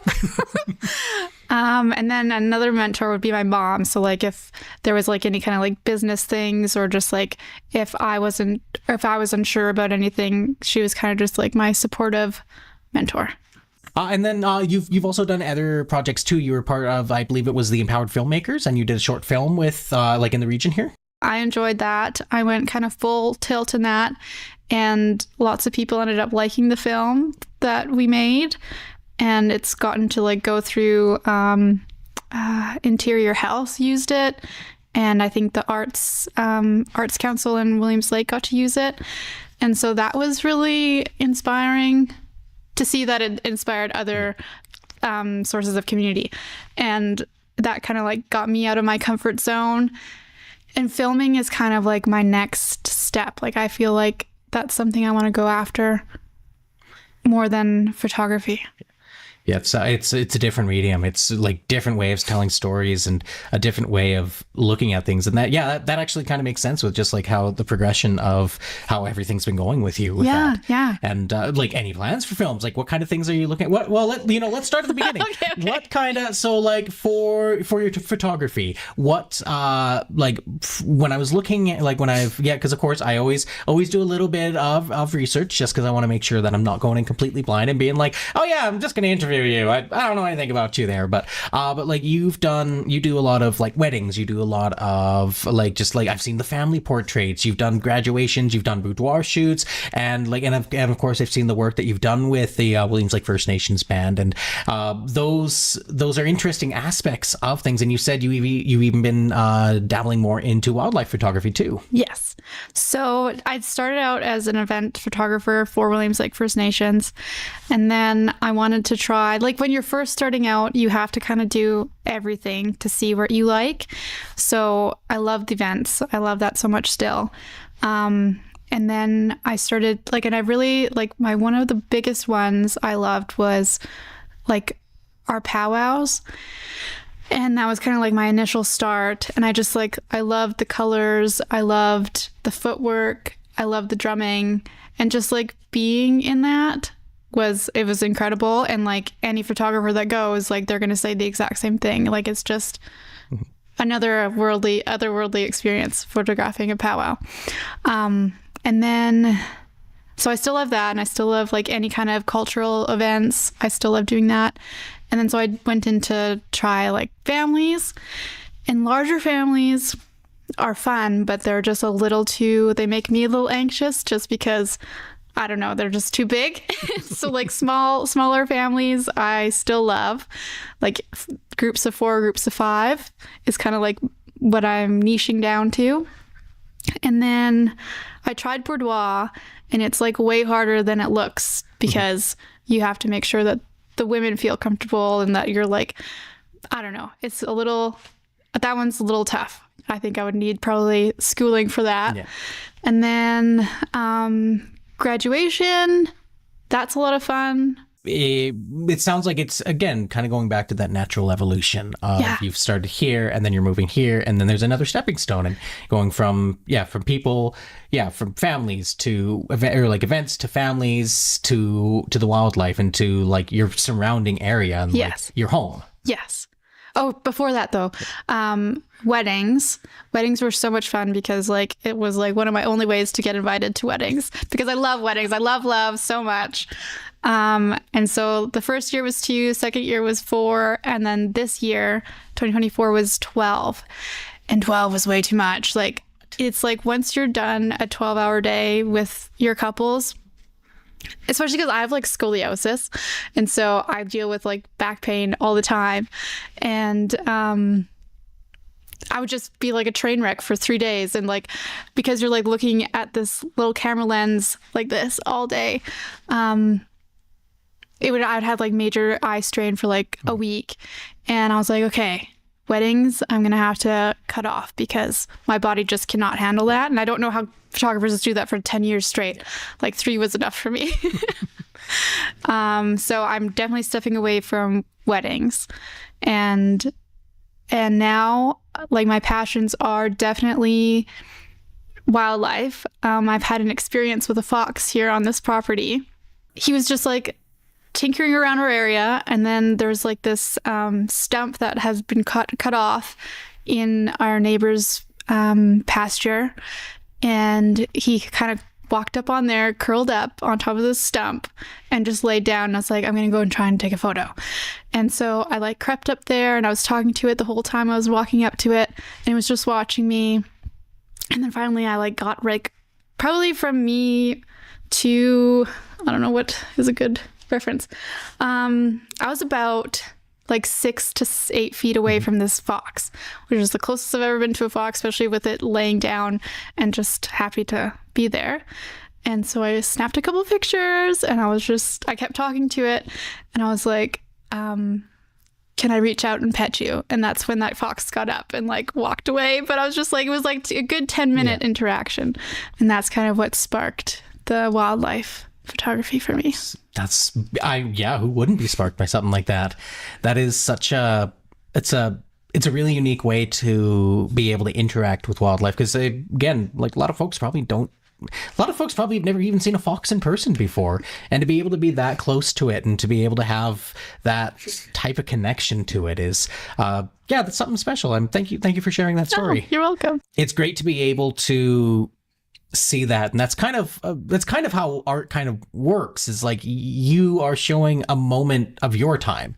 And photography, like I mentioned this because I've had talks with other photographers, and like we've all kind of agreed that like photography captures just like an amazing moment in time. It's just a snapshot of like that moment, which probably reflects a lot. Like that's why it's also really important to get those pictures of people during events and people during people during weddings and families. Like you're capturing moments for people and people in your community too. The documentary part of it is what I love the most, because it's like the moments where people don't really know that you're taking those photos, and then you got them. Yeah, those real moments there.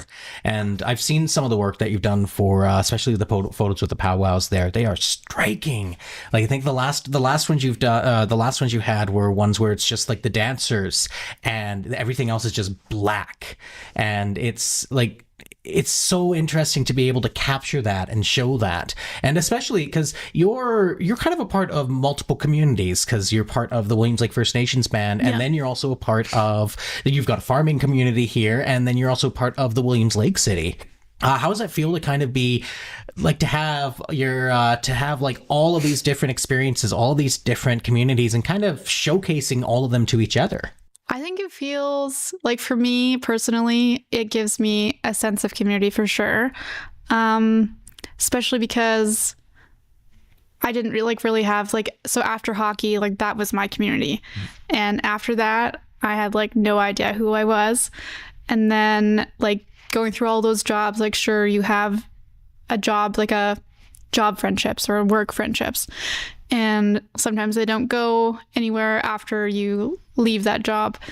And so after COVID and after having a baby, I really had to like find myself, and photography had really helped me with that, like especially with finding connections with people, families, my own community in Williams Lake First Nation, and like bringing kind of like helping me find who I am and what I value, and it like really helped me see like my future and what I want to do, where I want to go, and give you the tools to express yourself for that. Yes. Yes. As art is like, it's such an expression of oneself, and being able to like, and it's weird to think sometimes that an expression of yourself is taking pictures of other people. Yeah. But it's essentially through your eyes that you're capturing those images. And like, as you said, with the fox there, that's a moment that you're going to be able to tell that story. Like, if you pursue going down to wildlife there, and you get big and famous and you're showing all this stuff to like National Geographic, you'll be able to pinpoint that picture. You'll be able to look at that picture and say, that's what started it all. Yeah. And you'll remember that moment in time. It's interesting, the stories that photos can tell about us. Yes, for sure. It's been an amazing journey for the last 3 years. It seems like more, but it only really has been 3 years. To be fair, COVID kind of lasted 20 years. It lasted a long time. It did. So like when you were doing hockey when you were younger, were you ever interested in doing photography or any kind of art when you were younger? No, I like buried myself in hockey. Hockey was probably my creative outlet. Like, it was where I kind of got to be myself, and by expressing myself, like I love to skate fast. Like that was like one of my favorite things. And of course, scoring when I could. I can't really do that now. But yes, I loved hockey. I just loved the way it made you feel. And then, having that community was awesome. Yeah, finding that, like being able to find that community is like so vital, and like I'm really sorry that you lost that at that time, or like after that was all finished there, because that's like it's hard to lose stuff like that. Yeah. And being lost it sucks. And for so long. Oh yeah. And the rest of the jobs you've been doing too, like you've done a lot of manual labor, a lot of like hard, difficult jobs that don't necessarily speak to, like, a lot of folks might not necessarily think, oh yeah, it's like you're a photographer. Oh, you must have been doing that all your life. And it's like, no, I was out shoveling, I was out building, I was out constructing, I was out being a worker. Yeah. And you've kept up with some of that stuff too, because I think you've done coordination, or like you were a coordinator for like TRU for a bit for something. And yeah. The coordinating with TRU was also in partnership with Williams Lake First Nation. So it was to help the band members kind of get into a trade that they like, and I think that one was carpentry, which is something that I really like. Like if I go back to school, I would kind of want to do something in the trades. Yeah. Have you found that's been like influencing anything that you've done, how you've been approaching photography, especially as you were teaching yourself? I would think it would go back to hockey. I think that's where I got a lot of my skills from, like my skill sets. I'm very coachable. So like any boss that had hired me, I was able to take what they tell me to do and do it correct and do it efficiently. And then obviously like teamwork, I've always been a team player, and that was easy for me to get into. But like leading up to photography, it would be like the hard work, and because like in hockey, you have to make sure especially when you're on the off season, you have to make sure that you keep in shape and you're on top of your game. And so I had to do that in my off season in photography. And so I had to stay focused. I had to keep grinding, and I had to make sure that I was better than the previous year. Yeah. Yeah, there's that constant push, that constant, like, you need to keep learning. You need to keep like getting better and honing your craft there. Yes. And so like, what are kind of some of the things you do? Because I think you do like, because you usually take bookings, but do you take time off for bookings to keep in that practice there? So in the first year, I was yes. And so like, and I was like, really, I'll just do anything kind of thing. And I don't think I really took any time off. And then the second year, I took time off to go traveling. So that was like help my mental state. And then this year was supposed to be like my no year. I was going to say no to whatever. But then I ended up being a yes person again. And so that kind of set me back. But this following year, for 2025, I'm definitely going to take like my health and my time very seriously this year, like especially knowing that my limits were way over. Like I passed my limit this year. So I definitely want to take better time and care of myself. Well, finding that ebb and flow is so difficult. It's so hard to find those balances. And again, especially as you're starting out, like you want to, like when you have dreams and ambitions, you want to be like, yes, I want to do everything. I want to be perfect there. But it's hard to, for myself, I feel like stepping away from that kind of work there, because a lot of it before was lots of intense work, like seasonal work, and like working really hard for like 6 months and then having nothing for 3, or moving on to the next project and the next project, and then feeling like because I'm not working, I'm failing myself as like a performer and as like an artist and as like just a person. And that's like hopefully like hopefully you don't ever feel that kind of level of failure there, because it sucks. It's not fun. Oh no, I feel it. Yeah. Which honestly is like, I think a lot of our artists feel that same that same desire. And we definitely live in a society that really that places a lot of value on constant work ethic, constant if you're not doing anything, it's wrong. It sounds like there's been a lot of like self-reflection that you've been able to have with this journey, even if it's only been for a couple of years here. It has been a lot of self-reflecting. Like I think I've grown a lot as like a human being, just in like since becoming like a photographer. I don't know if that's the reason why, and also becoming a mother, like that has been eye-opening for sure. But yeah, just building your community is probably one of the biggest things that you need to do, especially as an entrepreneur, making sure you have those support outlets for when you're at your lowest. Exactly. One of the lessons one of the ways I was taught in my performance career was kind of that, like, you need to have, it's good to have all of, like, you learn everything and get everything in your box there. So when you are at your lowest, when you are having the most hardest time, you just like know, like, okay, I've got a tool for that. It's nice and easy there. And you can kind of equate that in the same mind of community and of like outreach and support there. Yes. Emmy, she had found me. So like in my first year of photography, I had posted on this Indigenous site on Facebook, and I think it's for all of Canada, I want to say. And she ended up seeing some of my work, and she contacted me, and she was like, I would like to work with you. I was like, what, me?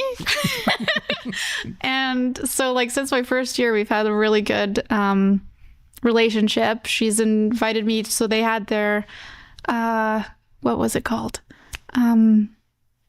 So the first year it was just stock photos, which was lots of fun, and she kind of gave me like free reign on creativity, and she was happy with the result.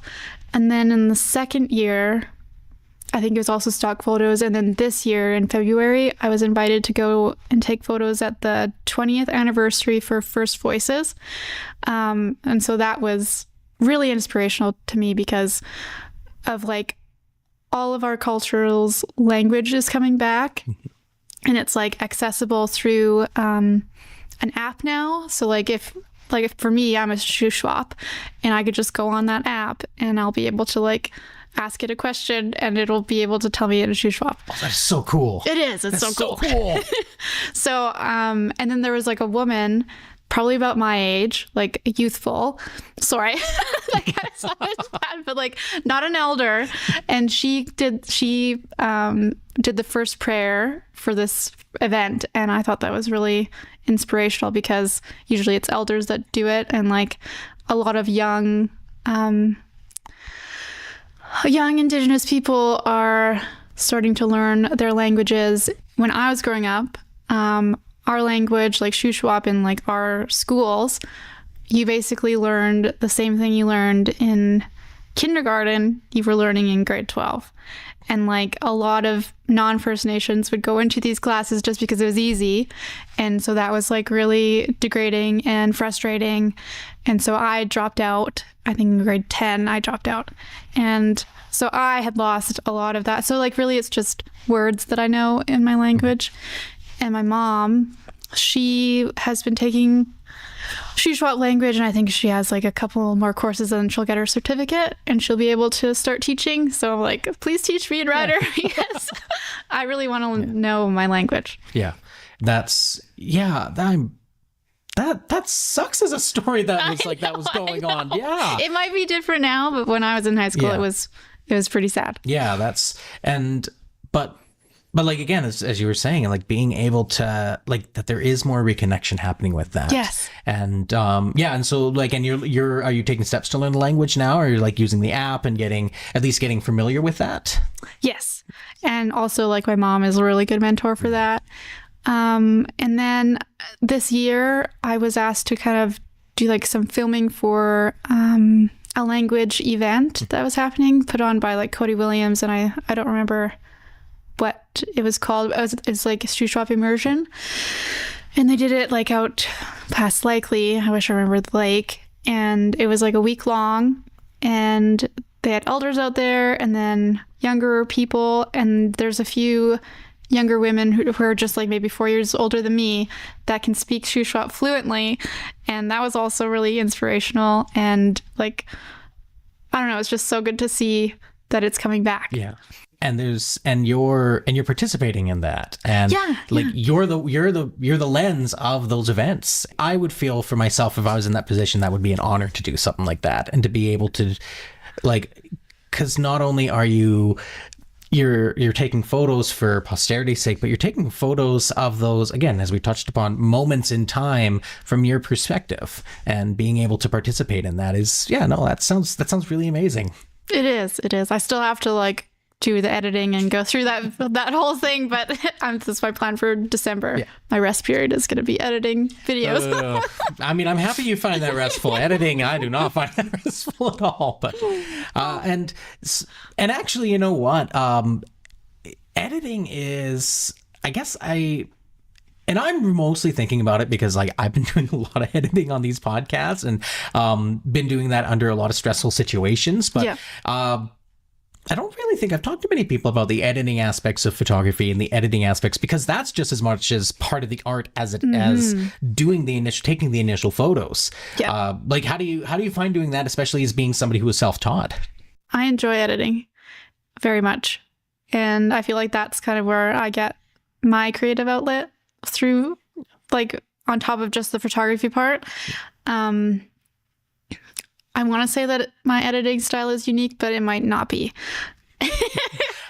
I mean, to be fair, there's a lot of people out there. There's a lot of things that aren't that good, but they're unique to you, and that's because, I mean, art is like, it is something that you have to put a piece of yourself in. Yeah. Like no matter what you're doing, even if you're doing just like generic stock photos, generic stock something. I mean, it's still, you're the one behind the camera. You're the one behind the computer doing that. So it still is. Yeah, it's completely uniquely you. It's still, I mean, it might look similar to other people's. You might be taking inspiration from other people's, but it's still you. It's still who you are. And as you said, it's a part of your expression. I like that. I like that a lot. It's the reflections of art. Yeah. Which, I don't know. That sounds like it's like some bad book title or something like that. Reflections of Art, the art of art. Yeah, I try, like, I am really drawn to color. Like, I like to make sure that I keep as much color as I can in my photos without oversaturating. I try badly not to oversaturate things. And I really like light. Like, I love the whites in photos and sometimes the shadows, but I almost want to kind of make it seem like you would be there in that photo. Yeah. Yeah. Oh, and I think that's a great way to look at that. It's because it's easy to envision that. And I mean, it's easy to Photoshop yourself into a photo, but you're still not there for the event or the time there. Yeah. And yeah, it's, I'm happy that editing works for you.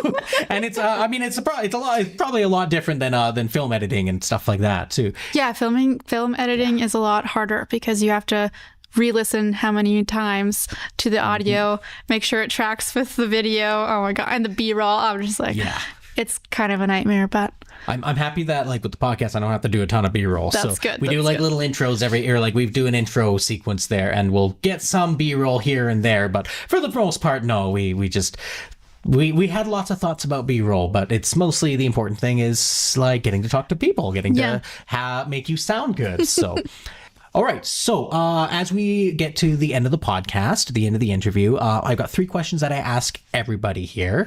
So the first question is, if you could spend a week with anybody, past or present, who would that person be, and why would you spend a week with them? A week? Present, past, whoever you might think it might be. Oh, that one's hard. That one's so hard. I would probably, if I could, for a week, spend it with my child. I do that any chance I get anyway, but a week straight would be amazing. I'm touched. That's such a great answer. Thank you for that. Welcome. Now the second question is, what is your favorite compliment that you've ever received? Ooh. I don't know. You might have to go back to that one. That's all right. We can go back. And it could also be a compliment that you give yourself too. Not very often. Not often enough. I feel that one. So question 3, which I think you've kind of touched on a little bit there, is what advice what has been the most important piece of advice that you've given? Or if you haven't received that advice, what advice do you wish you had been given? If you have a dream or multiple dreams, go for it. Find a mentor, find your community, find your person, and find yourself and go 100% into it. Yeah. Whatever it is. Honestly, you can't really say anything better than that. Just go for it and go for it. Yeah. Excellent. Well, I think we're getting a little cold. We're getting a little chilly. A little chilly. So thank you so much for being on the podcast. And thank you for having me. That was, as nervous as I was, that went pretty smoothly. I think. It's been very smooth. And is there anything before we go, is there anything that you're currently working on or that you've got aspirations to be working on in the future? Yes. So aside from photography, I'm going to kind of take a little break if I can. We'll see if I can say no. But my film project, or like a film passion project that I'm kind of working on, but it might not happen until next year, is, have you guys heard of Tea Creek at all? I've heard of it, but I don't know too much about it. They started a farm and they ended up doing a video on it. And like the same time that came out was when I had like pitched this to, because I started working for Williams Lake First Nations Community Garden. I pitched to them that I wanted to do like a passion project to film the garden just to get that community involvement, because that's one of the things that the ranch and the farm is really struggling with. And when I worked there this summer, like that was like another level of, wow, I can do that. I can grow a garden, a successful garden, and just like knowing everything that goes into it, like the water, the land, your soil. And one of the big things that I loved is that like when you love your garden, it will love you back. And it's like so rewarding. Do you guys like pickled beans at all? I'm going to send you away with a jar because it's so good. Oh, thank you. You're Well, welcome. that's even better to have you on the podcast now. We'll have you on next season. Wow, gotta send you away with something. Yeah. Thank you. That's that sounds fantastic. That sounds great. Perfect. So thank you for being on the show. Thank you everyone for watching, and we'll see you on the next episode. So take care, everyone, and take care. Thank you so much. You too. Hi everyone, thanks for joining Julie and I for the penultimate episode of the season. That barn was just a little on the chilly side, but we wanted a chance to show off that tough caribou spirit while we were sharing some of Julie's fascinating journey. We'll see you on the next episode, so take care till then.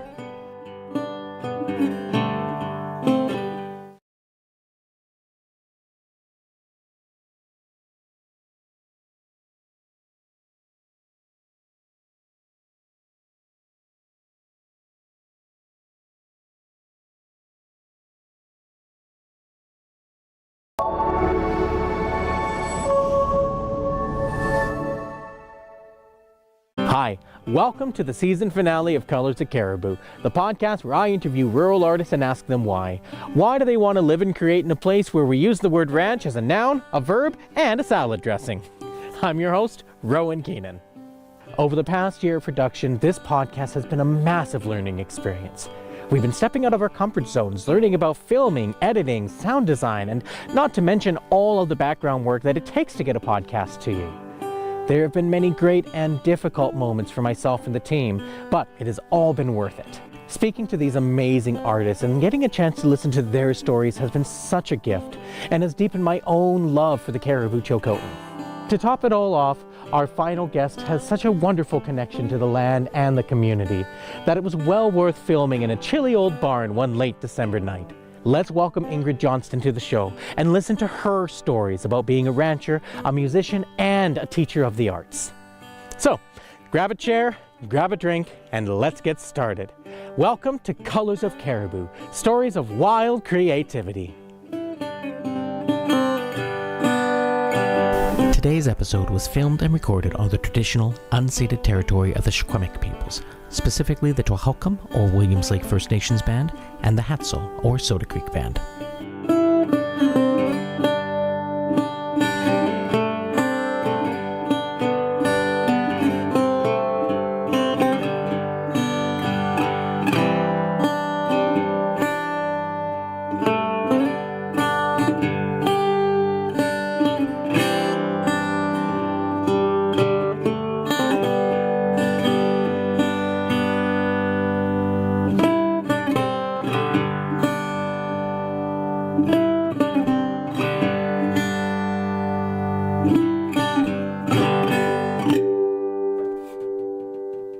Hi, everyone. Welcome to today's episode of the podcast. We are here with Ingrid Johnston in her wonderful barn here. A little bit chilly, but that's not really your fault. But no, it's great. And yeah, when you asked where we should do it, I was like, right away, the barn. Good. It's just, really lovely. It's such a picture. Yeah. It's such a caribou thing, too. It's such a rancher thing to want to do. So why don't you tell us a little bit about yourself? Yeah, so I have lived in the Caribou for 24 years. And I have two professions. I'm a rancher and I'm a fiddle player. Nice. And have 4 children and ranch together with my husband, Ty, and have ranched on 2 different ranches in the Caribou and really happy to settle on the Onward Ranch here. Nice. And so which came first, the fiddler or the rancher? Well, I think the rancher. So I started fiddle when I was 6, but I was born and raised on a ranch in the Westwold area. And that's just such a strong thread in my life. And, I've built around that. And the fiddle playing has really developed, though. Especially since I've moved to the Caribou. Yeah, there's always been a lot of, sorry for the pun, I have to say it, fiddling around here. So you came to the Caribou here. Yeah. And how about, when did you come to the Caribou? How long have you been here? 24 years. So I started out living off the grid. For the first 11 years, we lived in a little tiny cabin It wasn't super romantic. It was actually made out of plywood. It was very humble and very rugged, and it only had one bedroom. And it was it's a good thing I was in my early 20s, because it was a challenge, but it was also really, really beautiful. Got to see beautiful wildlife. We saw moose and bears and wolves in the front yard, and worked on building our cow herd and working, and it was a great way to start out in the Caribou. That's it's such a wild life. Yeah, good thing to do. Yeah, something you'd want to do when you're in your 20s and not as you get older. I think about that now. Yeah, no light switches. And when we first lived there, no running water at all. And everything was an adventure. Having a bath was an adventure. And then, having 2 little ones eventually, trying to make things fun and entertaining, but everything was a lot of work. Yeah. That's that. And as somebody who's spent a lot of time looking and reading different stories of the Caribou, that sounds like the epitome of people coming to the Caribou here is living that kind of off-grid life, living that life that it's tough, humble, but it's such a good character building. It's such a good way to start life and get an understanding of the land itself. And I think as a young married couple, we didn't have a phone, so we were gave us a really good solid framework for our marriage, and we could depend on each other, and we got to, to get through hard times, we had to count on each other.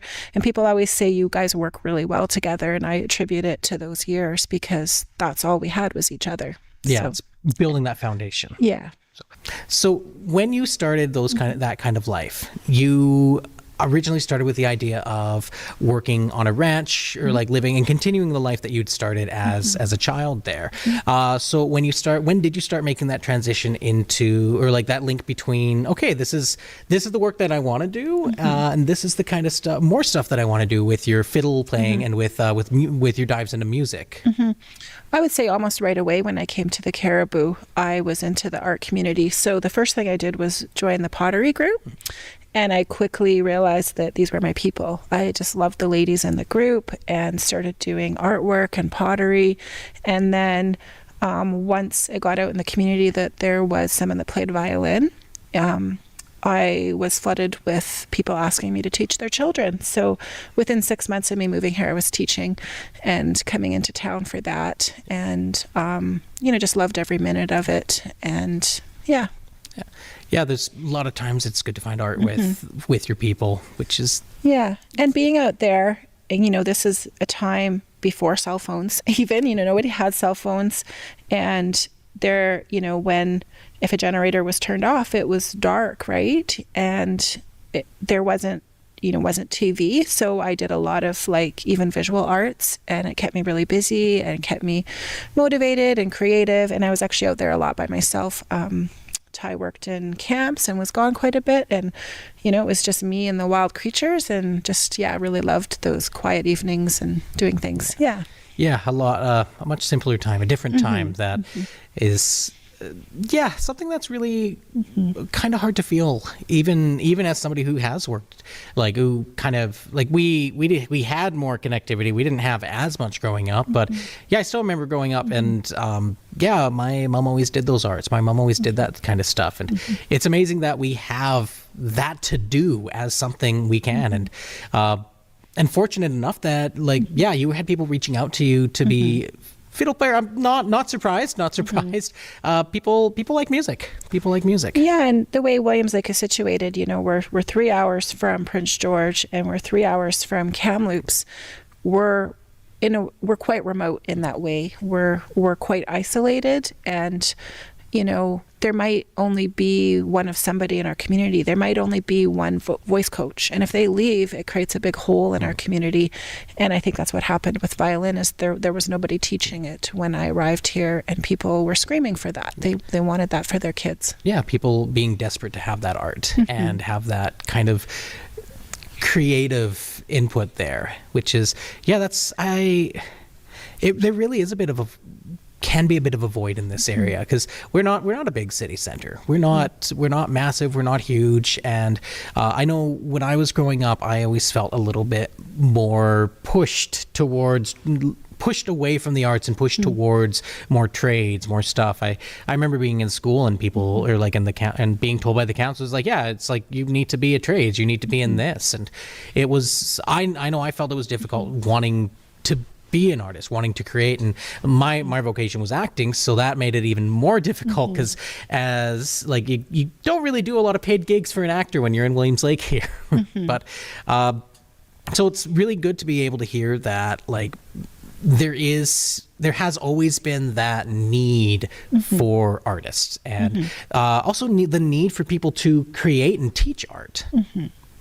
And I think it's a big catch area, you know. Williams Lake is our main center, but, you know, kids in the fiddle program and kids I've taught and adults, you know, they've come from as far north as Quesnel, all the way out to Tatla Lake, down to Laclahache and out to Horsefly. So it's a big area, and people will travel a long ways. Rural people really appreciate the arts, and they'll travel a long ways, especially for their children or to get together with other artists. Yeah. Well, and even now, it's like it still takes a lot to get internet out to a lot of the rural areas, and like there's different projects and different programs, so it's getting more accessible. But like, yeah, it's still kind of difficult for you to just you know be able to have access to everything on your phone if you're out in the middle of nowhere. Yeah, so even though our ranch that we live on now is quite close to town, it's only 15 minutes. We didn't have high-speed internet until quite recently, and to be able to build a ranch webpage was very difficult, and I couldn't upload photos. It was really frustrating, and I actually had to go to McDonald's and sit in the parking lot and use their Wi-Fi to be able to upload the photos of our, you know, our valley and the beautiful ranch lands onto the webpage. So yeah, I do think that if as an artist making a living, it would be really difficult, especially if you don't have high-speed internet to upload something on YouTube or, you know, stuff like that. And I think people in urban areas don't understand the challenges for artists in rural areas because they can't fathom that. Yeah, it's and like in that the reliance of connectivity that you need to have on each other. Again, even just like, you know, somebody driving out to the place here, if it's a bad snow day, they could go in the ditch really easy. And like, again, no cell coverage, no internet, no something like that. And it is definitely a different mindset in the rural areas. Totally. And I remember trying to go to town to teach or, you know, run a fiddle group of some sort. And, you know, I remember driving down our driveway, which was a kilometer off the farm, and my battery burst because it was so cold in my pickup truck. And I had a kilometer walk back to the cabin with a baby on one hip, the fiddle on the other hip, get back inside, you're safe. And yeah, just safety and things like that you don't think of. Yeah. And it's, just the different challenges, the different, and like there's challenges in the city, there's always different challenges, but it's sometimes hard to like, to envision that. And I feel I'm in a weird position because I've seen both. I've worked in both like rural areas, and I've also worked in cities. I've worked in professional gigs there. I used to do tours across Alberta and Saskatchewan. I've probably been to every small town like in western in the prairies there. But it's always been so interesting, and that's one of the reasons I started the podcast was because you have the stereotype of rural places not wanting to be artistic, but that has been so far from the truth when you actually go to these places. Like, how many murals do we have in Williams Lake? How many arts festivals do we have around here? We've got Arts on the Fly. We've got how many stuff do you host in your barn here? Yeah, so I was able to go to the medieval market this year, and I was just blown away at all the creative and artistic things, and chatting with the people that had came from, you know, Nehemiah or Tatla Lake or Horsefly, and just seeing what they produced and made was amazing. As for our barn, we'll do a couple square dances a year here, and you know, about 200 people, and we're sitting right on the dance floor. So this dance floor holds, you know, a good 100 people. And it's not uncommon to have 100 people doing the Virginia Reel. So off to my right there is where the band goes. We have a drummer, and we'll put together guitars and fiddle players. And And it's a great evening. And we open it to the community, just kind of word of mouth. And it's always different people that come, but it's always so beautiful. It's a highlight for the year. My kids are so excited to be a part of it. And then so are all the fiddle kids. And what I really love now that I've been teaching long enough is having those university kids that come home. And if they can make a barn dance, they'll come out to it. I love that because it's like part of them. And now I have students that have had their own children. And so for them to come by and bring their babies to something like this, it feels like now it's like a tradition. And I don't know if they did square dances in this barn at one point. It's from 1911 when it was built. But I'd like to think they did some social things in the barn. So yeah. There's such a, it feels like you're creating and you're adding back to the community in such a different way than a lot of other folks can. And I think a lot about music because, as you know, the fiddle group, we do these big productions and we do barn dances and things like that. And it's a lot different than the visual arts. I feel like it's fleeting. I feel like it's something you can't hold in your hand. You can't capture it. It's like you're there. It's magical in the moment. You see it, you participate in it, you build it. It's like a big painting, but then it's gone. Yeah.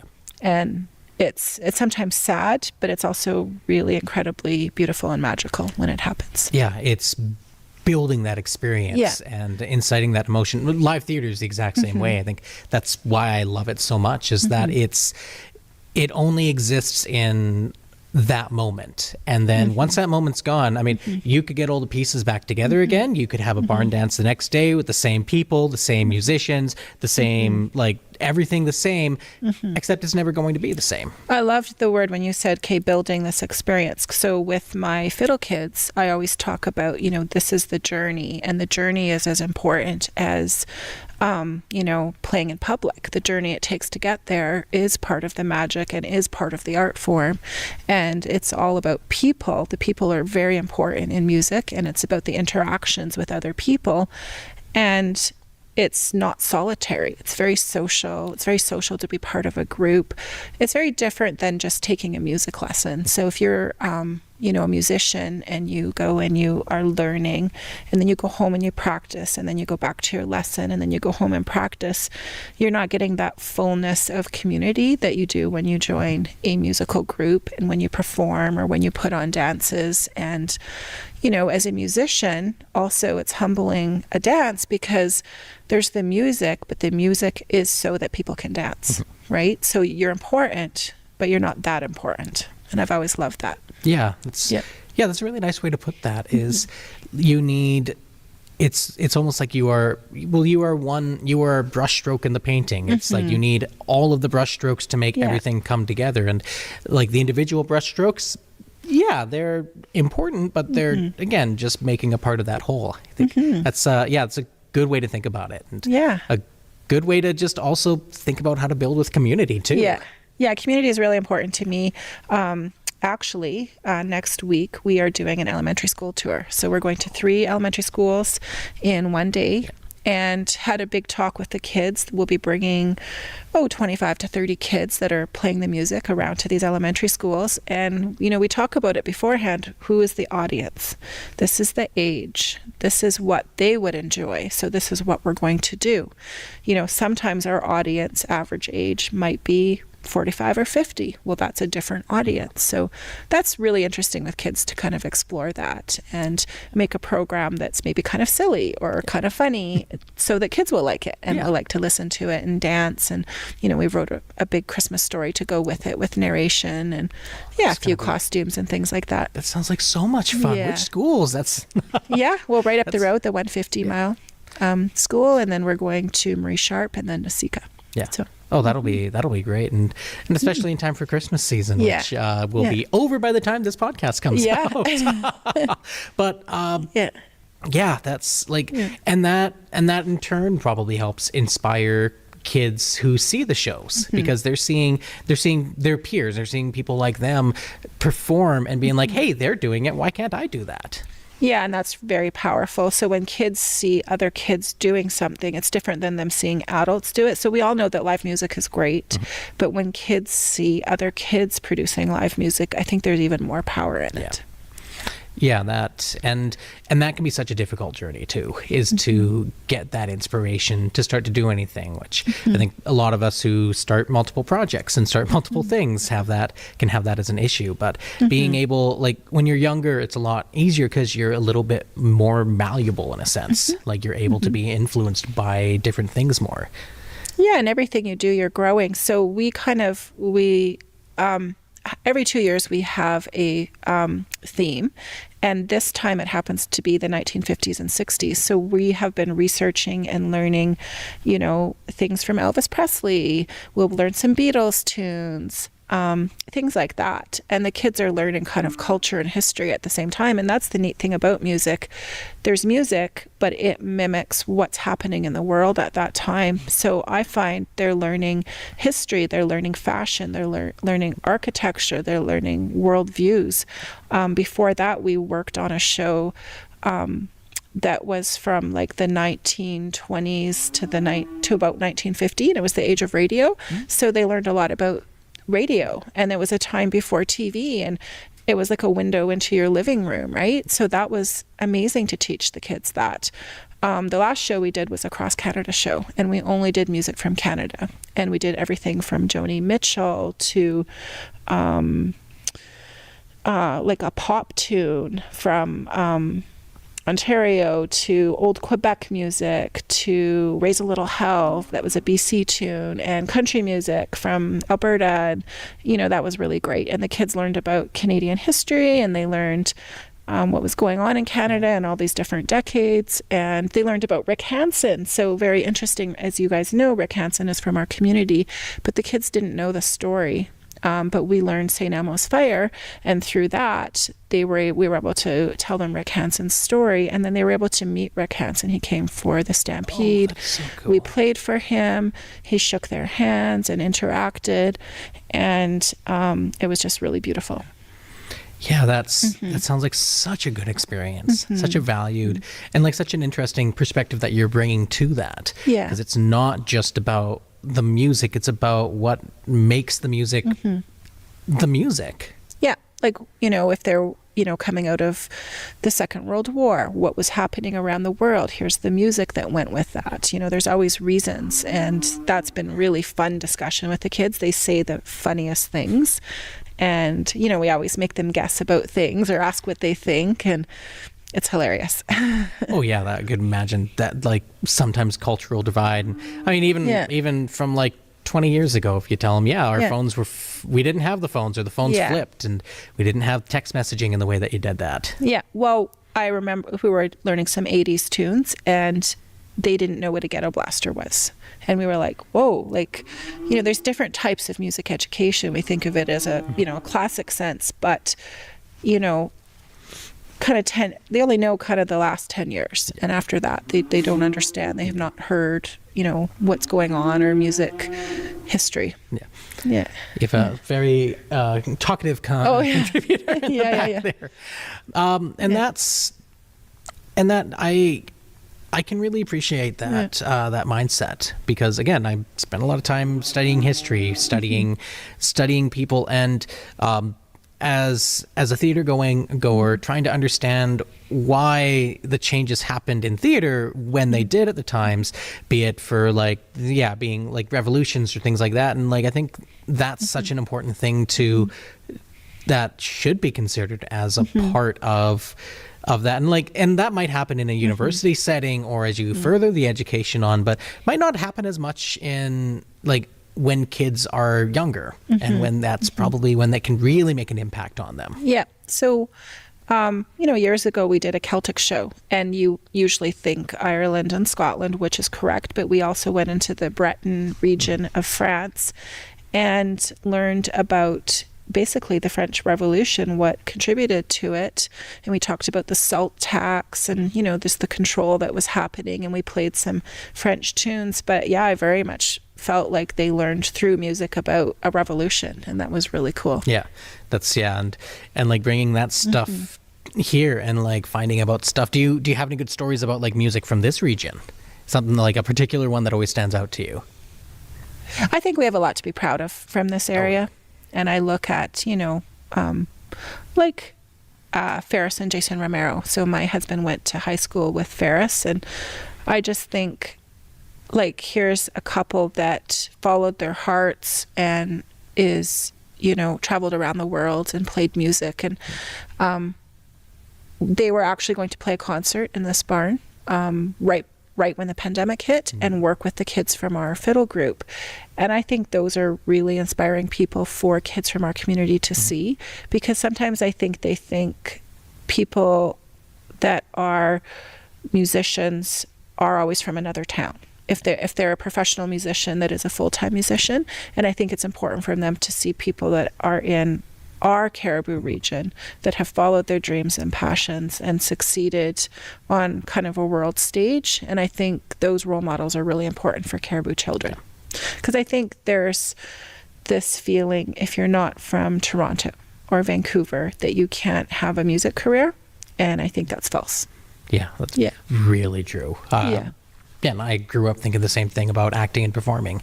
Is like, if you weren't in the city center, if you didn't come from these places and had these experiences, then yeah, you could make some money, you could do some stuff there, but you're never going to actually, like, you're not going to making it being like a really nebulous thing, because how do you know when you've made it in art? But it's so it's good. Yeah, it's really awesome to hear that that's what you are helping bring awareness to, and in your own sense, showing people and showing kids that, hey, guess what? You can be from this area, you can be from here, and you can be successful, and you can do stuff that makes an impact on people's lives.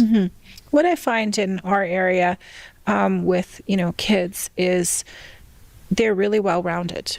And when you go to really big centers, sometimes the kids aren't as well-rounded. They're more single-focused, and they'll focus on one sport or music and not both. But I find in a small town, it's not fair to ask kids to do that. And our programs, you know, whether it be the fiddle group or a choir, you know, you don't have to try out usually to join. We take all comers, and we design our program around those kids that are in that program for the year. And I'm really proud of that. I'm really proud of that in the Caribou, that you don't try out to be in a children's group. We have big open arms, and we take whatever, you know, experience or however many years you've been playing, we just take you right into the program. Yeah. And that's, well, again, very indicative of the Caribou life. Yeah. You can't really, it's hard to just focus on one thing when you've got so much stuff coming at you. And especially with that mentality, it's like, you're a rancher. That is like, you can't just do one thing as a rancher. You're kind of doing everything. Yeah. And ranching is, we always say it's 7 days a week, right? And you're working hard, and, you know, like we just finished, rounding up off range, and then we weaned, we shipped, we preg checked. You know, we're still moving cows around. We're still a few latecomers off a range. Move cows today. There's just always something going on, and you're always busy, and it's, you know, it's a beautiful lifestyle. It's a demanding lifestyle, and yeah, it's just been a joy to be involved in producing food for other people. Yeah. And it's definitely a big passion of our family. It's a big passion for me. I just finished 2 years of traveling with agriculture, and I traveled 24 weeks out of 24 months. Ooh. And I went all over the world. I went to England, Scotland, Ireland, several states in the US, all over the place there, always staying on farms. So the idea was to interview people on farms, learn from them, and then transmit that information into a report that I'm writing that should be published in the new year. I went to Zimbabwe, Australia, New Zealand.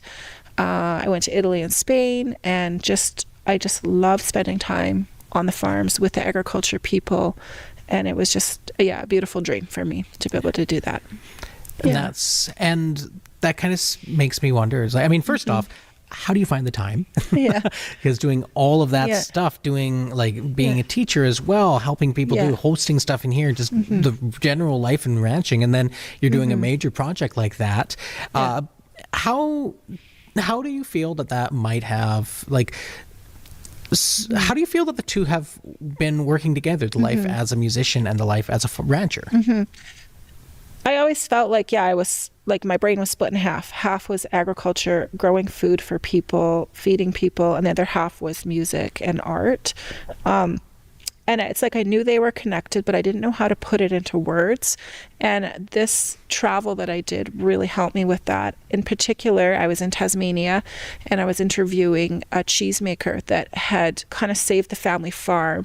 And she had went away, learned how to make cheese, came back and started making cheese that eventually became famous in Australia. And she taught me that agriculture and the arts go hand in hand. And my whole study was on, or is on, how can farmers get their products right to the public without going through commodities? So how can they feed people and connect with people right from the farm versus shipping to commodity, and then it goes through like many other levels. And she told me that if a town has the arts, it has theater, if it has an art gallery, if it has a good coffee shop and a good restaurant, that town will buy from the local farmers. If it's a town that isn't like that, if it's like a monoculture town where there's, you know, one mine or only one agriculture commodity produced and there isn't an arts community, that town won't connect with the farmers and won't purchase their products right from the farm. And it was just great for me to hear that. I put that into my paper. And it really helped connect both sides of my brain and what I do, and realize that agriculture and the arts are so important. And in the Cariboo, we do have the arts, and I'm so proud of that. We do have, you know, we have studio theater, we have the Station House Gallery, we have, you know, a really active arts group and pottery group and spinners and weavers. And we've had, you know, famous painters from our area and photographers. And, you know, A.Y. Jackson, as we were talking earlier, started our arts group. And he was actually used to come to this ranch in the summers and paint, and would always gift the owners at the time, the Cornwall family, one of his paintings. But there's a connection. There's an arts and an agriculture connection. And it's kind of coming full circle for me, and I'm really like embracing that, and I feel really passionate about that. And connecting my two loves now is really important to me. Yeah. So why do you think that is? Why do you think that, like, if a place has arts and culture, they're going to support ranching life? What is the connection between that? I think it's an appreciation, a mutual appreciation, maybe. Like, I think, you know, people that are open to arts and culture, I think, appreciate good food. And I think they appreciate the artistry in food and care about how it's made or grown. And I think farmers and ranchers are actually really into the arts. I think they're deep thinkers. I think they're on the landscape. They're seeing things change, the seasons. They spend a lot of time, you know, either with their crops or their animals thinking. And I think that they're naturally drawn to the arts as well. And I think it's just a good mix. And, you know, if you look at a farmer's market, you know, it's a mix of agriculture and art, because there's often people there with the things they've created with their hands or the things they've grown, and I think they mix really well together.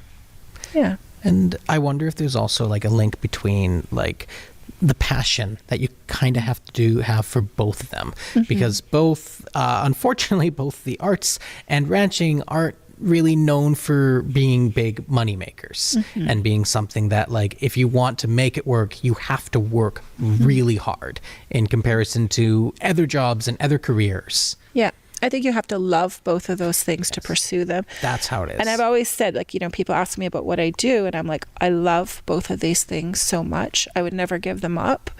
I'm so passionate about them. And I think that's just a really cool observation you just had, where they're both kind of, they're both all encompassing, you know. You have to throw yourself into them. Yeah, you really have to. And I think, and I think that's kind of because I think we have like we're similar backgrounds. We both grew up in a ranching or a farm life, and we both have a desire for creating and for being creative in some way, whether or not that's you're creating music or stage shows, or if you're helping create food for other people or create a lifestyle that is more natural and more akin to like being in the real world or like the natural world. I think food too is artistry. Like today, my daughter made mozzarella cheese from scratch, and she was hand stretching it.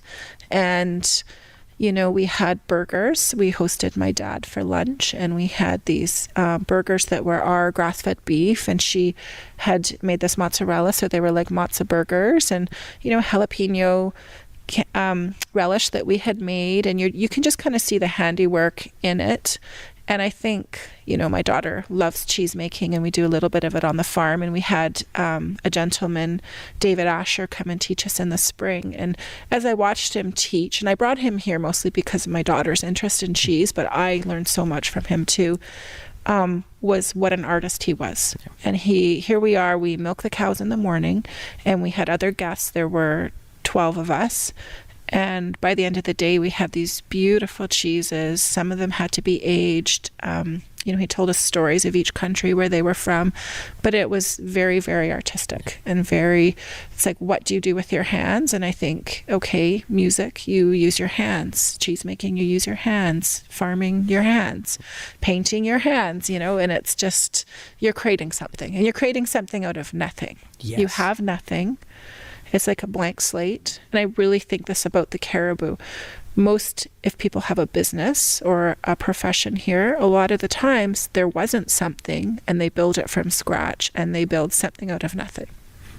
That is such, like, you're saying that, and I am just like, the connections are going off in my brain in ways that's like, yeah, you are creating something from nothing, and that's art in the most, in a general sense, is like, you are, you know, you're plucking the notes out of the air to be put on paper there. You're writing the words to put on the page, or you're making the colors there. But you're doing the same thing as you were describing with your daughter. She's making the cheese with her hands, and she's taking all of these different things from an idea that she's had and a passion that she's following.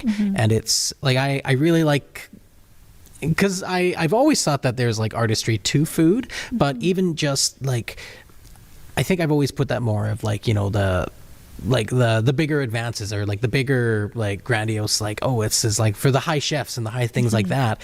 But even just in the everyday, day-to-day, making preserves, making cheese, doing all of this stuff, it is such an art. And I think as Canadians, that's one of my biggest takeaways from all of the travel I've done, is Canadians, they aren't as proud as they should be about all that they do. They're not as proud of the food they grow. They're not as proud of the music that they make. And visiting other countries where they're shouting it out, right? Like if you visit Europe, you know, they have, you know, laws protecting wine regions and cheese making regions, and this is the best place, or this is the best cheese. But we have that in Canada. We just don't shout about it, and we're not as proud about it. And that's one of the things I've written, is we need to be proud of what we do, and the Caribou needs to be proud. Look at all the things we do here. You know, we have the beautiful along the Fraser River, we have all the farms, and we have big plateaus with, you know, cattle grazing, and you know, mountains, and then same as our artists. They're you know, beautiful people, and they're making something out of nothing. You know, often they're collecting something from the wild or the wilderness, or they're felting, or they're, you know, digging clay and making pottery from clay from right here in the Caribou, things like that. And it just makes me so excited, and I love it. It's so beautiful. It is, and it's so inspirational too. And especially in a time where it feels like we need a little bit more of that inspiration. It's easy to kind of get lost in all of the chaos of the world right now, and I think it's good to be able to bring it back into our own scope of the world, and like, in that world being like, yeah, it's here, it's our backyards, it's this area here, and there's just so much about this area too that is just fascinating to be a part of. Yeah, because I was traveling so much, and one of the trips I did with 9 other farmers. So it was with a gentleman, he had a dairy in Japan, and it was a coffee grower from Brazil, some people from cattle stations in Australia, and then a wine producer from Australia, and then I think a New Zealand agriculture consultant. So I traveled a month with the same group of farmers, and as I showed them pictures of our life in the Caribou and our landscape, and they just thought it was so beautiful and wanted to know more. And one person so far has visited me from the group, which has been really fun, but we don't realize how the beauty that we live in, I think, and we always look around the world and think, oh, if we could only do this, but other people love what they see here. I think we're a hidden gem. I think the area has been pretty quiet, on a BC stage, but it's gorgeous. Yeah. It's lakes and rivers and plateaus and mountains, and it's just absolutely beautiful. And still pretty wild too, which is something that we don't really have as much access to, especially if you're living more in the city. If you're in more it takes a while to get out of those cities. Yeah, you're out of Vancouver, but then you're in another like Surrey or something like that, or then you're in this here, and it takes a while to get to that point. And then when you come here, you're driving. It's like it doesn't take much. You drive out to Horsefly, which is like you start that road and 15 minutes down, it's like, okay, I don't have cell service now. Yeah. But you're looking at all the ranches, you're looking at all of the views there, and you get the wildlife. There's still a wildness to this area. Totally. So when we lived off the grid, we were about 30 kilometers from power, and, there's a grizzly bear in the front yard. There's a moose that's jumped into the first little open bit of water when the ice unthaws on the lake. There's the wolf that you try to get as close as possible and try to walk up to, and the beautiful birds, and just gorgeous wildlife. And then moving ranches, now we're in a different biogeoclimatic zone, but now we have the black bear, so they're using the San Jose River as their highway. So we tell our kids, don't go in the river at dark. So there's Mama Bears with her 3 cubs moving up and down the river, and there's the hawks and the coyotes, and it's a different set of wildlife, but equally beautiful here in the little drier climate that we've moved ranches to. And it just reminds you that we are a part of that all. Sometimes we can be a little hoity-toity, but at the end of the day, we're still technically animals. We still live and breathe, and we still need the same thing that they need. Yeah, and it's a privilege as a rancher to go outside and see these things. And sometimes I think if we weren't producing food, if we weren't a rancher, you wouldn't be up at 1 or 2 in the morning during calving season doing something with an animal, and you wouldn't see those stars, or you wouldn't see that early morning view. And it feels like a privilege to see that. I think, we ranch because of the love of animals and for people, feeding people. But part of our payment is the wildlife and the wild vistas and the scenes that we get to see. Yeah. It's a wonderful life. Tough, challenging, and sometimes really difficult life, but it still there's a sense of wonder about it. Yeah. It is tough. My husband's, he's 47 and he just had a hip replacement. So, it beats you up. It beats you up, but we choose that, and we want to do that and feel privileged to do it. Yeah. So we're going to wrap things up a little bit now. One thing I like to do at the end is I've got 3 questions that I ask everyone. Sure. So you ready for them? Okay. Okay. First question is, if you could spend a week with anybody, past or present, who would it be and why? I think I would pick one of my past relatives that I never got to meet. I think that would be really interesting. I'm not sure which one, but, a lot of them were from Europe, and they went through rough times and wars, and, life wasn't easy. A lot of them were in farming and stuff like that. And I have my heritage, Latvia and Croatia, Switzerland. And I just think, spending some time and seeing how they lived, how they farmed, meeting them as people would be really interesting. Yeah, I like that. That's it shows a really intimate connection with, someone that you want to know that you might not ever get a chance to know or even find out about, because genealogy and family history there's a lot of stuff there. So second question, what is the favorite compliment that you have ever gotten? I think being a good mother. I think just, I have 4 kids, and they're farm kids, and they ride horses, and they are really involved on the farm. And I think, all these other things you do in life, I think your kids are really, really special, and, you're their person, right? When they're young, as they grow up and they go do their own thing. But I think that's the biggest compliment someone could give me. See, now I'm just like, oh, I hope somebody says that about me. But having a 16-month-old has been it's been an eye-opening, a different experience than what I expected. Well, I think having the 4 kids, for me, I love babies. Terrible twos hit, and they're so fast and they're so smart, but no one ever told me about 3 years old. And I'm sorry to tell you, but that is the hardest age ever. Whatever they were doing at 2 years old they're way smarter, way faster, no concept of danger, and you cannot reason with a 3-year-old. And 4 is the magic age. It is the most beautiful age. So that's my advice for you. All right. So about 2.5 years. You've got a little ways to go. So, well, I appreciate the advice. Yeah. Actually, that leads very well into our the next and final question is, what is the favorite piece of advice that you've ever been given, or what advice would you like to have been given? Advice about, your significant other. I think, when you're first married and, the older crowd get in there and they start giving you advice about never go to bed angry and do everything possible together and all those sorts of things. I'm pretty sappy, and I think there's a lot of truth when older people give advice that are 80 years old, listen, and there's truth, and it rings true. Yeah. It's they figured it out because they've lived through it. Yeah.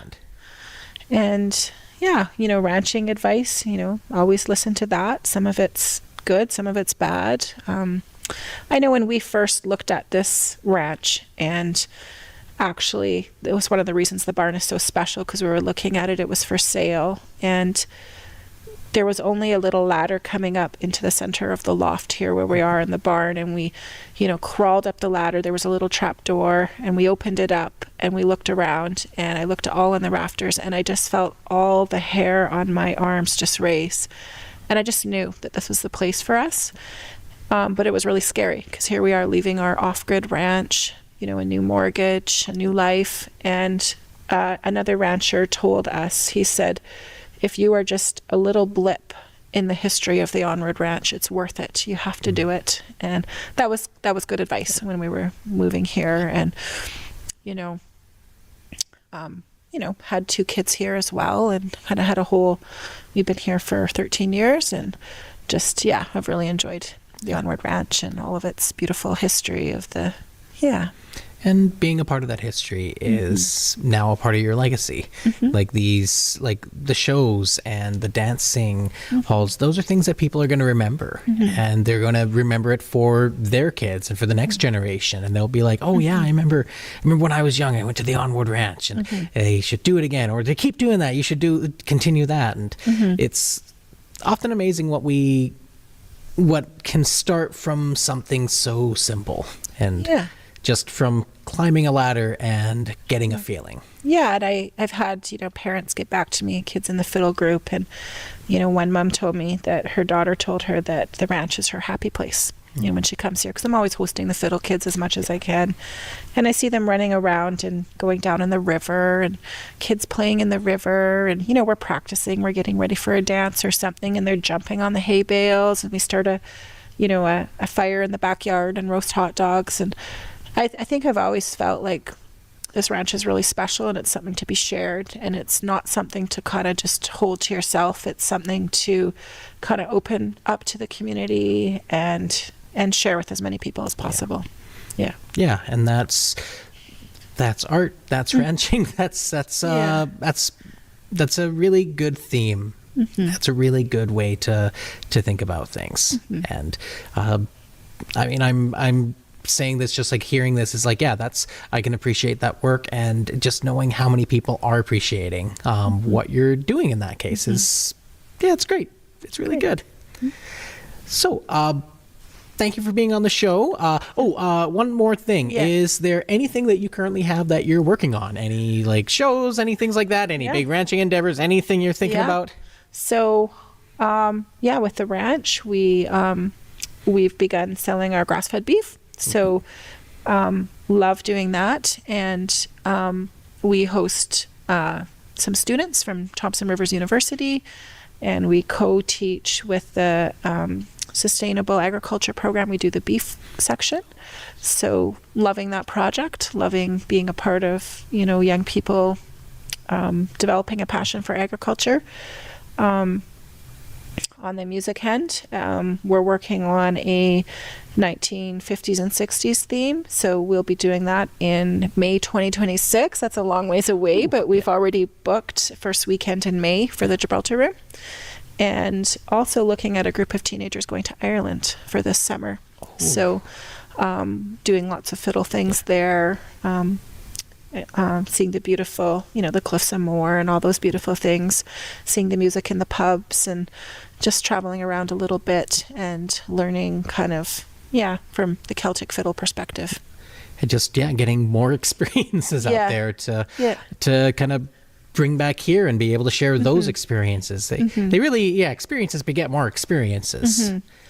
Before we do that, we're going out to Gavin Lake in January with our fiddles and guitars and pianos and part of the group, and we'll be learning music out there, and the kids love it so much because they can go skating, play hockey, skiing, ice fishing, whatever they want, and then in between all that we do music. And I find that's a really Caribou thing, is to be super active and then do something artistic and then go back to being super active. And where else do you see a hockey stick and skates and fiddles all in a big giant heap by the door, all just kind of mashed in there together? And that's kind of what that experience is to me. We call it frozen strings.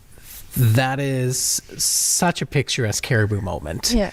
And it's called Frozen Strings. Yeah, we call the weekend Frozen Strings. That's such a good name. That name hits it on the head. Yeah. That is all wonderful. That sounds like there's lots going on for you there.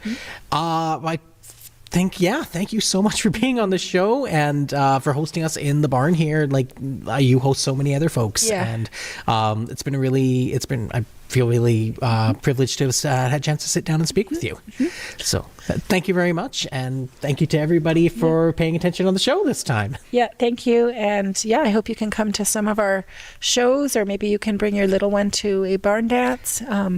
We'll be doing one in May, last weekend in May, I think.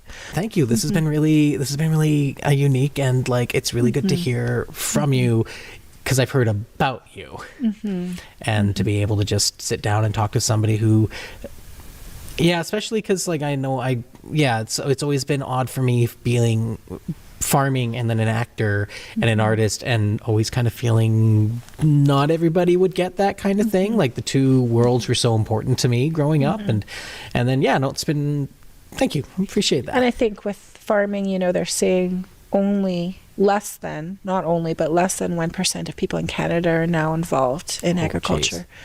So I think there's less and less of us, and I can't see that there's many people, in music that are kind of making a living doing that, or other art. So I think they're two pretty small minorities, but one feeds the tummy and one feeds the soul. Yeah. So. That was something I was thinking about when you were talking about the one feeds the soul, one feeds. I should have said, yeah. Well, I mean, that can be something we can add in post. I feel like they feed different things, but it's, Oh, and they really do. They're both feeding, and you need both of them. You need both of them in order to feed, a person. So people are they're fragile and complicated, and we're complicated no matter where we are. If it's here, if it's the city, you need those two things. You need food and you need soul food. I love that. here we are, our final episode of the season. First off, a big thank you to Ingrid for coming on to the show and letting us in on some of the secret connections between art and ranching. There's a lot to be learned from her experiences, and I'm glad she wanted to share them with us. And a special shout out to her husband, who made sure that old barn was kept nice and warm. As we wrap up this season, I've got many more thanks to give. Thank you to the support from my family, friends, and the community for helping me do all this. Thank you for Rick at Origin 8 for coming on as a last-minute editor, and a massive thank you to my wife, Lucille, because if it wasn't for her hard work and love, this show wouldn't have ever been able to work. Another big thank you to all the guests we had on this season, and thank you to the Tell Us Story Hive program as well for giving us this opportunity and the support needed to tell these stories. Lastly, a big thank you for everyone watching and taking interest. Pay attention in the future. There might be more Colors of Caribou happening. Until then, take care.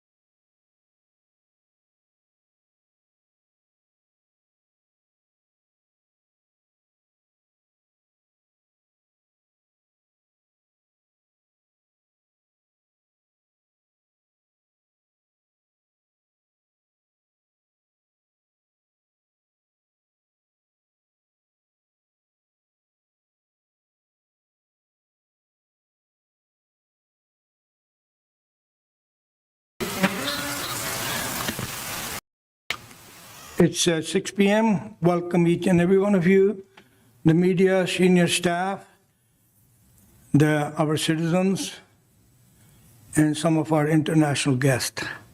Before I go there, I'd like to call a moment of silence. It's a kind of a sad day. We have lost two former members of council. Mr. Tom Barr, former councillor, as well as alderman, as well as Alderman Lyle Shea. We have lost them both. It's kind of a sad day. If I may request everybody to stand to pay them a respect, please. Thank you.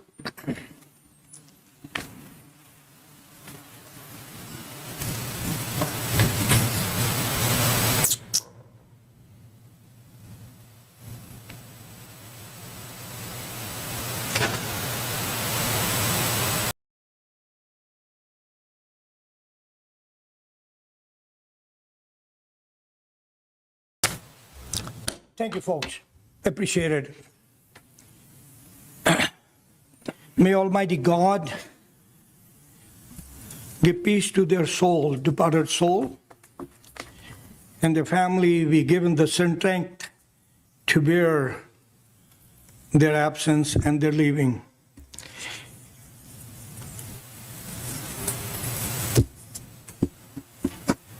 We are gathered in the William Lake First Nation Swapnik People's territory, and I'd like to convey my appreciation and thanks to the nation, to the elder, to the chief, allowing us to get together and do the business. Councillor Beam is away on some different business, her political involvement business as UBCM. She would be through the Zoom, and also Councillor Flash Fuller through the Zoom. She's not physically available. Some of you probably heard her, seen her. She's under the weather, and this is the privilege for the council member, rather than they spread the germs, as they are elected equally, we request them to get through the business by getting their involvement. So Councillor Beam and Councillor Flash Fuller is through the Zoom. And it is my honor to welcome Mr. and Mrs. Sharanjit Saini from India. They're visiting their family here. Thank you, sir. Welcome to Williams Lake. They are attending their family wedding tomorrow or day after in Calgary. So we know each other through their son, and he's a prominent member of this community. And they just came to witness how we in Canada do the business. when me and Mr. Dixon had the privilege last November for 2.5 weeks to visit India with Mr. Saini. He was a hell of a host for us, even though we had a couple hours to visit him. And thank you very much for the privilege to visit you and you coming over. Adoption of the agenda is in order, please. So moved, Your Worship. Thank you, Councillor Nelson. Councillor Delaney, any addition, deletion? Hearing none, all in favor. Opposed, if any? Carried. Minute of the regular meeting held on May 6, please. Second. Councillor Jasmine Lyon and Councillor Scott Nelson. Any addition, deletion? Hearing none, all in favor. Opposed, if any? Carried. We have a 2 delegation, as everybody knows. We try not to get more than 2 delegations. The time is very limited and due to other issues on the agenda. And I will respectfully request my colleagues on the council to hold their questions. That way they get their full 10 minutes to make the presentation. That doesn't mean they cannot stop earlier if they have to. Whenever your presentation is, I will respectfully request you to take your 10 minutes as much as you can. Then I'll allow the council member to ask the question after, please. First, our delegation is the staff. Oh, sorry, yeah, please.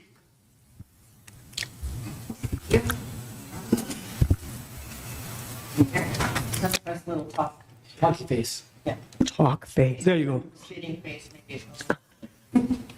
Yeah. All right, talk face is on. Here we go.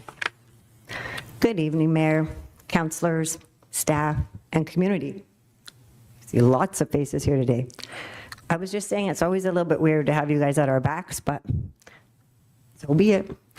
All right. It's unfortunate the way the system is built because people are watching you from home also or wherever they are. All angles. Yeah. All right, no problem. I'm here to provide an update on the community well-being and safety plan position. And like Mayor said, happy to answer any questions at the end of my presentation. So, as the Well-Being and Safety Plan Coordinator, I see my role as a central connector, working to coordinate services, strengthening partnerships, and supporting community-driven safety and well-being solutions. Next, please. Perfect. So the big question is, why do we need a plan in our community? And why is it important? Well, it's important because it gives us structure, guidelines, and clear goals. We need to move forward when it comes to safety and well-being in our region. It also keeps everyone on the same page and working together towards the same vision. The role of the plan is really important because, as we know, law enforcement plays a vital role when it comes to criminal statistics, but they cannot be the only organization responsible for safety. It requires a coordinated effort. It requires the police, the first responders, social service agencies, healthcare professionals, educators, and of course, our community organizations. Together, all of these partners can keep Williams Lake and the surrounding communities safe, healthy, and resilient. Next slide, please. So what are the benefits of a well-being and safety plan? Like I just mentioned, no one organization or sector can totally be responsible for community well-being and safety. But building a robust community capacity to ensure residents have access to the right services at the right time is a responsibility for all sectors. So the Well-Being and Safety Plan provides opportunity to intentionally align existing relationships, plans, and strategies that communities can use and strategies in the community to make the best use of resources, avoiding duplication, learning best practices from each other, and helping facilitate a cross-sectoral collaboration. Next, please, James. Thank you.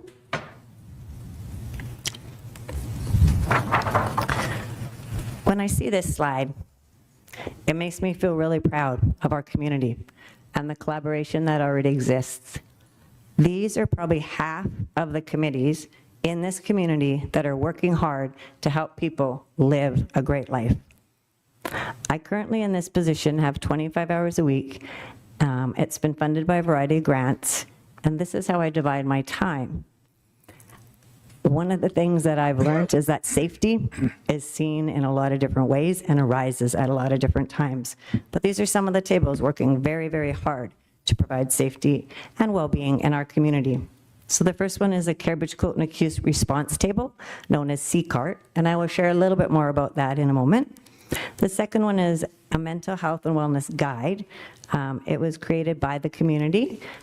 We are working on a second version of that, which I will also share in a moment. We have a collaborative approaches to addressing homelessness and encampment challenge committee. This committee is chaired by CMHA, Canadian Mental Health Association, and meets once a month. We also have a traumatic event committee. I'm the chair of the traumatic event committee. It meets only when we have a youth killed during a traumatic event, and I'm grateful in the 3 years that I've now chaired it, we have not had to have that committee meet. We stay current and we stay in touch with each other. We haven't needed it, just thankful. We have an integrated youth team meeting run by the Boys and Girls Club, looks after our youth that have some struggles. There's a Safety for Seniors committee. It's run out of the Senior Center.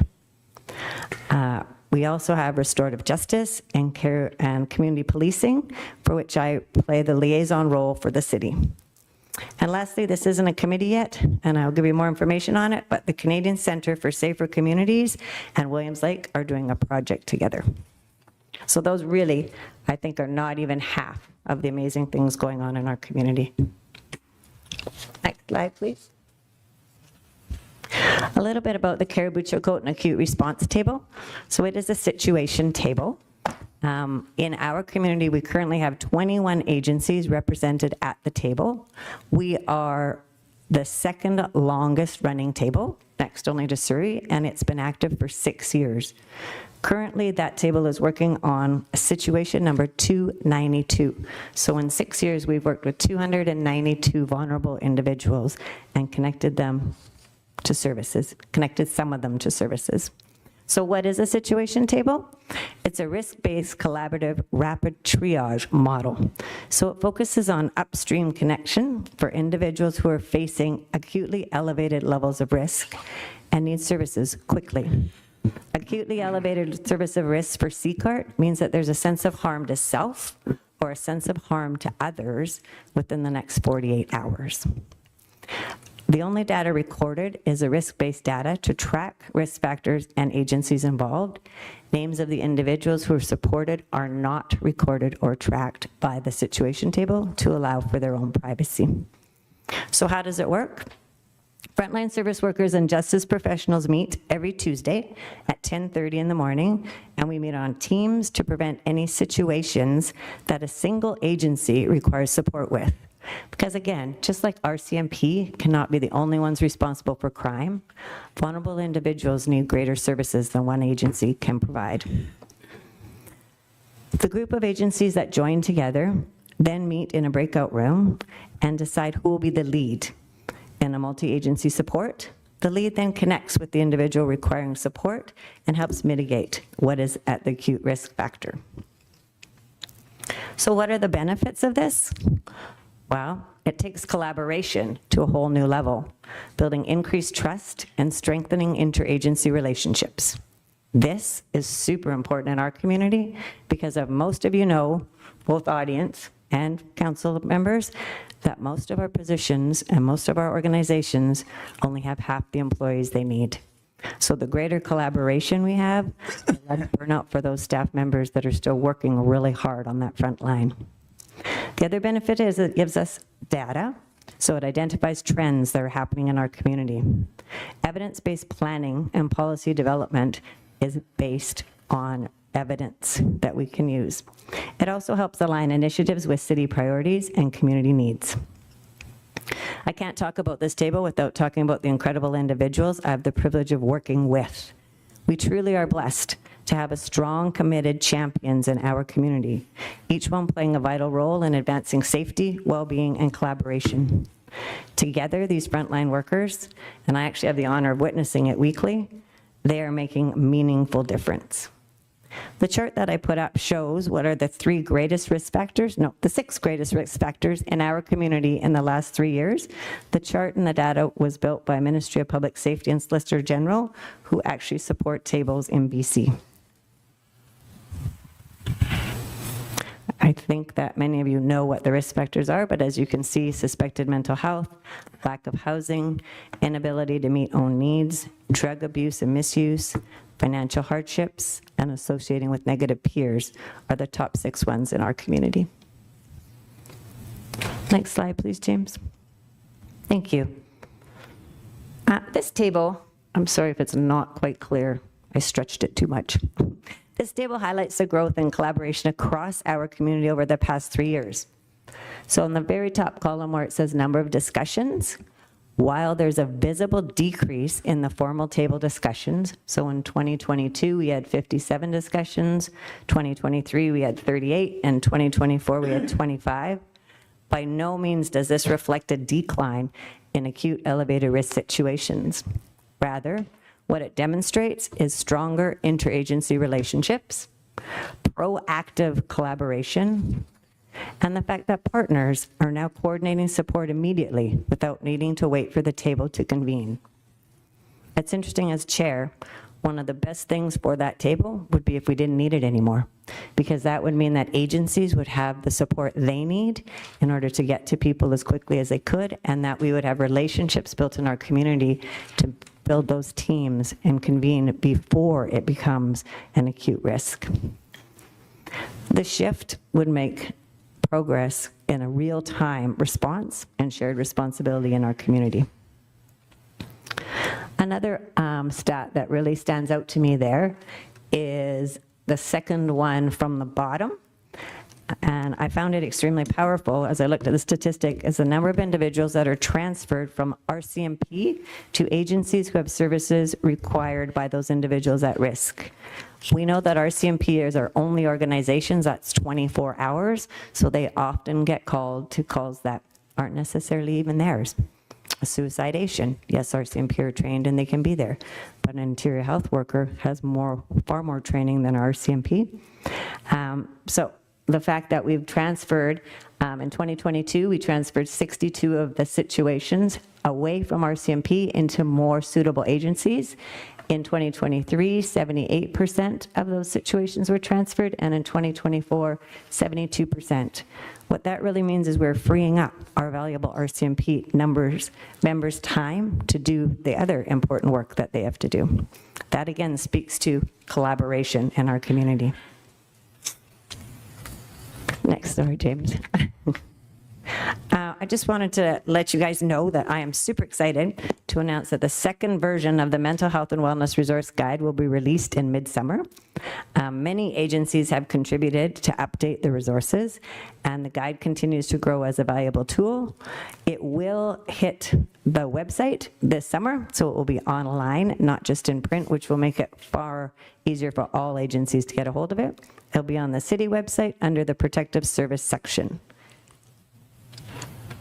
For those of you who haven't seen it, it looks like this. We do still have some at the fire hall.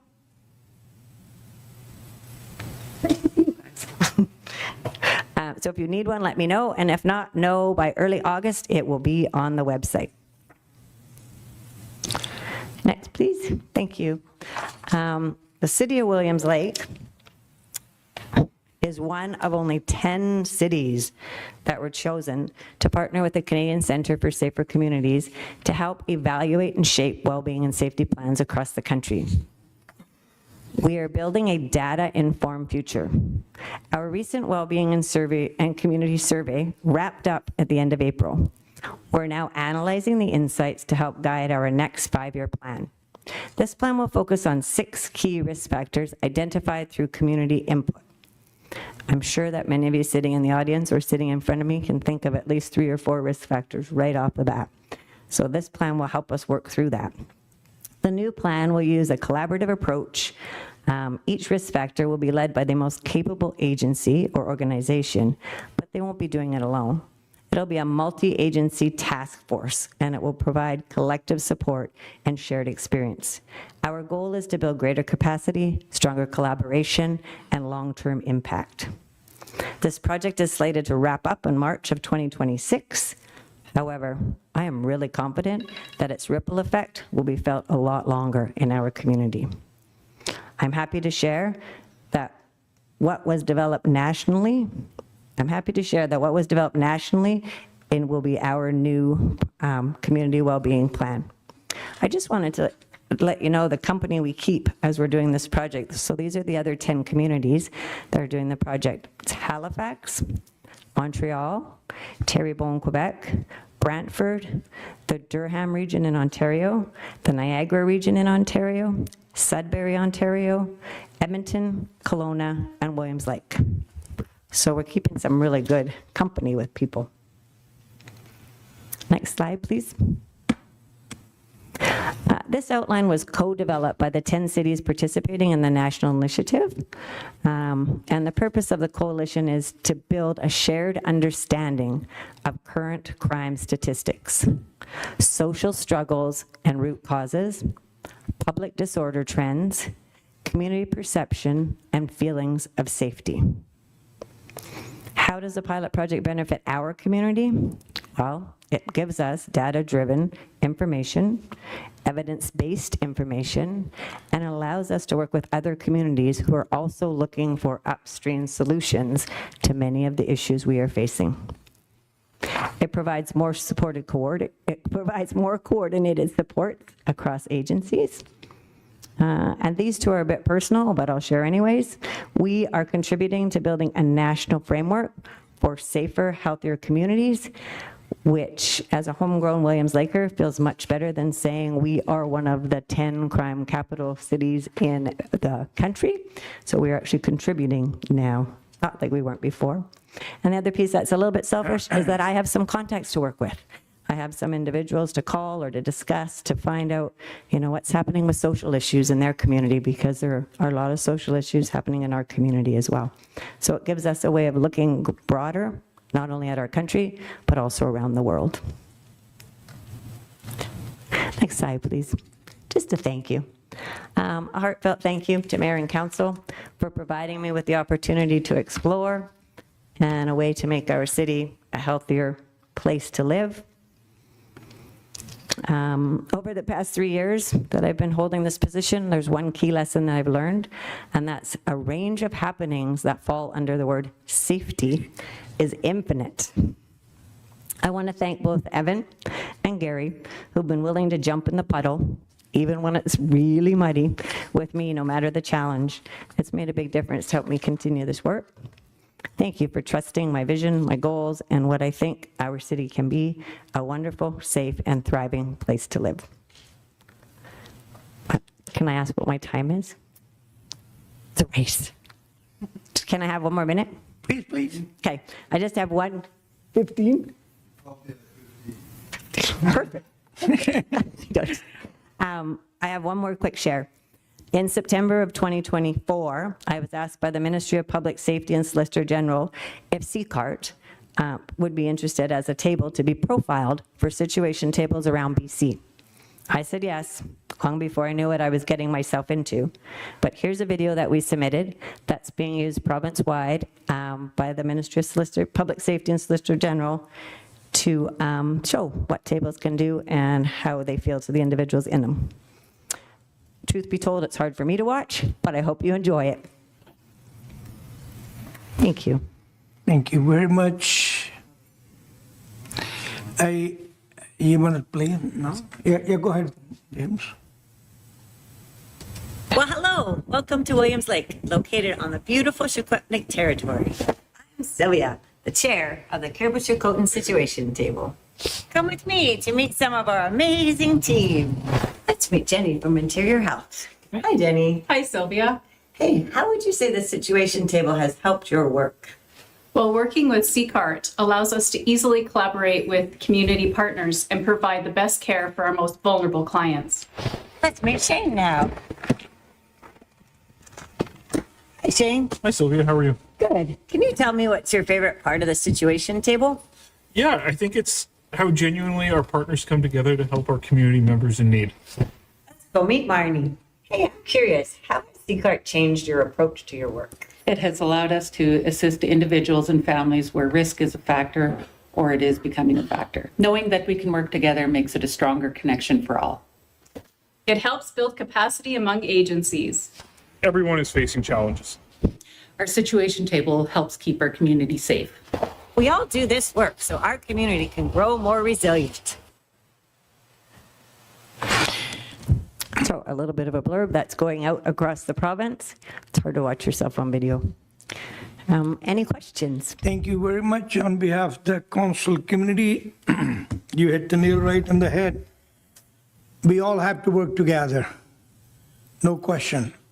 Any one of us pulling together, without pulling together, cannot win. We need support from each and every one of you, not only in the service providing sector, but also sitting in the audience, watching, attending the council meeting from home. Like I always said, we need to work together. Reference to your thanks to Mr. Maraca and the director of the services. I really appreciate, I cannot sing this song enough. We are lucky community to have the staff we had. I couldn't be more proud of our staff. We wouldn't be where we are. We have come a long way. Have we reached where we wanted to be? No, we got a long way to go. But we can't go anywhere without the help of our staff. These are the people. 7 of us sit here, make the policies. Who's going to carry the policy? The person on my left. And his subordinate. And so we are being one of them. Thank you very much from me on behalf of the council, behalf of the community. I'll request anybody had any question, any comment from council, please. Please, Councillor Delaney. And I got Councillor Flashfuller to you too. Oh, she was first Councillor Flashfuller, then Councillor Nelson, then Councillor Delaney. Please, Councillor Jasmine Lyon. Please, Councillor Flashfuller. Okay, thank you, Your Worship. I wasn't sure who you're calling on. Oh, you're there. the first one. Okay, wonderful. Yeah. Thank you so much, Sylvia. It is like, all I want to say is yes, yes, yes. I'm proud of this municipality. I'm proud of our staff. I'm proud of our community partners because, in my opinion, this is exactly how you fix issues in your community. And it's proactive work. It is where our focus needs to be, not to be reactive. Reactive will not solve the creation of these issues. This proactive work will get ahead of the game instead of behind the game. And I am 100% full support of it. And I'm so glad when you give a presentation to us because it's also giving a presentation to the community of the work that's being done in the background. Like you listed in your presentation, we are one of 10 communities across Canada chosen. That is huge. That tells us that what we're doing as a municipality is the right thing. And everybody else is going to be looking to us as to what we are doing and what we're choosing to do as a municipality to make things better in these challenging times. And I'm just so proud and I'm so thankful of everything that you and your team and the community is doing, because most people, when they see the impacts on the street, they don't understand that potentially you guys have already eliminated 20 other impacts in the background. And that's what's so substantial and so important. So I just commend all your work. And I think this really needs to be the focus for us today and tomorrow as a community with all of these challenges. So I commend you. Thank you so much. Thank you. Thank you, Councillor Flashfuller. Make sure you drink some hot water with the lemon. Your throat sounds pretty. Do you have any comment to make? No, just thank you. Okay, Councillor Nelson, you're next, please.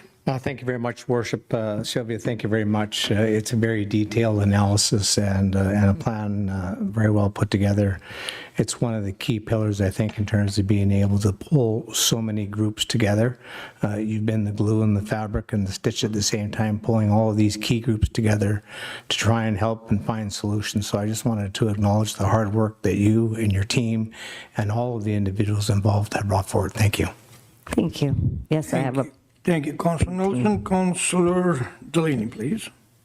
Thank you, Mr. Mayor. Thank you so much, Mr. Bray.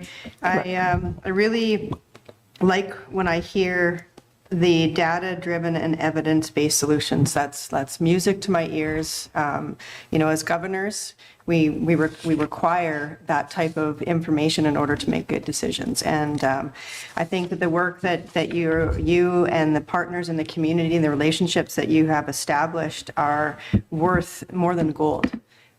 This is the type of situation that we need in order to bring the community forward. And this is a long game.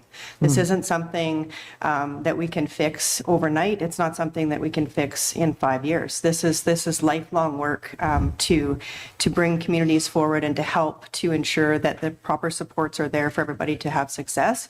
And I think that what you've started and with this pilot project, lends to the solutions that we're looking for. We know that Mr. Councillor Nelson has a memo coming up in a couple of items on the agenda. And to me, this sort of speaks to what it is that we need to have in order to bring the community forward and to hit those goals of community safety and well-being. And it's going to take time. We can't, using reactive tools is in my mind, it's a waste of taxpayers' money. And it's asking staff when we react to things to go out and to do things that are already being done. Talk to duplicated, not duplicating things. So I just want to say thank you for all of the effort that you're putting forward and in bringing the community together and using the data-driven and evidence-based solutions. I think that's where as a councillor, I look forward to hearing more, having more reports coming forward with recommendations from your table to say, hey, this is how council can support this community. You can advocate on behalf. You can lobby. You can put policy in place. And this is the type of information that I look forward to seeing when I sit in the seat in order to be able to respond to community and say, yes, we are doing this. We actually do have some really great things that are in the hopper. And tonight you just put your money or all the money where the mouth is. This is actually what's happening, and we do have a pretty good plan. But it is going to take time. And I think that I say to the community, we have to be patient and we have to work together and we have to utilize these types of plans and these tools in order to continue to do the good work to bring the community forward. So I want to thank you very much. You're welcome. Well, thank you very much. I just noticed the message came from Councillor Bain. I apologize, Councillor Bain. She couldn't watch the video, but it's all the slides are in our package in case, there, you didn't get it? I'm sorry. I'll make sure. Not the video. Oh, well, you can get the video. Oh, I can send it to you. I see what you're saying. We'll have the video and I'll make sure you folks get a chance to do it. And my hand is up to speak, but. Okay, no problem. I got you. I got Councillor Lyon, then Councillor Mosel, then you're in the end, please, if I may. I'm sorry, Councillor Lyon. Thank you, Mr. Mayor. Thank you, Sylvia. I just wanted to point out when you were listing all the other areas involved in this pilot program, we are by far the smallest community involved, and that just speaks volumes to the impact that our situation table has and all the work you guys have done. For us to be included amongst some of those populations, that is really something and really impressive, along with everything else that you guys are working on. So thank you. Thank you. Councillor Moses, please. Thank you, Your Worship. Yeah, first off, thank you so much, Ms. Dubray, for the great work that you've been doing. Having CCART, the situation table in our community, and the work that it does is something that we can all really be proud of here. And now that we'll have the Canadian Centre for Safer Communities project here as well, it's a pretty exciting concept for me. It really shows that the focus on healthcare and mental health has been a path forward that really works for us. And the work that each one of the organizations that you listed that's working together on this situation table is so integral to the work that's being done for our community safety. I have one question for you and maybe one for our CAO as well. The one for you is the mental health and wellness resource guide that you're mentioning that will be live on our website this summer. Yeah. Is that going to be a living document? Will it continually being updated, or is it? Yes, it will be. It was first put out in 2023 after the city had been given a Red Cross grant to do some mental health work.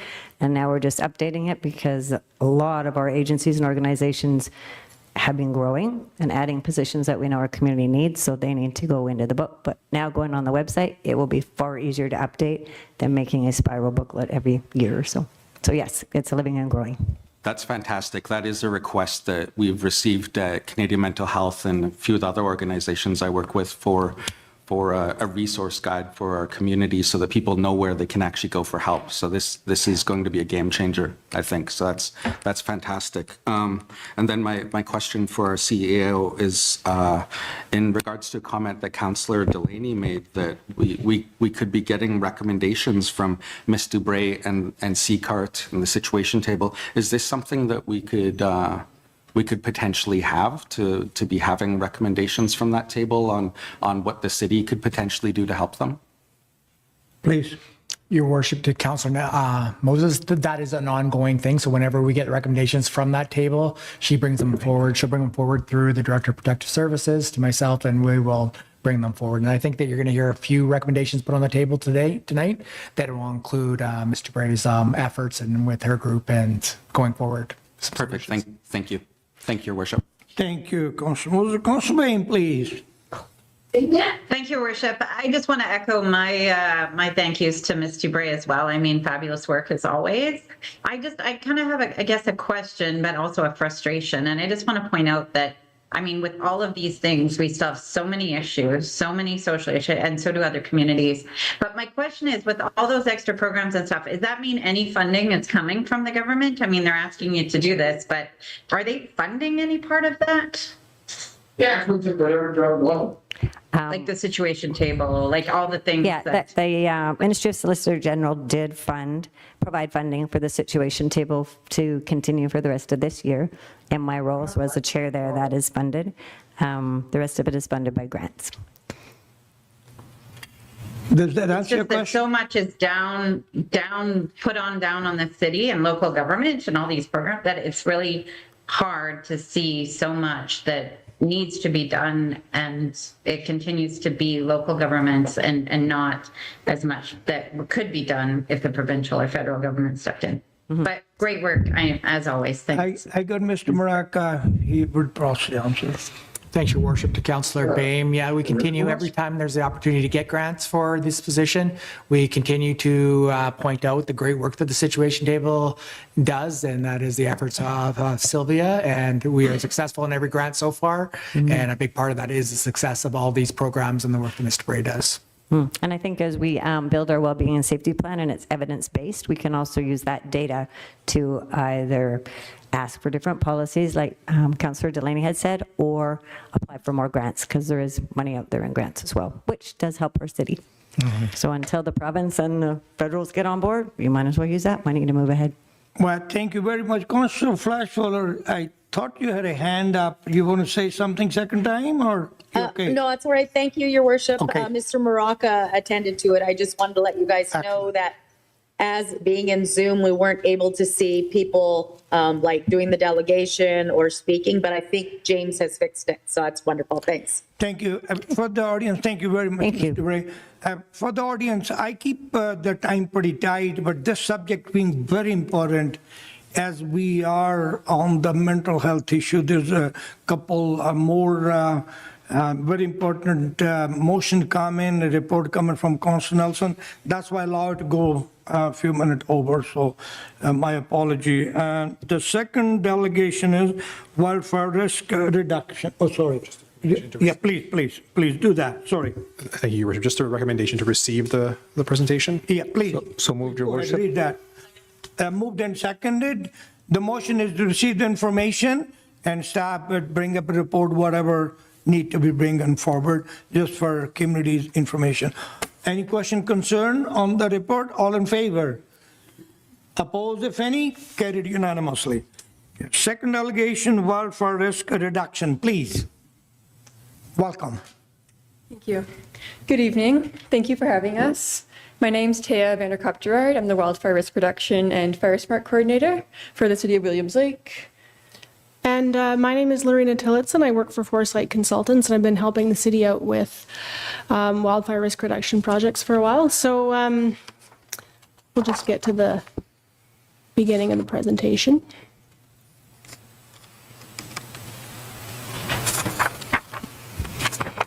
I guess while James is getting this up, I'll just give some background. I've never presented at council, even though I've been working for the city for a couple of years. Yeah, so I'm local here. I grew up out east, Big Lake area, went to elementary school out there, went to high school in town. When I was 18, I started working up at the fire center as Initial Attack. I worked up there for 9 seasons and then went off and did a few other forest-related things and came back to settle in Horsefly to have a little family.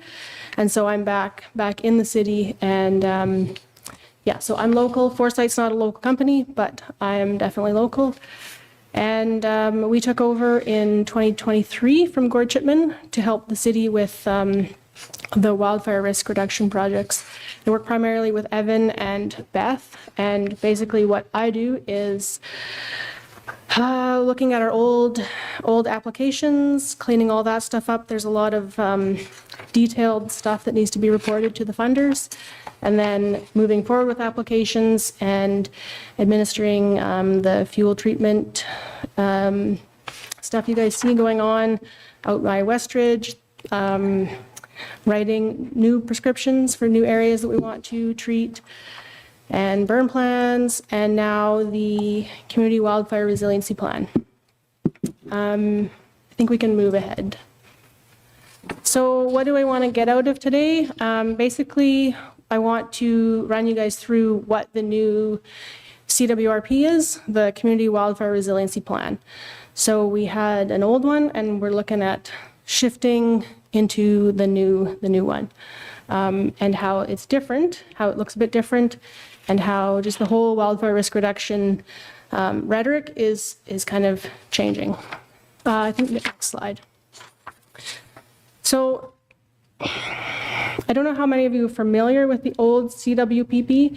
That's the Community Wildfire Protection Plan.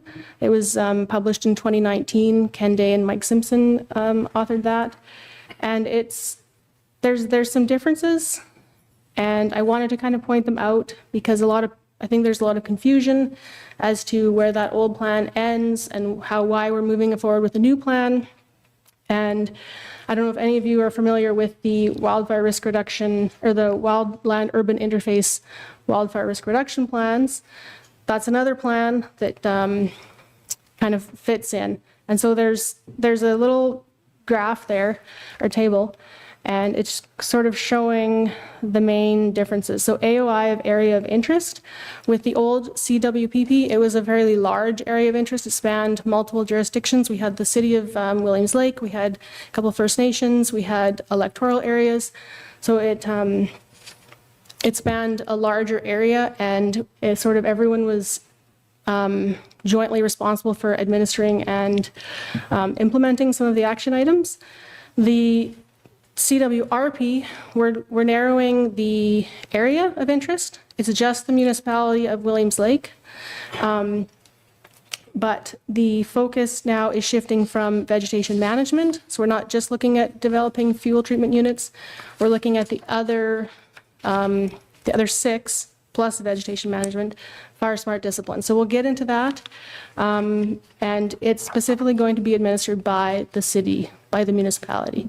So Teo will be largely involved in implementing some of those action items. And then the WUWI plans, those are, again, a larger plan that the Forest District is in charge of implementing, and that's pretty much strictly vegetation management. So that's all of your fuel management units. The CWRP will have some, but it's much narrower focus to within the municipality. So the similarities, we're going to do Wildfire risk assessment is still conducted. We identify gaps and we prioritize action items moving forward. Next slide, please. So I just threw up the area of interest for the two other plans. The one on the left is the old CWPP. You can see that it goes all the way out to Miocene, up to Soda Creek, down into Eskedum territory there. And then the Wooey-Wur plan is on the right. And so that's a fairly large area as well. So include the community forest, South Lakeside, out to Sugarcane, and then up to Fox Mountain. And so that one was completed in 2023, and that's only looking at fuel management treatments on Crown land. So we didn't look at any of the municipal land and none of the other fire smart disciplines. You can go to the next slide there. Okay, so a lot of people are kind of asking, like, well, what about the CWPP? There was a lot of work in there. Is everything completed? Where are we going? So that plan officially, according to the funders, expired in 2024. So a huge reason why we have to do these plans is because municipalities get a lot of funding from UBCM. Under the CRI program, and they no longer recognize the CWPP as a valid plan. So if we want to continue getting funding from them, we need this updated plan. And there's lots of questions about what's been completed, and we have one eye looking back. We make sure that information is carried forward. So if things were identified previously, we assess, does it need to be reassessed? Is it still relevant? Do we move forward with it? There's stuff from this old plan that we're currently actioning right now. So the Westridge treatment, we've got some work up above tower that's going to happen this summer. And then there's some areas that we're developing prescriptions for, which means we're writing the plans to do the operational treatment. So it's just a foundation to move forward. We're not throwing it out, but we're just sort of updating it and moving it forward. Next slide. So the 2025 CWRP, like I said, it's different in that it's a much narrower scope to the city municipal boundary. So we're not looking at the Crown land, or we're not looking at, any land outside of that.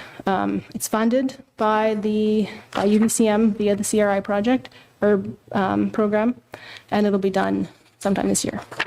Next slide. So the CWRP is a provincial template. So I didn't make any of this up. These are the objectives for all of the CWRPs that are being written in this province.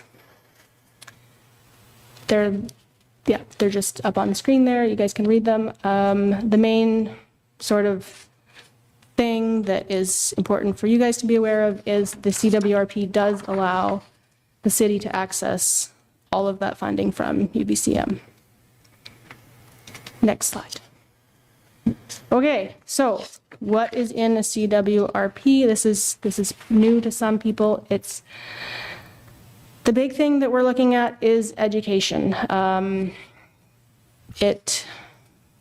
Like I said, the rhetoric for wildfire risk reduction is changing. It's no longer just we have to manage the fuels, because when you think about it, structures are fuels, and a lot of our big wildland urban interface disasters, like we're talking serious disasters here, the fire is a wildland fire for a very brief period of time until structures become involved.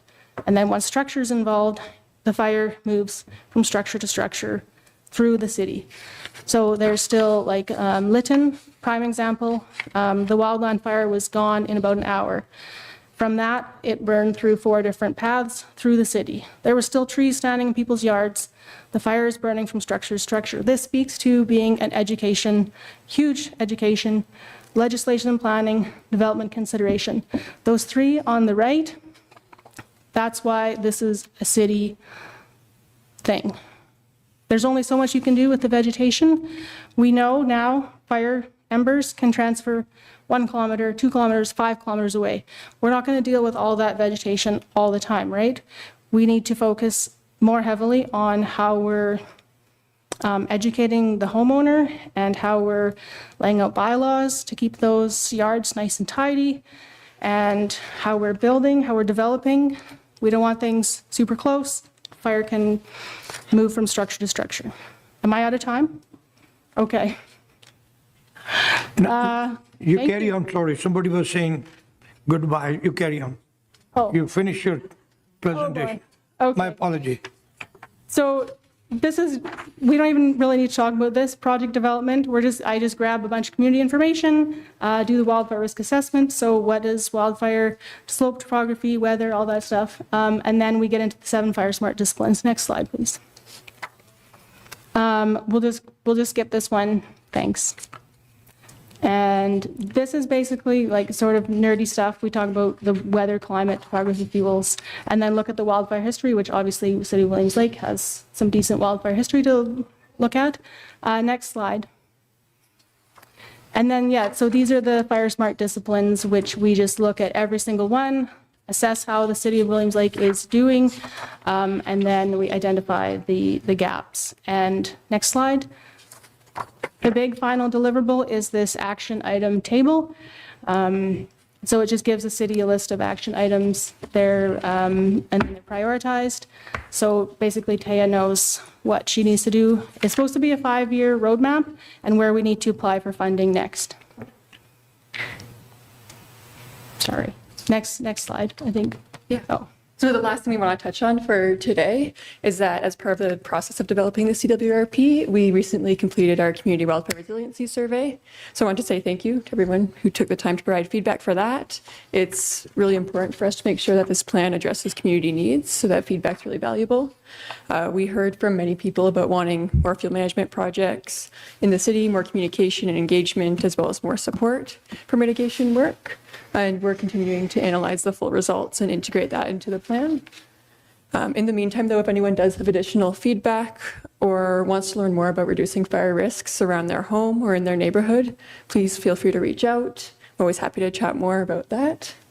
And last slide, that's all we had for today. So thank you so much for having us. Well, thank you very much for the presentation. No presentation is less important than other. Your presentation is equally important as the previous one. I appreciate it.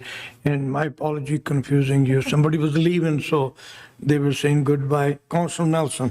Thank you very much for the overview and certainly the points that you brought forward. What I like is on your final page, the final deliveries tablet, in terms of an action page and really laying out what's going to take place and really the follow-up to measure the success in terms of the various models that are going to be put through it. So great presentation. Appreciate the clarity and the update. Thank you very much. Councilor Flashfuller. Councilor Flashfuller, please. Thank you. Thank you, Your Worship. Thanks to the delegation for coming in and speaking. I couldn't see you guys actually speaking, unfortunately. So I know one of you, but I haven't seen the other. One day I'll meet you, I'm sure. I just wanted to thank you for presenting this. Again, this is amazing, proactive work by our municipality and yourselves, which has to be commended because this is how we get through emergencies. And this is true emergencies. This is what we are seeing around the province, around the country, and we've experienced it firsthand. I especially have experienced it firsthand. And this is where we really need to be as proactive as possible and do the work that you guys are doing. So I just want to commend staff, commend everybody on these initiatives in our community. It is really, really important because these are the true emergencies that can really affect us all. So thank you. Thank you, Councilor Flashfuller. I got some recommendation from staff, please. The recommendation that the presentation on the wildfire risk reduction program regarding an update on the city's community wildfire resiliency plan be received for information. Second. Moved and seconded. Question, concern? Hearing none. All in favor? Opposed, if any, carry. Thank you very much, ladies. Really appreciate it. Moving along with the regular agenda, folks, this is what happened. First, delegation, we spent a little bit extra time This one we spent last time, so works out good. Thank you very much for bearing with the council. C1A, please. Recommendation that the accounts payable computer check and EFT listings dated May 8th and 15th, 2025 be received for information. So moved, Your Worship. Councillor Nelson, Councillor Delaney, any question, concern? Hearing none, all in favor? Opposed, if any? Carried unanimously. Number B, zoning amendment, please. The recommendation that pursuant to the report of the planner dated May 13th, 2025, council give first and second readings to the zoning amendment bylaw number 2427-2025 to amend the City of Williams Lake zoning bylaw number 1825-2002 to rezone the subject property at 845 11th Avenue North from Civic Assembly and Institutional P1 to Neighborhood Mixed Use MU1, and further that staff be directed to issue notice of the proposed amendment. A public hearing be scheduled for June 24th, 2025 at 6 p.m. in the council chambers of City Hall, and that notification of this application be sent to the Ministry of Transportation and Transit, School District number 27, and the Caribou Regional District for comments. Second. Moved in second, and Councillor Delaney and Councillor Nelson. This is the property for the Popular Glade School, and the proponent wanted to work along with the BC building program and the zoning. If council moved ahead tonight, the public hearing would be scheduled on June 24th. And after the proper readings, and it will be depending upon based on the final from the Ministry of Highway and Transportation, as this property is within 800 meters of the Ministry of Highway and Transportation. So there will be a final to tell us we can go ahead or not. It's multi-purposes, a commercial and residential request. Any question from the Councillor Nelson, please? Thank you very much, Your Worship. I appreciate very much the Williams Lake First Nation bringing this forward. I'll be supportive of the resolution in terms of being able to move it forward to the public to seek their opinion on it. Poplar Glade is a key location in our community, set for obviously key development, housing, and other alternatives. I just think it's a great move forward in terms of being able to partnership with the Williams Lake First Nations. Thank you. Thank you. Councillor Flashfuller, please. Thank you, Your Worship. Yes, I just also want to state that I'm in full support of this application. I think the fact that, they are not only suggesting to increase the residential in our community and the housing issues that we have by supporting this that type of development. They're also encouraging to have the commercial services, the basic commercial services in this development, which I think is the way of the future, because it creates those walkability pieces within a community, within a neighborhood. So you're getting residential, but you're also getting a little bit of smaller commercial that can now support people. It can support seniors that just want to walk just to the neighborhood area to be able to grab maybe a few things. So that's where I think this is a really positive zoning amendment for that area and for that neighborhood. I believe that it will increase neighborhood appeal myself, because it'll make it with more amenities for the people that live in that area. So I'm in full support. Thank you. Yeah, thank you. I wanted to convey my personal thanks to Chief Seller, his team, and the nation. It shows me that the community, our community, City of William Lake, had a confidence in the progress. Other community, other nations, what are they thinking over William Lake? This is the cooperation, collaboration I want. Our relations are the best with every First Nation, with the school board, with the regional district, with the provincial government. I couldn't ask better. And thanks to the council, all my colleagues on the council and the staff. It's not done by me only. It's not done by council only. It's why we're working together, like I always said, by the staff, senior staff, junior staff, each and every one, and in particular the community, the citizen of Williams Lake. Thank you to you all. My hat's off to you. Any more discussion? Hearing none, all in favor? Opposed, if any, carried unanimously. Thank you, folks. Memo of our good friend, Councillor Nelson, please.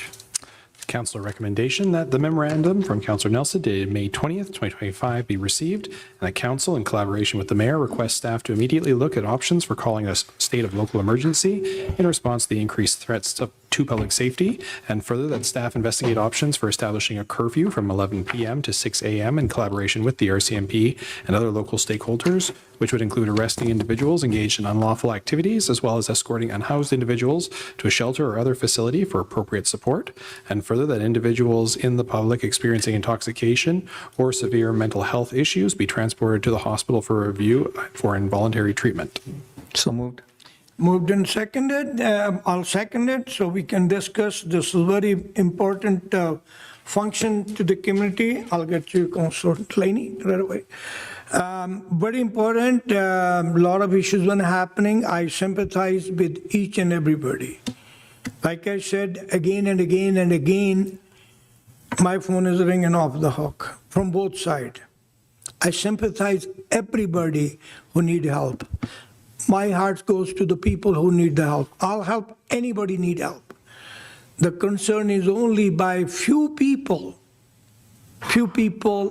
who are misusing the facilities. Right or wrong, other day, the CON superintendent came to me and they showed me same bathroom, same toilet seat burned 3 times in a day. Is it mental issue? I doubt it, folks. I don't know. I don't think so. I stand to be corrected, but I doubt it. We want to send the message, we want to stand with everybody who need help. We'll help them. I'll stand as a mayor, as a normal citizen of this community, I'll stand with anybody who need help. But when they refuse the help, when they do these repeated things, I just came back along with my other colleague from NCLGA. We had a motion there. It was accepted by the NCLGA, is the organization, Northern Central Local Government Association, starting from 100 Mile to all the way. It will go to UBCM. The organization will work with the provincial and federal government to have those repeat offenders, something done with them. It's only 5, 6, 10 people. It's not the whole community. Those are the people we are trying to address. It's getting out of hand. I don't want it to send a bad signal. Like I said, I believe my comment was quoted in the paper. Before, people was coming, telling me, hey, we think people are coming from outer community. Now, not 1, not 2, 3 taxi drivers came to me. They said we couldn't record the video because of the privacy. They asked the people when they picked the passenger, they told them, oh, somebody gave them a one-way ticket to come to Williams Lake. Why? My office is working. Staff is where? With the Premier's office, with the different minister's office. We wanted to find a solution. I want to stop this. Why people are being sent in the years back, people were sent from the east to west, now from Vancouver to Williams Lake. Why Williams Lake? I had a personal experience. December 2022, I met, in December 20th was the last meeting of the council. I met 3 people. As most of you might remember, my mother was in the hospital. Before the council meeting, I went to see my mom, and while I was coming, those 2-3 people I met, they all won the ride and they admitted they came to William Lake because somebody told them to come here. There are lots of facilities available or other issues. That is the message I want to send, not only to provincial government, to federal government, to everybody. This community wanted to stand on their own feet. We wanted to invite all the good people. We wanted to help anybody who need the help, but not the bad people. I got concerned. I think Delaney was first or Councillor Nelson. I apologize. Who was first before you? I was just going to ask a question before I. But please go ahead, Councilor Nelson, then Councilor If Delaney. I could just ask clarity, if I could get an update from the CEO of the city in terms of what's happened since the last council meeting, maybe you can give a bit of an overview to the community in terms of what's happened. I got Councilor Nelson, Councilor Delaney, Councilor Flashballer, Mr. Seo, please. Go ahead. Thanks, Your Worship. To Councillor Nelson, I guess some updates were, like today, for instance, there was a break into a business downtown where two people broke into the business and they were overnight. They did considerable damage to it. They were arrested. They were part of the unhoused population. They did have ties to Williams Lake. They are from the area. Yesterday, we did take down an encampment in the river valley. I'm sure everybody saw on social media a gentleman driving around with pallets on the back of a cart. He basically dumped them over the bank. We went down to the river valley. We found an encampment down there where they were lighting fires. There was a lot of drug activity. There were structures built, and they were very violent. The RCMP came down there. They were local to the area. They were on the house population, and they were arrested as well. There was two of them, and last week, I think that like on Thursday and Friday, there were some real issues. The RCMP had record file amounts for the Thursday, Friday. Don't quote me on this because it could have been updated files, but I'm thinking there was around 120 files in 2 days, which were records for the RCMP that included 20 overdose files, as well as 18 assists to EMS. EMS was overwhelmed with the amount of overdose calls, and therefore the RCMP were getting called to assist EMS, obviously taking them out of their policing duties and being able to go out and do what they needed to do. And they were administering naloxone. They were basically doing CPR in some cases, and they were trying to do their policing. And this doesn't include the proactive work that they were doing. Then just earlier in that week, there was a violent robbery. There was shoplifting at Walmart. Obviously, as I'm sure the community has heard, that Walmart had an individual with a knife up there, and they chased them down the hill through below Chevenet's property down to above the tracks. And they found all the stolen material and probably weeks, if not months, of thefts from Walmart all the way through the bushes, including their carts, their blue things where they were stealing and all their supplies and stuff like that. They were in the encampment. That person was arrested as well, and they were local and that ties to the community as well. Operations-wise, we continue to struggle with our bylaw department as well as our public works department. For the month of May, we're probably right around $14,000 in costs just for public works.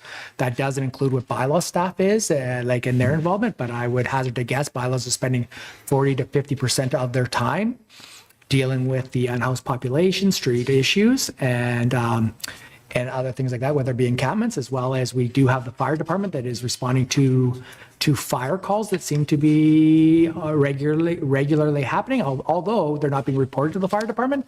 I'm aware of lots of businesses that are taking care of the fires when they find them in their dumpsters. It's not uncommon to find these fires in dumpsters every once in a while, but we're starting to see an increase in those. We continue to see way worse vandalism in our parks, as like our washrooms, and ironically enough, the porta potties have not been a problem. It's our big washrooms, they're just getting punished. And we continue to have our crews being removed, whether it's our students are being removed from their day-to-day weeding, landscape maintenance from the parks because of violent encounters with the unhoused population. And it's not all of them. It's a small percentage of the unhoused population, but the unhoused population that are doing this sort of stuff are more violent than we've seen in years previous. And like I can say that every time we do an encampment, including the one that we did yesterday, there were 6 knives found in the encampment. So in one of the buildings. So I don't know if you want anything else, Councilor Nelson. Is that? Councilor Nelson, please. Well, thank you very much, Your Worship. There is no doubt that I think that we have a problem, and I know we're going to hear it from other communities as well, that they're facing the same challenges. 6 months ago, this community and this council reinforced its position, and we removed the warming center from the arena because of the problems that were associated with individuals, and we reallocated it for safety reasons for the public and for the children and for the staff. Recently, we just allocated $100,000 to an emergency fund for additional safety in the downtown core to assist our community in trying to quickly dampen the extracurricular vandalism and threats in the downtown core. Last week, we allocated an additional $10,000 to 2 other committees that Councillor Moses had brought forward. This council is on record of supporting involuntary treatment and asked Interior Health for a plan of action. As a council, we said that we would be willing to be a partner in that as well. That was passed just about unanimously. Well, what's happening in the last month has created some significant concerns for the community. You just have to take a bit of a look around in terms of what's occurred. Marquee Mechanical was burnt down, and that was burnt down because they were stealing gas, and they caught the vehicles on fire, and that caused the building to burn down. The building on Mackenzie Avenue, that was arson. It's been determined as arson. We lost 6 businesses because of an arson fire. Cool Clear Water, less than 3 weeks ago, they were trying to steal gas from that. That could have been another fire in our community. Talk to the manager of Fresco. They have a fire a week there. A week at the Fresco station. Talk to Andrew at Santronics. A guy came back, cut the lock off, had a little tiger torch, lit it on fire, and walked away.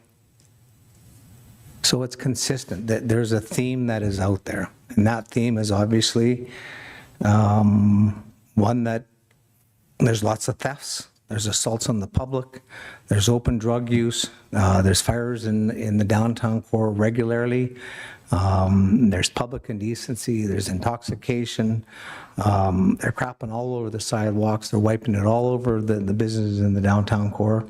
We had a break in the shelter, I think 3 times now, in the back of the existing Hamilton Inn.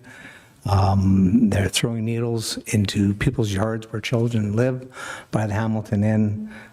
We opened up the Boitano Park washrooms here approximately 18 days ago, and it's been burnt 3 times. It's been smashed and vandalized on the outside. It's just simply not normal. The flowers in front of the post office were all torn out and thrown all over the place. The homeless camps have become much more dangerous. This morning, a law firm got broken into while they were at work. It's just simply bizarre what's happening out there. And I say this sincerely. I don't believe in my heart I believe in my heart that these people need a helping hand. And when these types of activities are occurring and they're starting to endanger the lives of other people and they're starting to harm an environment that we live in, and it puts fear into a community, we can list off all the rights and all the freedoms, but those rights and those freedoms come with duties. And that's the respecting of the Canadian laws and allowing other people to enjoy those rights and freedoms as well. So when I hear people say, or they chat on Facebook, there's been a litany of comments. There's probably 200 to 300 pictures that I've supplied all of my colleagues of concrete data. In the last 60 hours, we heard our CEO talk about record numbers of data from the police, record numbers of overdoses. We have some problems. And while I recognize that we just had a presentation, and I support the presentation that's in front of us, there's more that we have to do. Somebody is going to get seriously hurt. And we're all going to be looking at each other and saying we should have done more. There are people on our streets right now that really don't care about the laws, that really don't care about Williams Lake, that really don't care about what we say. And quite frankly, will burn the city down. It's going to come, and it's only a matter of time. So we have to take unprecedented steps to protect our community, to protect our residents, so that they feel safe. And equally as important is to ensure that these people get the appropriate services and the wraparound services to look after them. Part of this recommendation very clearly lays that out. I'm asking council to take a serious look at this, because what we're doing right now isn't working. In actual fact, it's out of control. And if we don't recognize it's out of control as elected leaders of this community, we've got big problems. There's a number of key recommendations that I brought forward, Your Worship. And the key recommendations are to call a state of emergency, which gives us unprecedented powers to be able to use. And one of the key ones here is establishing a curfew from 11 to 6. We know that there are things that are taking place after 11 o'clock. Guys should not be walking downtown with lock cutters looking for garbage bins to open up and light on fire and walk away. They shouldn't be walking down in front of the Presco station at 10 o'clock at night and smashing TVs and smelling the fumes off of it and lighting fires. These are not normal situations. They have mental illnesses, Your Worship. My concern is that someone's going to become unhinged. Someone is going to get hurt. So what we need to do is take the next level and look at how we can basically assist this community of making it safer. Hence the key recommendations in front of us, Your Worship. Thank you. Thank you, Councilor Nelson. Councilor Delaney, please. Thank you, Mr. Mayor. I have a question for our CAO. So in these recommendations that are laid out here from Council Nelson, what do you expect to hear back from staff in regards to what actions council is able to enforce out of this report? Like what powers do we actually have to be able to enforce? Please. Your Worship, to Councillor Delaney, as with regards to the state of local emergency, council has the ability to call a state of local emergency through resolution or through bylaw, which they can have for 14 days, I believe. And that will require the minister's approval to carry it on past then. But for any kind of resources or any kind of requests that the council would have, any kind of EAFs or anything like that, it would be up to the Ministry of Emergency, EMC, Emergency Management and Climate Readiness, correct? Yes, to approve any kind of EAFs or resources. But council has the ability to call a state of local emergency, but how and what resources you'll get from that, it would be yet to be determined. So, and then with regards to the RCMP, working in collaboration with the stakeholders, I can't tell you how the stakeholders would feel with that. I can tell you that the RCMP have been doing such great work, but with a staffing level of the maximum of 5 per shift, they cannot maintain 118 files. So they're gonna suffer burnout and some issues as well. And I think that I can't tell you their support or whatever, but they want to have some tools to be able to do stuff, and they want some answers as well. So that would be a part of the recommendation, I think, is to request and work with these other agencies just to see their opinions. Okay, thank you. So while I understand the intent of this motion, and I understand Councillor Nelson's position and the work that he does in looking to protect the downtown, I see this as a reactionary measure. I think that, maybe some increased patrols versus a local state of emergency. I'm not sure what this is going to do for our tourism going into our biggest stampede event of the year. I'm not sure what this does for the reputation of Williams Lake to, have states of emergency based on crime. I'm more apt to look at the work that Ms. Dubray is doing, and I'm more apt to ask for support in funding that position and bringing our partners together and looking at cost sharing with the Cariboo Regional District, DE&F, looking to our First Nations partners, Hatsul, Williams Lake First Nations, Métis Association, the people that are, directly involved in the city as a whole and the donut around it, versus having our CMP take people into custody, leave them overnight, and then release them back onto the street. I certainly don't want to see people who are suffering major drug addiction be thrown into a cell and then be left to detox overnight. We've heard of people that have died that way. I wouldn't want that on my conscience. I'm not a health expert, but I do like to use data-driven, evidence-based solutions like Mr. Dubray was talking, and I appreciate, Councillor Nelson, that you do send tons of pictures. You seem to be the go-to person for any complaint that happens in Williams Lake. If there's a tent, people call you. I would prefer that the community used our complaint process and we were able to bring the data through the actual processes that we have here at the table, because that strengthens our asks when we go to the other ministries for support. And I just wanted to note that there's another agenda item here from Minister Osborne that talks about some of the provincial funding and some of the supports that they're putting in place. So they've got an assertive community treatment team, which they call ACT, and they've got intensive case management teams, and there is one in Williams Lake. It's a temporary one at the hospital. And I personally believe that these are the tools that we need to continue to advocate for and ask for more funding to have more of it involved. I mean, if we enact a local state of emergency right before Stampede, we tank our tourism, we've got people that are, want to party on it, let her buck, and now they're worried about being thrown in jail because now they got to walk home and they're intoxicated. And then we're asking for people to be brought to the hospital that is understaffed, and we don't have a space there. So I understand the intent behind it, and I was at the council of the whole meeting when we had an hour-and-a-half discussion on bylaw and giving tools, and I was one of the people that said maybe we should take a risk and say no tents and say, like, that's it, like, if you're a bad actor, you just got to move on.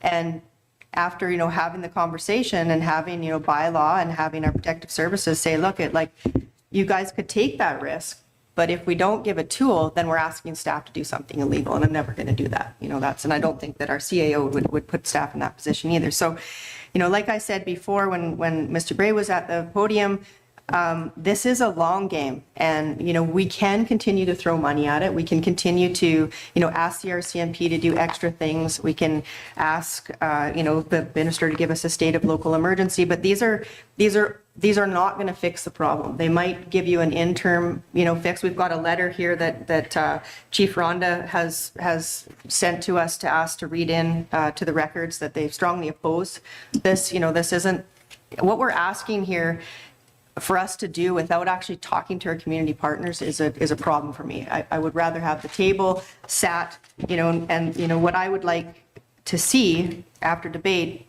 and maybe I could put a recommendation forward, is to have that meeting, to bring our stakeholders in, to have Ms. Dubray come do a presentation, show the data, show the evidence, talk about the pilot program that she's just shared with us, and then look to see how can we fund that position as a full-time position for our community as a whole, not just for the 12,500 that live in the donut hole, but for the surrounding areas. And then use that data and use that evidence to continue to lobby to the provincial and federal government to say this is where, just like we're doing, we're categorizing all the money, and right, we're spending huge amount of money. This quarter we're at $122,000, not to mention the $100,000 we stuck in, so that's $222,000. You get to the end of the quarter, we're going to look at over $1 million or over $500,000 that's outside of the mandated core services that we're supposed to be doing. What we were brought here and elected to do was to govern the core services. This is so outside the core services.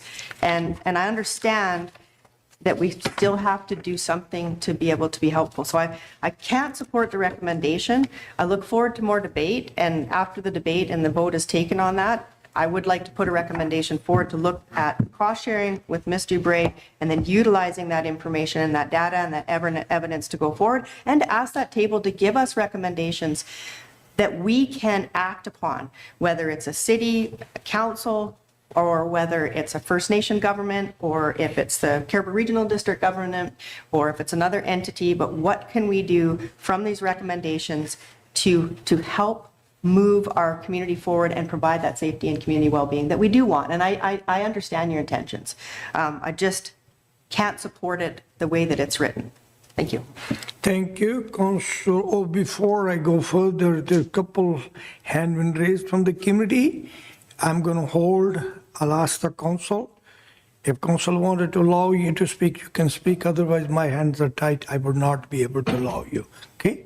It's a debate between the council first.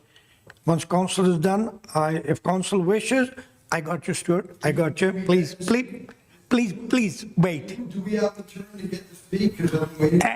I'll let the council members speak first, then I'll ask all the council members.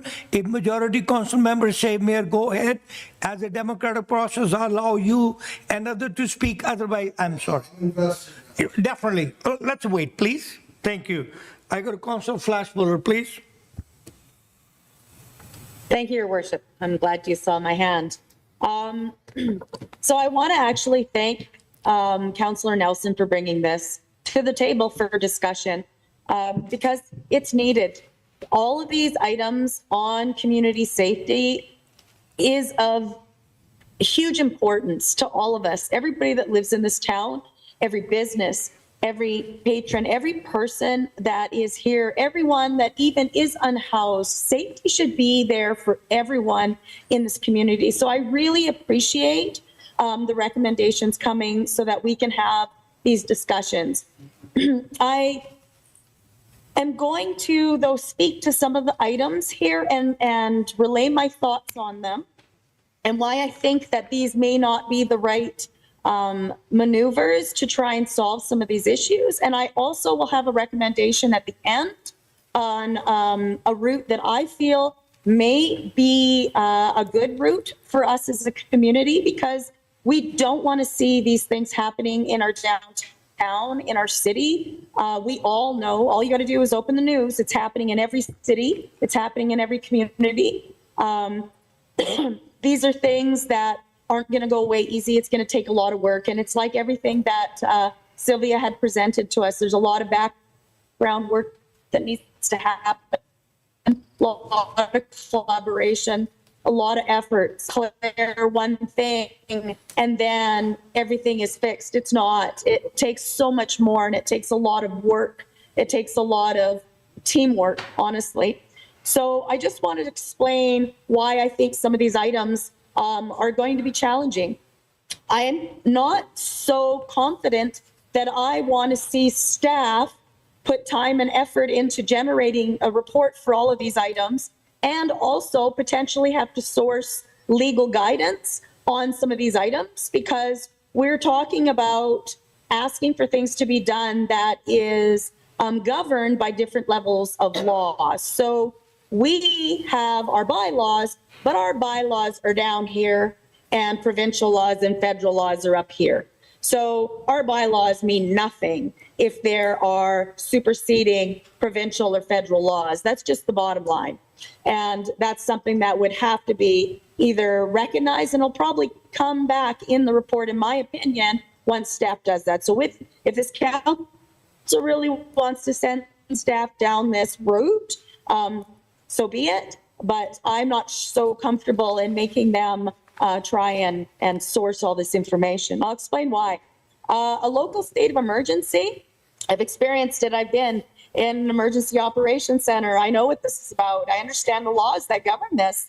You know, does this qualify? Is this what's going on in Williams Lake qualify as an emergency? I'm not sure if it is. Like, I actually went in to the guidelines to declare a SOL, which is what it's called, a statement of local emergency. And in it, the definitions of an emergency is this: it's an event that is caused by one or more incidents, whether or not those incidents occur in the same location or at the same time, of accident, fire, explosion, technical failure, rioting, security threat, terrorist activity within the means of Section 83.01 of the Criminal Code, force of nature, or a prescribed type of incident. Wildfire, I get it. We have a natural event like 200-year flooding. I get it. But these occurrences that are happening in our community, which are happening in every other community, and the province knows that, I'm not sure if they're going to support us on that. We have a great relationship right now with emergency management of the province, and I want them to look at us with respectful eyes. So that's part of my thoughts. Another description I found, it says, to declare a SOL, the use of emergency response powers must be considered necessary to respond to an emergency. These powers may affect people's rights and freedoms and should only be used by local authorities when no other reasonably achievable options are available. Personally, I am not comfortable with the fact that we are going to be affecting people's rights and freedoms, because I know I don't want the crime. I don't want the impacts to the businesses. Absolutely not. We have supported RCMP because they have every lawful right to arrest those people, to patrol those areas, and to directly intervene crime. That's happening, and we need to support that. But us trying to take rights away from people, it doesn't make me comfortable. That is when it's a real emergency. We need to evacuate them. We need to move them for their own public safety. The next piece, and Councillor Delaney kind of touched on it, out of the whole province, do I want to be the municipality that declares a state of emergency for public safety? What is that going to do for people that want to move here? Those seniors that see that we're number 17 on the list for retirement community? For people that want to develop here for economic benefit? That kind of media I don't want. I think it's going to actually be very negative for our municipality. I just cannot do that. That scares me. I do not want to be that position. I want to be a community that people want to come to, not one that declares a state of emergency for public safety, because we are experiencing the same thing as everyone else, but we'll be in the news. So next one, staff to investigate options for establishing a curfew. Everything that I researched for curfews were like, for instance, New Westminster had a curfew that was established in 1903, and they finally got rid of it in 2017. And it was because it was mainly for youth. That's where BC Laws has some law. It's for youth. It's never for just the general public. So how would you do a curfew on an individual if they don't want to be moved or taken into a vehicle and they don't want to be taken into a vehicle and moved somewhere? I'm pretty sure lawfully we cannot do that. That's something we would have to get that feedback from RCMP and from lawyers. But I'm pretty sure if somebody says no, you can't force them. Not if they're an adult. So I think a curfew actually is definitely one that would be very challenging to set up and may not be beneficial for our community. And I don't see it being done anywhere else. Well, and as Councillor Delaney touched on, gift stampede, letterbuck. Okay, people, sorry, 11 o'clock. You all got to go home because curfews happen in here. It just, you know, I think we should be doing focus in the opposite direction of how do we promote our downtown, have it so more people are in the downtown, more activities are happening in the downtown, which is now making it so that it's more of an active atmosphere. And then, because right now, our downtown is crickets. There's nothing going on. And that makes it so that people can go and run rapid and do whatever they want. Because if there isn't another RCMP vehicle going by, nobody's seeing them. And, you know, somebody in the public has been sending us stuff in regards to Penticton and what they're doing. Those are the kind of things that I think we should be doing. Cameras, you know, setups to try and view what's happening. In regards to public experiencing intoxication or severe mental health issues, be transported to the hospital. Actually, I pulled up an Interior Health document that talks about Mental Health Act of BC, and in it, it says here, so I'm pretty sure this is a 2017 document, but I don't believe that it's changed. It says in here, under involuntary, police officer can bring a person to the hospital if they believe they should be assessed and admitted under the Medical Health Act. So that opportunity for them to do that is already there to my understanding. And then when they are in the hospital, as what was identified in Mrs. Osborne's letter, they're then getting assessments at that time. We just have to make sure that that's happening as a community, and we encourage that to happen if it's somebody that needs that. So I believe that's happening. And also kind of as to what Councillor Delaney also said too. We just went through how many discussions about how impacted and overwhelmed our emergency department is for our community members. Do we want continual intoxicated individuals transported there? And then they say, I don't want to be here.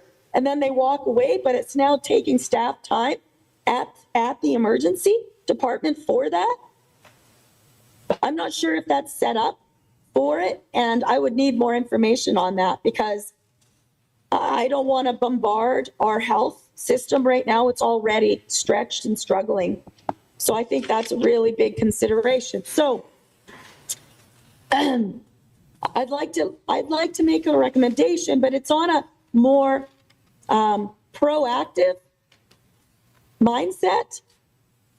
And I believe that it's with collaboration with our community. I think it would be achievable with our community, not things that are questionable.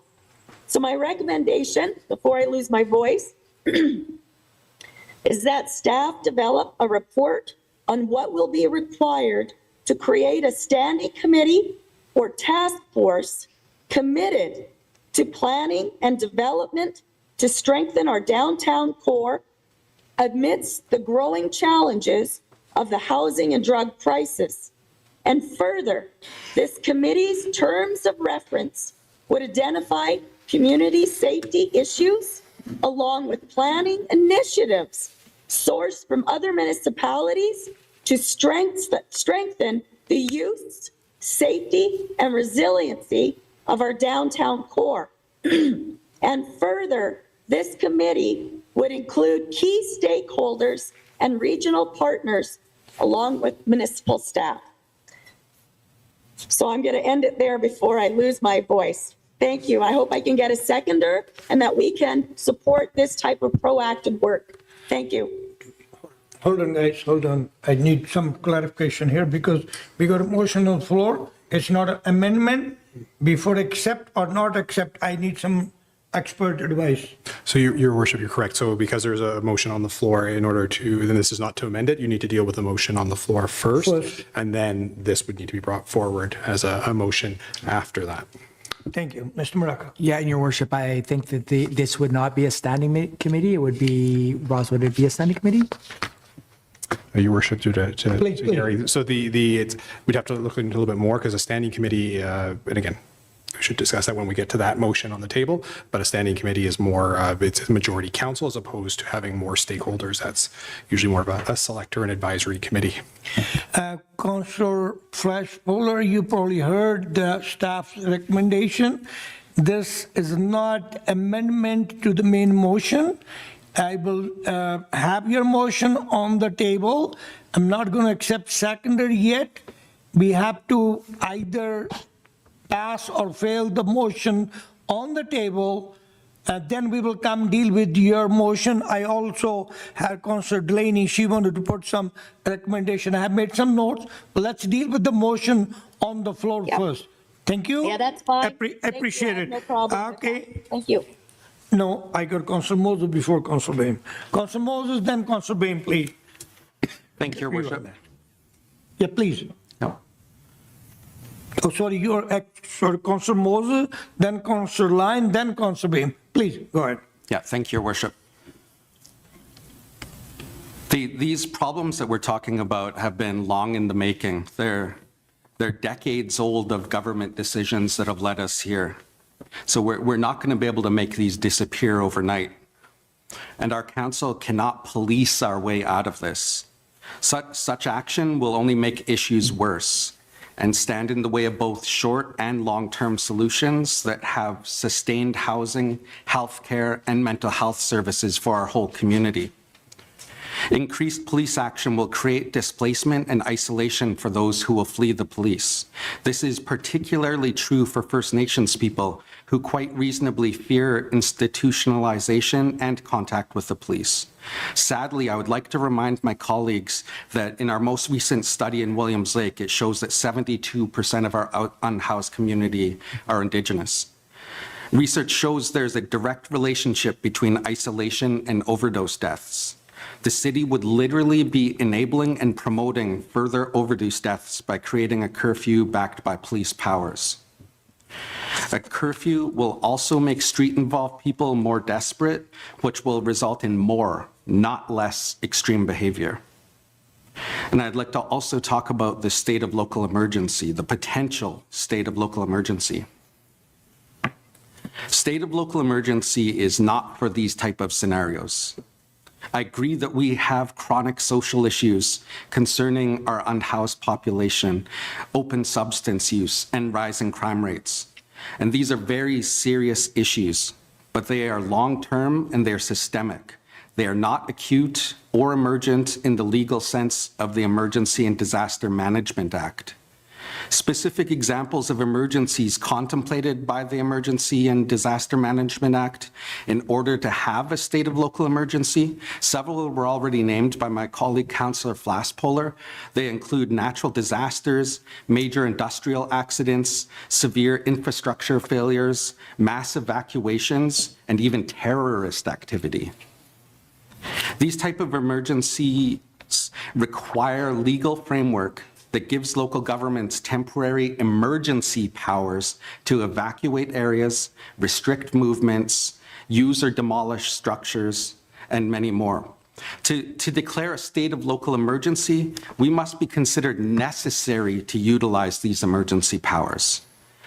I can see how one might think these are useful emergency powers to have in our current situation, but I'm here to let you know that we cannot use Emergency and Disaster and Management Act to evacuate people, restrict their movement, or demolish their structures because they are homeless or because we think they might be criminals. And I'll take a moment here to remind my colleagues that being unhoused is not a crime. It does not make you a criminal. This resolution asking for a state of local emergency makes a mockery of our Emergency and Disaster Management Act and is asking for something that would be against our Canadian Charter of Rights and Freedom. The way out of this mess that we have created ourselves over these decades is to start ensuring that housing, physicians, and mental health services are available for our whole population. Not to misuse an act intended for natural disasters to attack the human rights of people in our very own community. I'm not in favor of trying to utilize the Disaster Management Act that is reserved for events such as wildfires and floods to attack members of our community. And I also like to speak on the 11 p.m. to 6 a.m. curfew. The authority for municipalities to enact such curfew bylaws was removed in 1992 when the provincial government repealed the enabling provisions in the Municipal Act.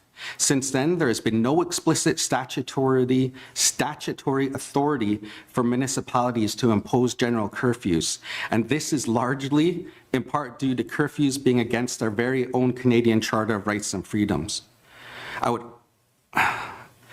I'm all for making new policy and bylaws to assist our community through these trying times.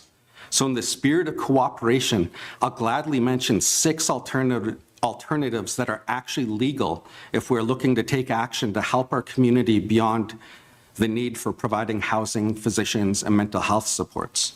1, we can improve street lighting and install surveillance in high-risk areas that our community recommends to us, similar to what we've already done at the Arts Centre. 2, we can create bylaws that prohibit loitering in certain areas during designated hours, again, recommended to us by our community. 3, we can fund and increase community police presence during nighttime hours to deter criminal activity, whether this be the RCMP or providing more assistance to our citizens on patrol. 4, we can collaborate with social services. By working more with social service agencies, we can help address the underlying issues that contribute to the disturbances that we're aiming to prevent. 5, we can follow examples of success from around our very own country, such as in Medicine Hat, which has recently become one of the first cities in Canada to effectively end chronic homelessness by adopting a housing first model. They provided access to permanent housing without preconditions, while also including wraparound supports. And the outcome was over 1,200 people housed since 2009, with dramatic reductions in emergency services. 6, we can continue pushing for Williams Lake to receive community safety teams and mobile crisis response teams from Interior Health, which would reduce reliance on police for nonviolent incidents while de-escalating both crime and violence in our community. These are some approaches that we can take within our jurisdiction and within the laws of British Columbia and Canada. 2 things that we cannot do is break the Emergency Act or go against the Canadian Charter of Rights and Freedom. I'd also note that these sort of approaches reduce public disorder by bringing people in with housing, services, and community, not by pushing people out. These approaches build trust between local government and marginalized populations. These approaches demonstrate that proactive investment in dignity and care saves public dollars over time in emergency services, policing, and hospitalizations. This is a medical and health emergency. Energy should be directed to demanding action from our regional health authority and our provincial health ministry. If I were a citizen and not a councillor today, I'd be asking, where are the specific legal powers that City Council would need to override the Canadian Charter of Rights and Freedom in order to carry out a curfew, mass arrests, and forced institutionalization? How will our municipality will not be severely sued for Charter of Rights violations? And I'll keep it simple for you. There are none. We don't have a way to overturn the Charter of Rights and Freedoms. Attempting to police people out of our community is neither lawful in this instance nor compassionate. We should be doing what it takes to defend the dignity, rights, and humanity of all the people in our community. This will take dedication to ensure that housing, medical health, and mental health services are available to everyone, like we've already been doing by taking part in the situation table we just heard about earlier and the evidence-based results that they are producing for us. There's always more we can do. I'm here for doing more. Let's do more. But I'd like what we're doing to be compassionate, evidence-based, and within our very own Canadian Charter of Rights and Freedoms. I'd like to see that be our direction. Thank you, Your Worship. Thank you, Councillor Moses. Councillor Line, please. I got you. Thank you, Mr. Mayor. Things are definitely escalating quickly, and it's going to burn out our emergency services. I absolutely agree. We need to do something. If a state of emergency were to open up funding to help us, I'd be willing to have one struggling tourism season if it gives us a solution that saves all our future tourism seasons. Councillor Flashpuller brought up points that I hadn't really thought of when it comes to other people looking at our community and kind of going, do I want to move here? They just called a state of emergency, so that kind of, yeah, I see where you're coming from on that. But I really hope that something like this would be an eye-opener to the province and they would realize we're really fed up. If we're trying to push this, something needs to be done. We do have a growing criminal element and it seems to be growing pretty quickly here, and something needs to be done. I don't know what the answers are. I don't think a curfew is a good idea. It's encouraging profiling, and we need to remove the association of homelessness with being a criminal. They are not the same thing. As Mr. Maraca said, a small percentage of our homeless population are causing some of these issues. I feel like we'd be painting a target on the back of everyone if we were to go down that route. Our CMP can spend time, and in turn, us spending a lot of money on nonstop searching for curfew breakers when we need something efficient and proven effective. As Councillor Flashpuller brought up, something that I wanted to point out, Penticton's CCTV camera program. It's something I really would like us to look into. The more I went further and read about it, seeing that they do seem to be effective. We just allocated $100,000 to go towards extra policing. They started this program with a $40,000 grant. They've definitely funneled more money in since. It definitely requires someone to watch the cameras, but if you can take several people are patrolling all the time and you have a more efficient system where you can go, okay, something's happening right here, right now. I would hope that would actually open up some positions. A couple of points from the report that was sent to us. They started with 10 surveillance cameras in high crime areas. They have two-way voice communication and strobe lights, and they're monitored from 9 p.m. to 9 a.m. The operator is able to intervene in real time, advising individuals to move on or dispatch bylaw, RCMP, or fire as needed. Within a year, they saw a significant reduction in suspicious activities. Some locations saw a drop from 30 incidents in a month to 1 or less, 1 or none. These cameras are AI capable of detecting fires, loitering, and weapons. And by time the program started in 2021, this report goes up to, I believe it said 2024, break and enters to businesses reduced by 32%, vehicle theft reduced by 45%. It's a very, we know where our problem areas are. We know where we're seeing fires constantly. We know where we're finding needles constantly. We know where these things are happening consistently. One thing in the report, it mentioned that after a year in use, these 10 cameras were able to be moved to other areas because they saw a great reduction in the areas they were initially set up. This is the kind of thing that it would be an investment in the beginning, but could potentially save us money down the road, and we're not out there harassing people walking home from the bar because they chose not to drive. I'm very much a lightweight. If I have one glass of wine, I'm probably not going to get in my car afterwards. I don't want to take that chance. I also don't want to take the chance that somebody's going to stop me and ask me if I have a house I'm going back to or if I need to go to a shelter. So yeah, I probably missed some of my points in my disaster of notes here, but that about covers it. Thank you. Thank you. Councillor Bain, please. Thank you, Your Worship. So much discussion, and I agree with my colleagues in so many ways, all of them. And I also agree with something has to be done. I mean, that's the problem, isn't it? There isn't much that can be done. Every community, they're probably watching because everybody else is probably saying, should we be calling a state of low? It's to get attention. It's to ask the government. It shouldn't be us. And I think it comes down to the same thing we've all said, which is housing. If you look at Finland and how they helped with it, it was housing first. And that's what our government is saying, our provincial government and federal government. But we're not seeing those results. We're not seeing the housing. Even our local shelter, temporary shelter that was supposed to be here. Have we got a date on that? Last I heard it was May. It's May now. I mean, and then we got Jubilee Place, low income, low barrier housing until you start doing that. And of course, mental health supports. But unless you're going to do that, you're not going to get anywhere.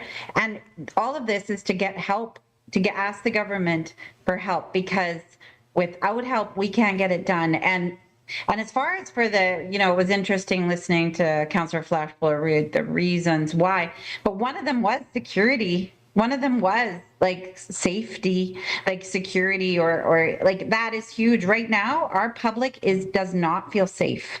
Our community does not feel safe. I'm hearing it again and again, how they're not feeling safe walking the streets anymore, walking downtown, going anywhere. And so if the cameras is the answer, maybe that's the answer. And, to Councillor Delaney's point, I'm always up for meeting with people, but I don't want to do a standing committee. I don't want to wait. It needs to be dealt with now. People are struggling now. Businesses are struggling now. So there is no time to wait.